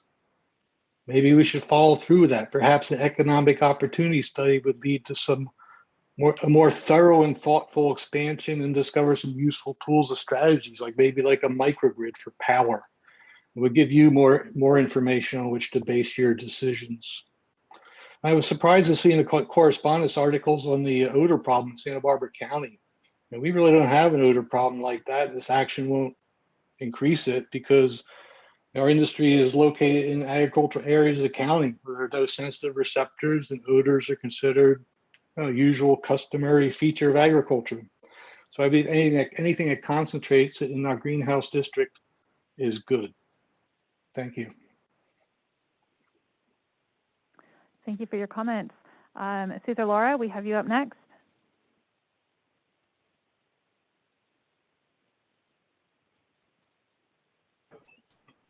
Yeah, good afternoon, members of the Board of Supervisors. The issue of equity is very important. I think that when cannabis was first legalized, a lot of jurisdictions had the foresight to really look at issues of equity and how can we expand the economic opportunity for those that are getting into the industry. Monterey County and our local jurisdictions did not take that up. And so I just want to support this going forward because of the timing, and CEQA is so costly. But I want to go back to the department to really look at an equity lens on the mechanism on this going forward. So that's my only comment. Thank you. Thank you for your comments today and engaging in the conversation. I don't see any other hands raised, so we will do a last call for public comment, and then we'll close public comment and bring it back to the board. Supervisor Alejo.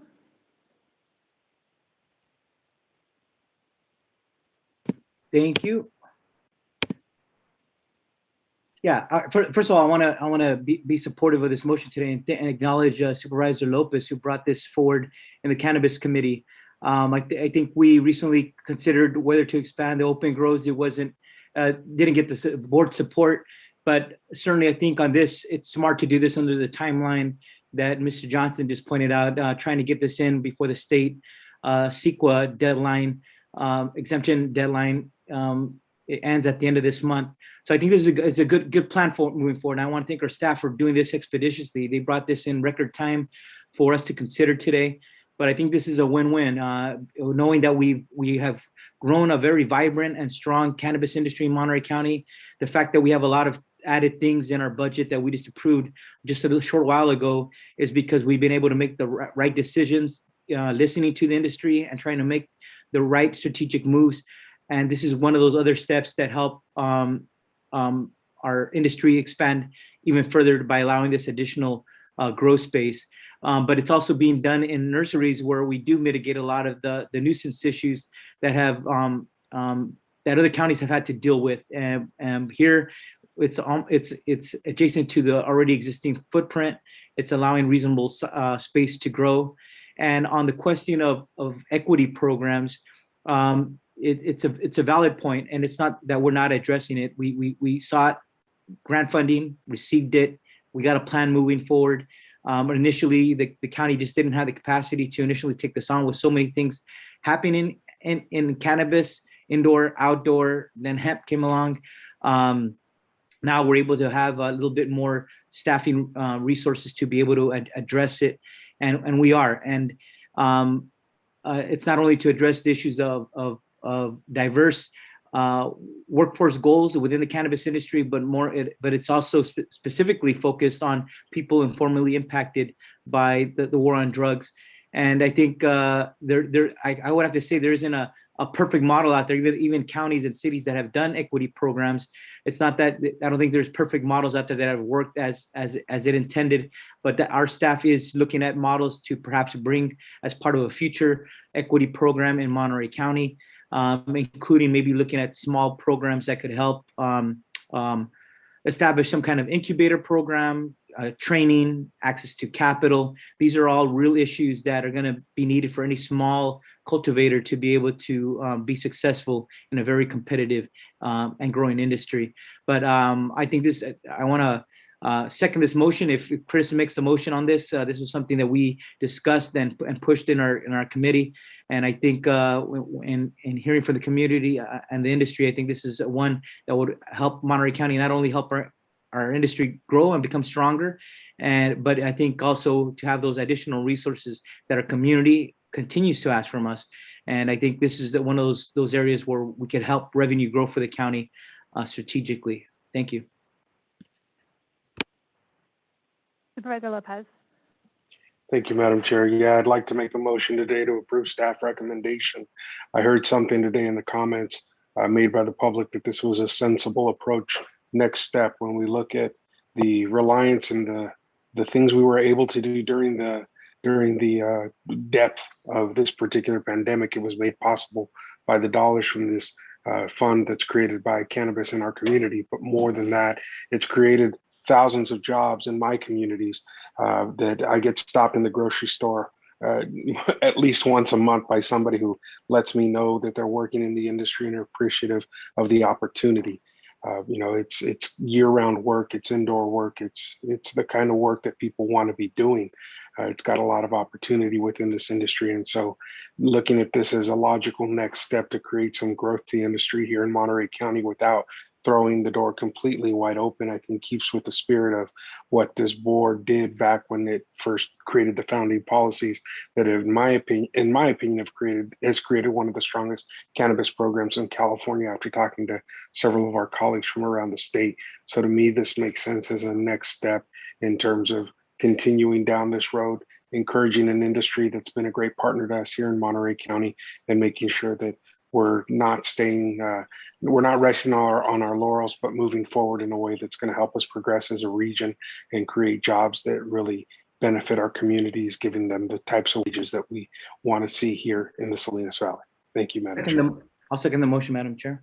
All right, we have a motion from Lopez, a second from Supervisor Alejo. Any other board comments or discussion on this item? Supervisor Adams? Thank you. Thank you very much. I do have some comments. I must admit that I don't feel good about this. I'm concerned that the ordinance is actually going to result in the conversion of prime ag land, and the original intent with the repurposing of the existing greenhouses was to not impact the prime land, farmland that's used for row crops. I think the Planning Commission's comments that found it inconsistent with the original purpose of providing for the adaptive reuse of greenhouses while protecting the productive farmlands. And I think originally the Planning Commission also felt that going back to the equity issues, that these revisions do not address equity within the industry. It would just simply benefit a few property owners who are already in the commercial cannabis industry, while not providing broad opportunities for all who wish to participate. I think the other issue that I care about, and which I have heard from the Farm Bureau shares, is that the intensification of water use is another issue that I have serious concern about. And if a majority of this board chooses to move forward with this, we should at least include the recommendation of the Ag Advisory Committee to require the use of recycled water. But my inclination is really not to support this, but to go with the Planning Commission. I just simply believe that because of the potential loss of farmland and the intensification of water use and other potential impacts, that CEQA review would be appropriate for this proposal.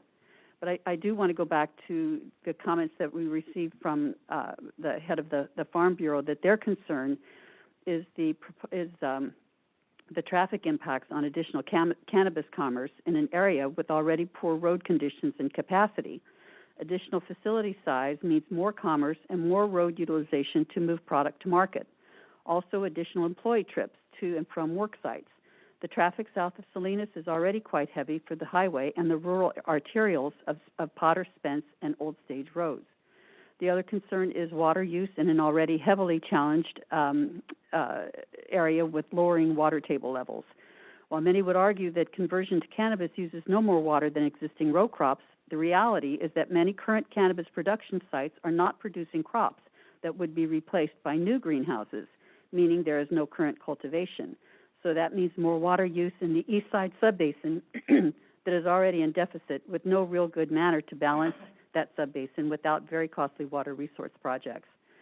So I just wanted to add those comments because I think that, you know, they're valid. Issues around water, issues around traffic, but more importantly, at least to me, it's issues around equity. I don't feel that we're really taking that to heart. So quite truthfully, I would prefer a substitute motion that would be to deny the staff recommendation of this proposal.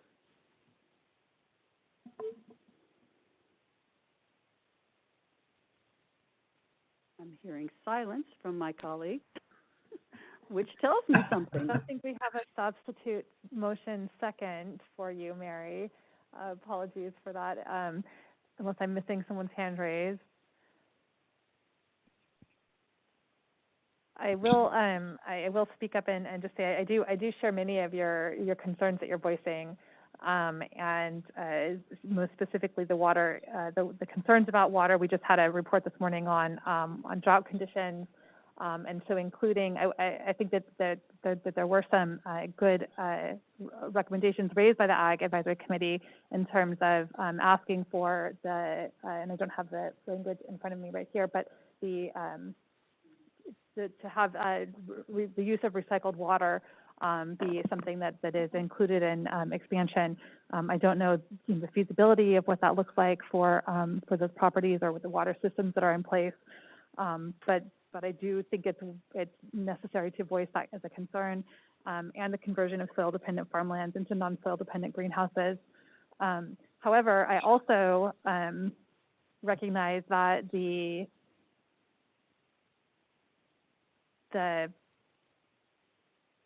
need to be able to look at what's working, make adjustments as we move forward, to the degree that the voters approved cannabis cultivation in Monterey County. There wasn't specific language in what the voters approved that limited the utilization to existing greenhouses.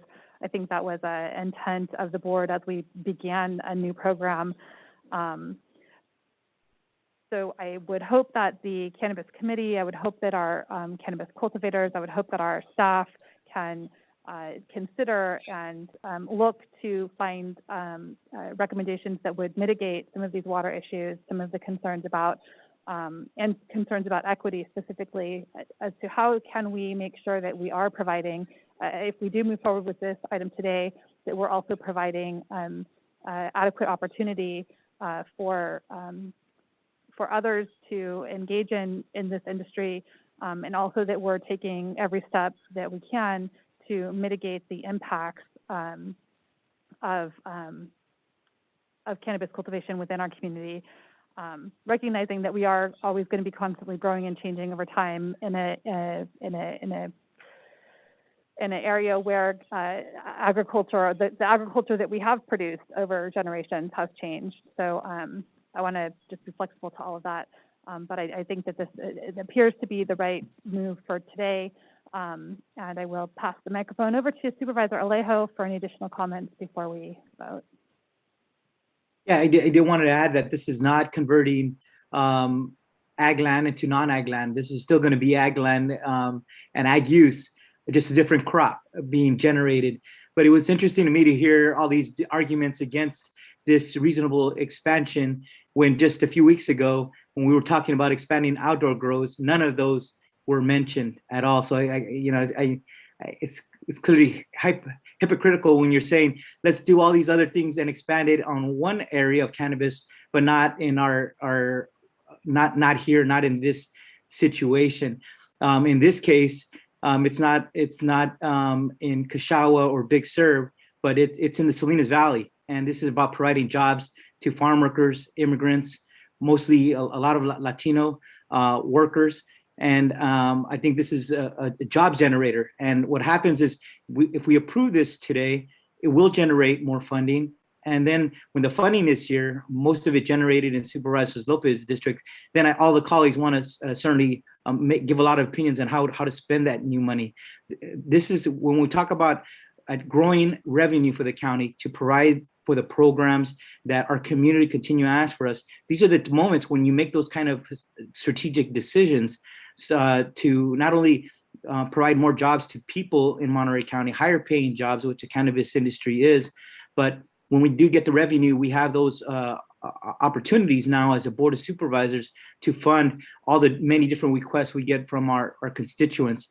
And so I always find it curious that when we make these kind of decisions, people raise a lot of arguments against them, but they don't make the arguments when it comes to spending the new revenue that we generate when we do approve these kinds of decisions today. Thank you.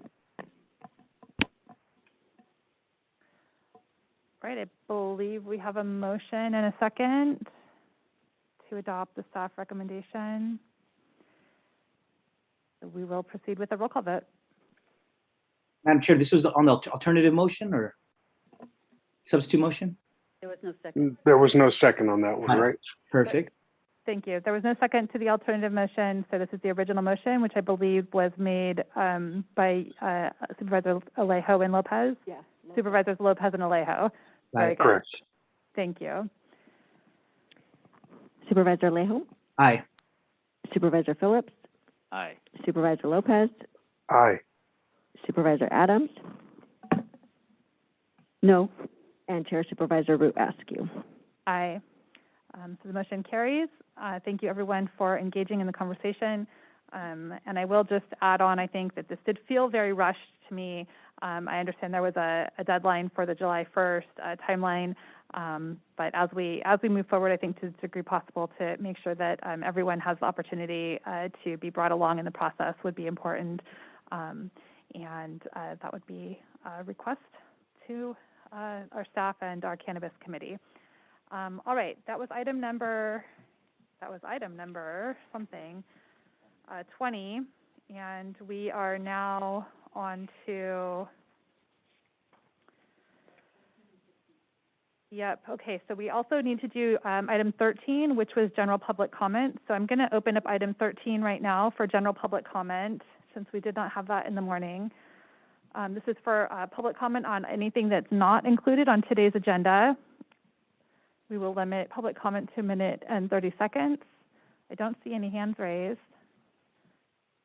So we will close general public comment. Thank everyone for joining us. And we will move on. We still have item 14 and item 15 to get through this afternoon. So we'll move on to item number 14, our farm worker housing development, and welcome. We will welcome someone to present that to us, and I will switch my pages to find out who that is. We'll be welcoming Melanie Beretti again, our Community Services Manager from the Housing and Community Development Department. Thank you for joining us again, Melanie. This is just your day. It's a fun day. Hi, thank you, Chair Askew. Melanie Beretti with the Housing and Community Development Department. I am going to do, so are you able to see my screen, everybody? We are, it looks great. Good, okay, and then I'm going into official presentation mode. All right, so the item before you today is to receive a presentation regarding farm worker housing development permit process outreach materials and provide direction to staff. The goals and objectives for the county, it's the goal that we want to ensure safe, decent, affordable farm worker housing and increase the total number of units that are available. The board has supported that county departments process farm worker and affordable housing projects with high priority. The board's Health, Housing, Homelessness, and Human Services Committee requested that staff formalize and promote the farm worker development permit process by developing outreach and promotional materials that help make it more accessible and more understandable to individuals that may be interested in supporting this type of project and coming forward with it. Committee member Supervisor Alejo also requested that staff present this item to the full board so the full board as well could weigh in on these activities. So employer-sponsored housing is a permit type of use that's not dependent on income with specific requirements, and it has a number of other criteria that it has to adhere to. The majority of the permitted employee housing projects here in the county are for agricultural workers. The green dots on this map represent agricultural employee housing projects. The ag industry, the affordable housing developers, and the county have been working to help meet the ag workforce demand for housing by developing both seasonal and permanent housing units for farm workers and their families. There are 136 permitted farm worker housing facilities across Monterey County, which provide over 8,000 permitted beds for farm workers. And of these, 44 facilities are within the unincorporated area of Monterey County, and those facilities provide about nearly 50% or 3,700 permitted beds. You typically see in the unincorporated areas many of these larger multi-bed occupancy units that can be accommodated.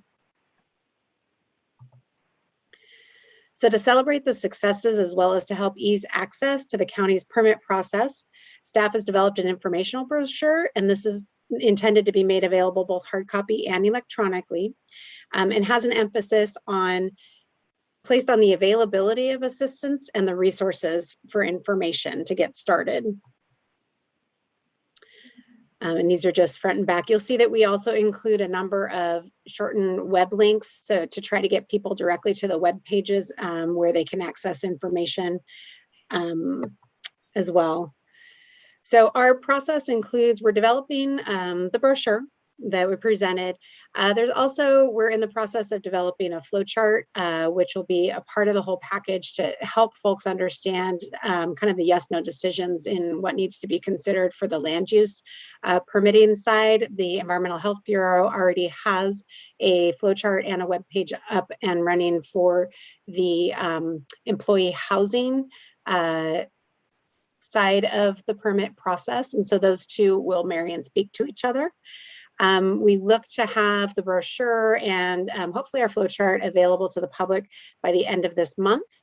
We're also working to finalize the Housing Community Development website and the Housing Services page, on which we are looking to incorporate a farm worker housing page specifically. This is under development, and we anticipate it'll be completed around September, so late summer for that. And our goal is to once our website's available and all of these materials are readily available, we want to work with the county communications coordinator and ag industry partners to issue press relief and to various media outlets and try to really push out this information to the industry and to developers that may have interest in pursuing these types of projects. So with that, I'll return it back to the board. That's the presentation. I'm happy to answer any questions or comments that you may have. Thank you.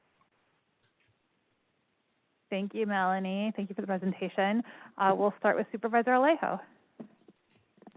Thank you, Melanie, and to all our team. First of all, I think this is one of those really great stories to tell about Monterey County, more, I think, than any other county in California and across the nation. Here we have employers who have really stepped up. For years, people used to say employers are not doing their fair share. They can no longer say that. There's a lot of employers who are putting up 100% of the capital investment. All he asked from local governments was help make the process easier, make it faster. Don't keep us waiting for many months on end to get good projects done. And I want to really acknowledge the leadership of Tana Murananto that started this with working with Avila Construction. They went and later did Branda Villas, and then most recently on the new and even larger project on Davis and Rossi. That's the largest out of all four. And then later, around the same time, actually, they approved one in Greenfield. So you're talking about over 3,000 additional beds in a short amount of time that were made possible because local governments, including City of Salinas that helped on the project in the recent one in Salinas to connect sewer and water, worked with employers to get these projects off the ground. And I always say that they are now models for the most beautiful and dignified housing anywhere in the country. And so we want to, with this formalizing of this program that expedites the permitting, gives priority to these applications, we will hopefully construct more of these projects that are equally as beautiful, if not even better, because each project has got a little bit better as each one has gone on. to keep replicating this. And I hope that it will inspire other counties to do the same. But I think Monterey County is the mecca of the most beautiful housing for farm workers, the ag workforce anywhere in our nation. So I think this is one of those good items to promote and put out there. And I think if anyone from the outside visits any of our housing units for farm workers, they are well managed, no problems, none of the stereotypes that were said initially when there was community resistance to the Tanamura and Ansel project.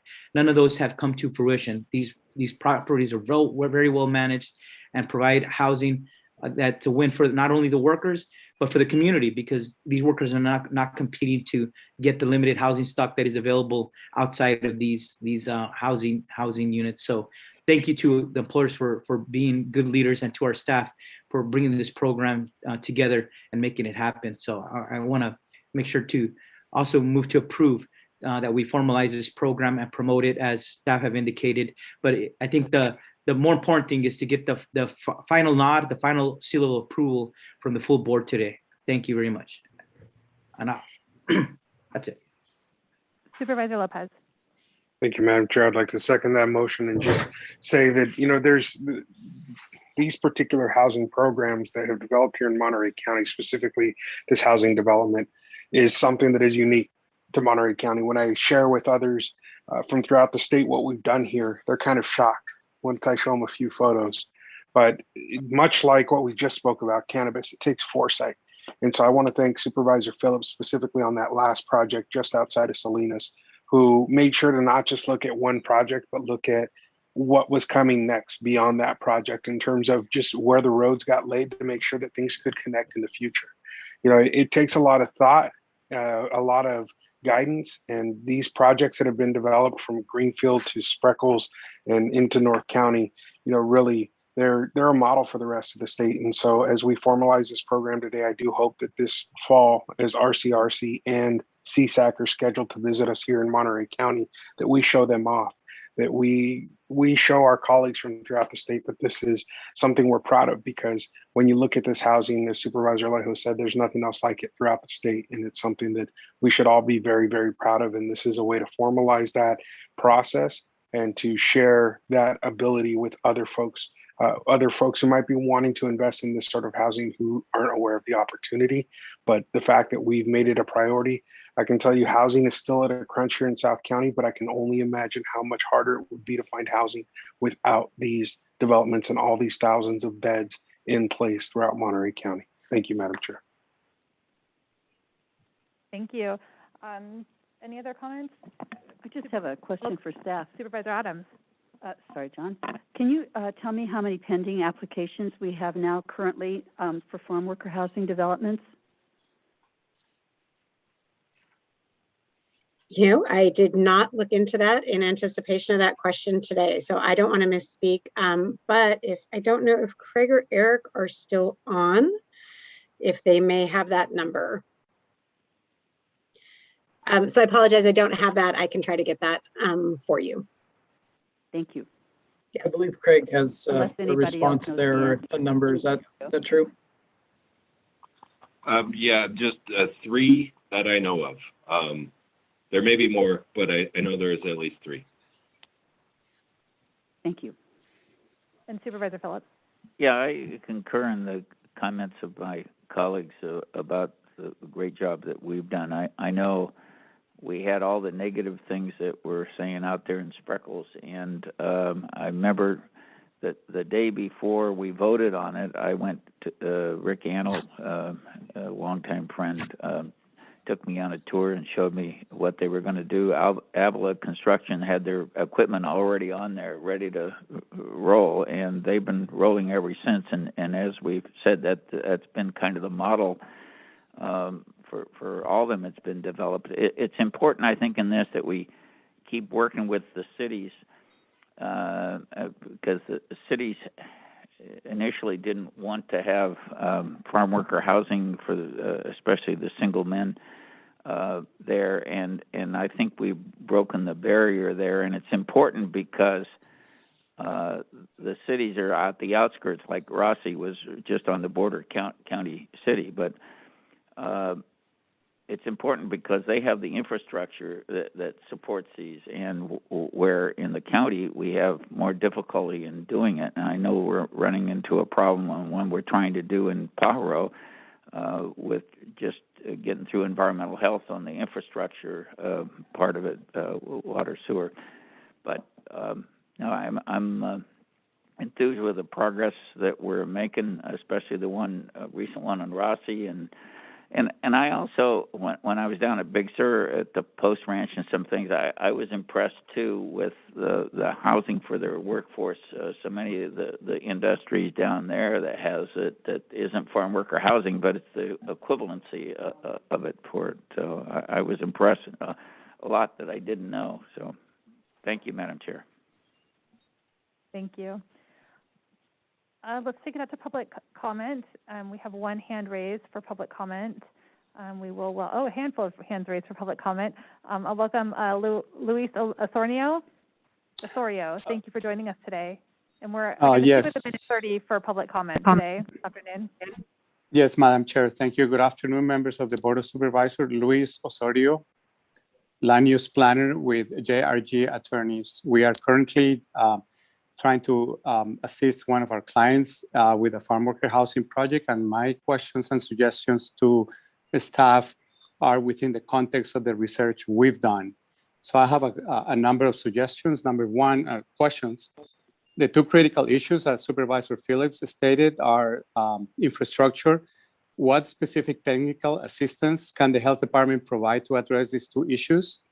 Number two is, how are the applicable goals and policies of the housing element being addressed by staff to support development of housing policies? For instance, policy H-2.5 and H-2.6. Goal H4 of the housing element is to reduce or remove government constraints. What constraints have been identified that can be reduced? Are all the county policies in tune with the California Employee Housing Act, Health and Safety Code Section 17021.6? And also, I think the board and the staff need to consider possible amendments to the zoning code that will allow for administrative approvals for all farm worker housing, as opposed to requiring use permits for some of them. I will be glad to submit follow-up comments to the staff, and I appreciate your time. Thank you. Thank you. Rafael Hernandez, you're back with us again this afternoon. Yes, thank you very much. Good afternoon, Chair and Board. Thank you for this opportunity. I'm from Monterey Bay Economic Partnership, or MBEP. We're happy for the continued work in H2A and single worker housing and supported all of these projects. And there needs to be a continued effort to help farm worker family housing, which is identified as the biggest need for farm worker housing by the Farm Worker Housing Study. To date, the recently approved Greenfield Commons is the biggest approved housing project to address farm worker family housing, and recognition should be given to the county for supporting this project and providing funding. MBEP and the City of Salinas were tasked with facilitating the Farm Worker Housing Study Action Plan. I convene the Action Plan's Oversight Committee quarterly, which is made up of county staff from different departments, different city staff from the Salinas Valley, nonprofit leaders, and ag industry leaders. 4 recommendations that come from this work are: 1, Oversight Committee supports more dedicated staffing to help streamline farm worker housing, both family and H2A housing. 2, the Oversight Committee has helped map sites in the 2-mile radius of Salinas that could be good for H2A housing. Harvest Moon, that project on Rossi, took advantage of this work and is now in operation. Other sites should be prioritized as well, and the county should devote staffing to streamline these projects as well. 3, several Oversight Committee members joined efforts to create a funding mechanism called the Regional Housing Trust Fund to apply for state matching funds. The next application is due in August, and the county should apply for maximum funding of $5 million, which would help move at least 2 critical projects forward, East Garrison and Castroville Oaks. And lastly, 4, the Oversight Committee mapped several sites in Salinas that could be good candidates for family housing. The county should provide funding support for any of the nonprofit-driven sites. Thank you very much for your time. Thank you, Rafael, for your comments today. I thought I saw another hand raised, but I don't see another hand raised anymore. So I think we will close public comment and bring it back to the board. We have a motion from Luis Alejo, I believe, and a second from Chris Lopez.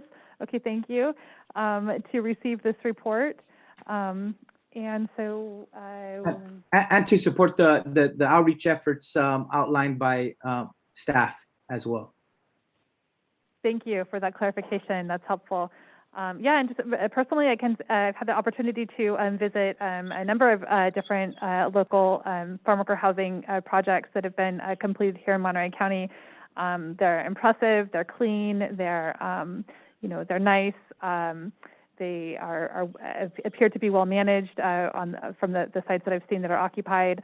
And I think that it definitely takes some of the pressure off of the housing market that we know is so compacted here, and ensures that people have safe, clean, nice places to live while they're working here in our community. And I really learned a lot, took some of that back, and have really become supportive of the employer-sponsored housing, not just for farm workers, but I know a number of our school districts are also looking at employer-sponsored housing opportunities within cities. So we can take a roll call at this point to support this work. Supervisor Alejo? Aye. Supervisor Phillips? Aye. Supervisor Lopez? Aye. Supervisor Adams? Aye. And Chair Supervisor Root Askew. Aye. Thank you. The motion carries. And thank you to our all of those who are doing work to support housing development here in Monterey County. We need it all. Our next item today is item number 15, adopting resolution levying the emergency medical services system special tax for fiscal year 21-22 at the rate of $12 per service unit. We have a brief presentation from Steve Brooks, our emergency medical services analyst from the health department. Thank you for joining us today, Steve. Good afternoon, Chair Root Askew and board members. I'm happy to be here to request a board approval for the resolution to levy the CSA 74 EMS system special tax for fiscal year 2021 to 2022. The amount we are looking to levy is $12 per unit, which continues the standard amount that's been levied since year 2000, 2001. This levy is in accordance with Monterey County land use codes. The $12 is based on the standard unit single family dwelling. Other parcels are either a fraction or a multiple of that. And with that, if you have any questions, be happy to answer them. Thank you, Steve. Are there any questions or comments from my colleagues on the board? Is there any public comment on this item? This is item number 15 on today's agenda. All right, I don't see any public comment. Supervisor Adams. Thank you. I did just first want to thank you for your work, but one comment and concern that I have, the rate's been constant for 21 years. And as we see the need for emergency services expanding, I think we need to be conscious of covering the costs. So it's going to be difficult because a Prop 218 vote would be needed to increase the revenues. I think what we've received, though, is going to be valuable information for us to further consider in the Fire and Emergency Medical Services Ad Hoc Committee discussions, because it'll be a challenge. Thank you. Thank you, Supervisor Adams. Any other comments or questions from the board? Seeing none, I'm happy to entertain an action. Move approval. I'll second that. We have a motion from Phillips, a second from Askew, and we'll take a roll call vote. Supervisor Alejo? Aye. Supervisor Phillips? Aye. Supervisor Lopez? Aye. Supervisor Adams? Aye. And Chair Supervisor Root Askew. Aye. The motion carries. I think we got through everything. Unless I missed, we bounced a few things around, but I'm feeling confident that we covered it all. So let's ask for a readout from closed session by County Council. There is nothing to report out today, Chair. All right. And with that, I'm impressed that we made it completed by 5 o'clock. Sometimes the timing of these meetings just really throws me for a loop. But it's 5:01, and we are going to adjourn our meeting today. We don't have a meeting. We do not have a meeting next week or the week after, so we will see you back on the the 13th of July. Have a great 4th of July. Stay safe. Well done, Madam Chair.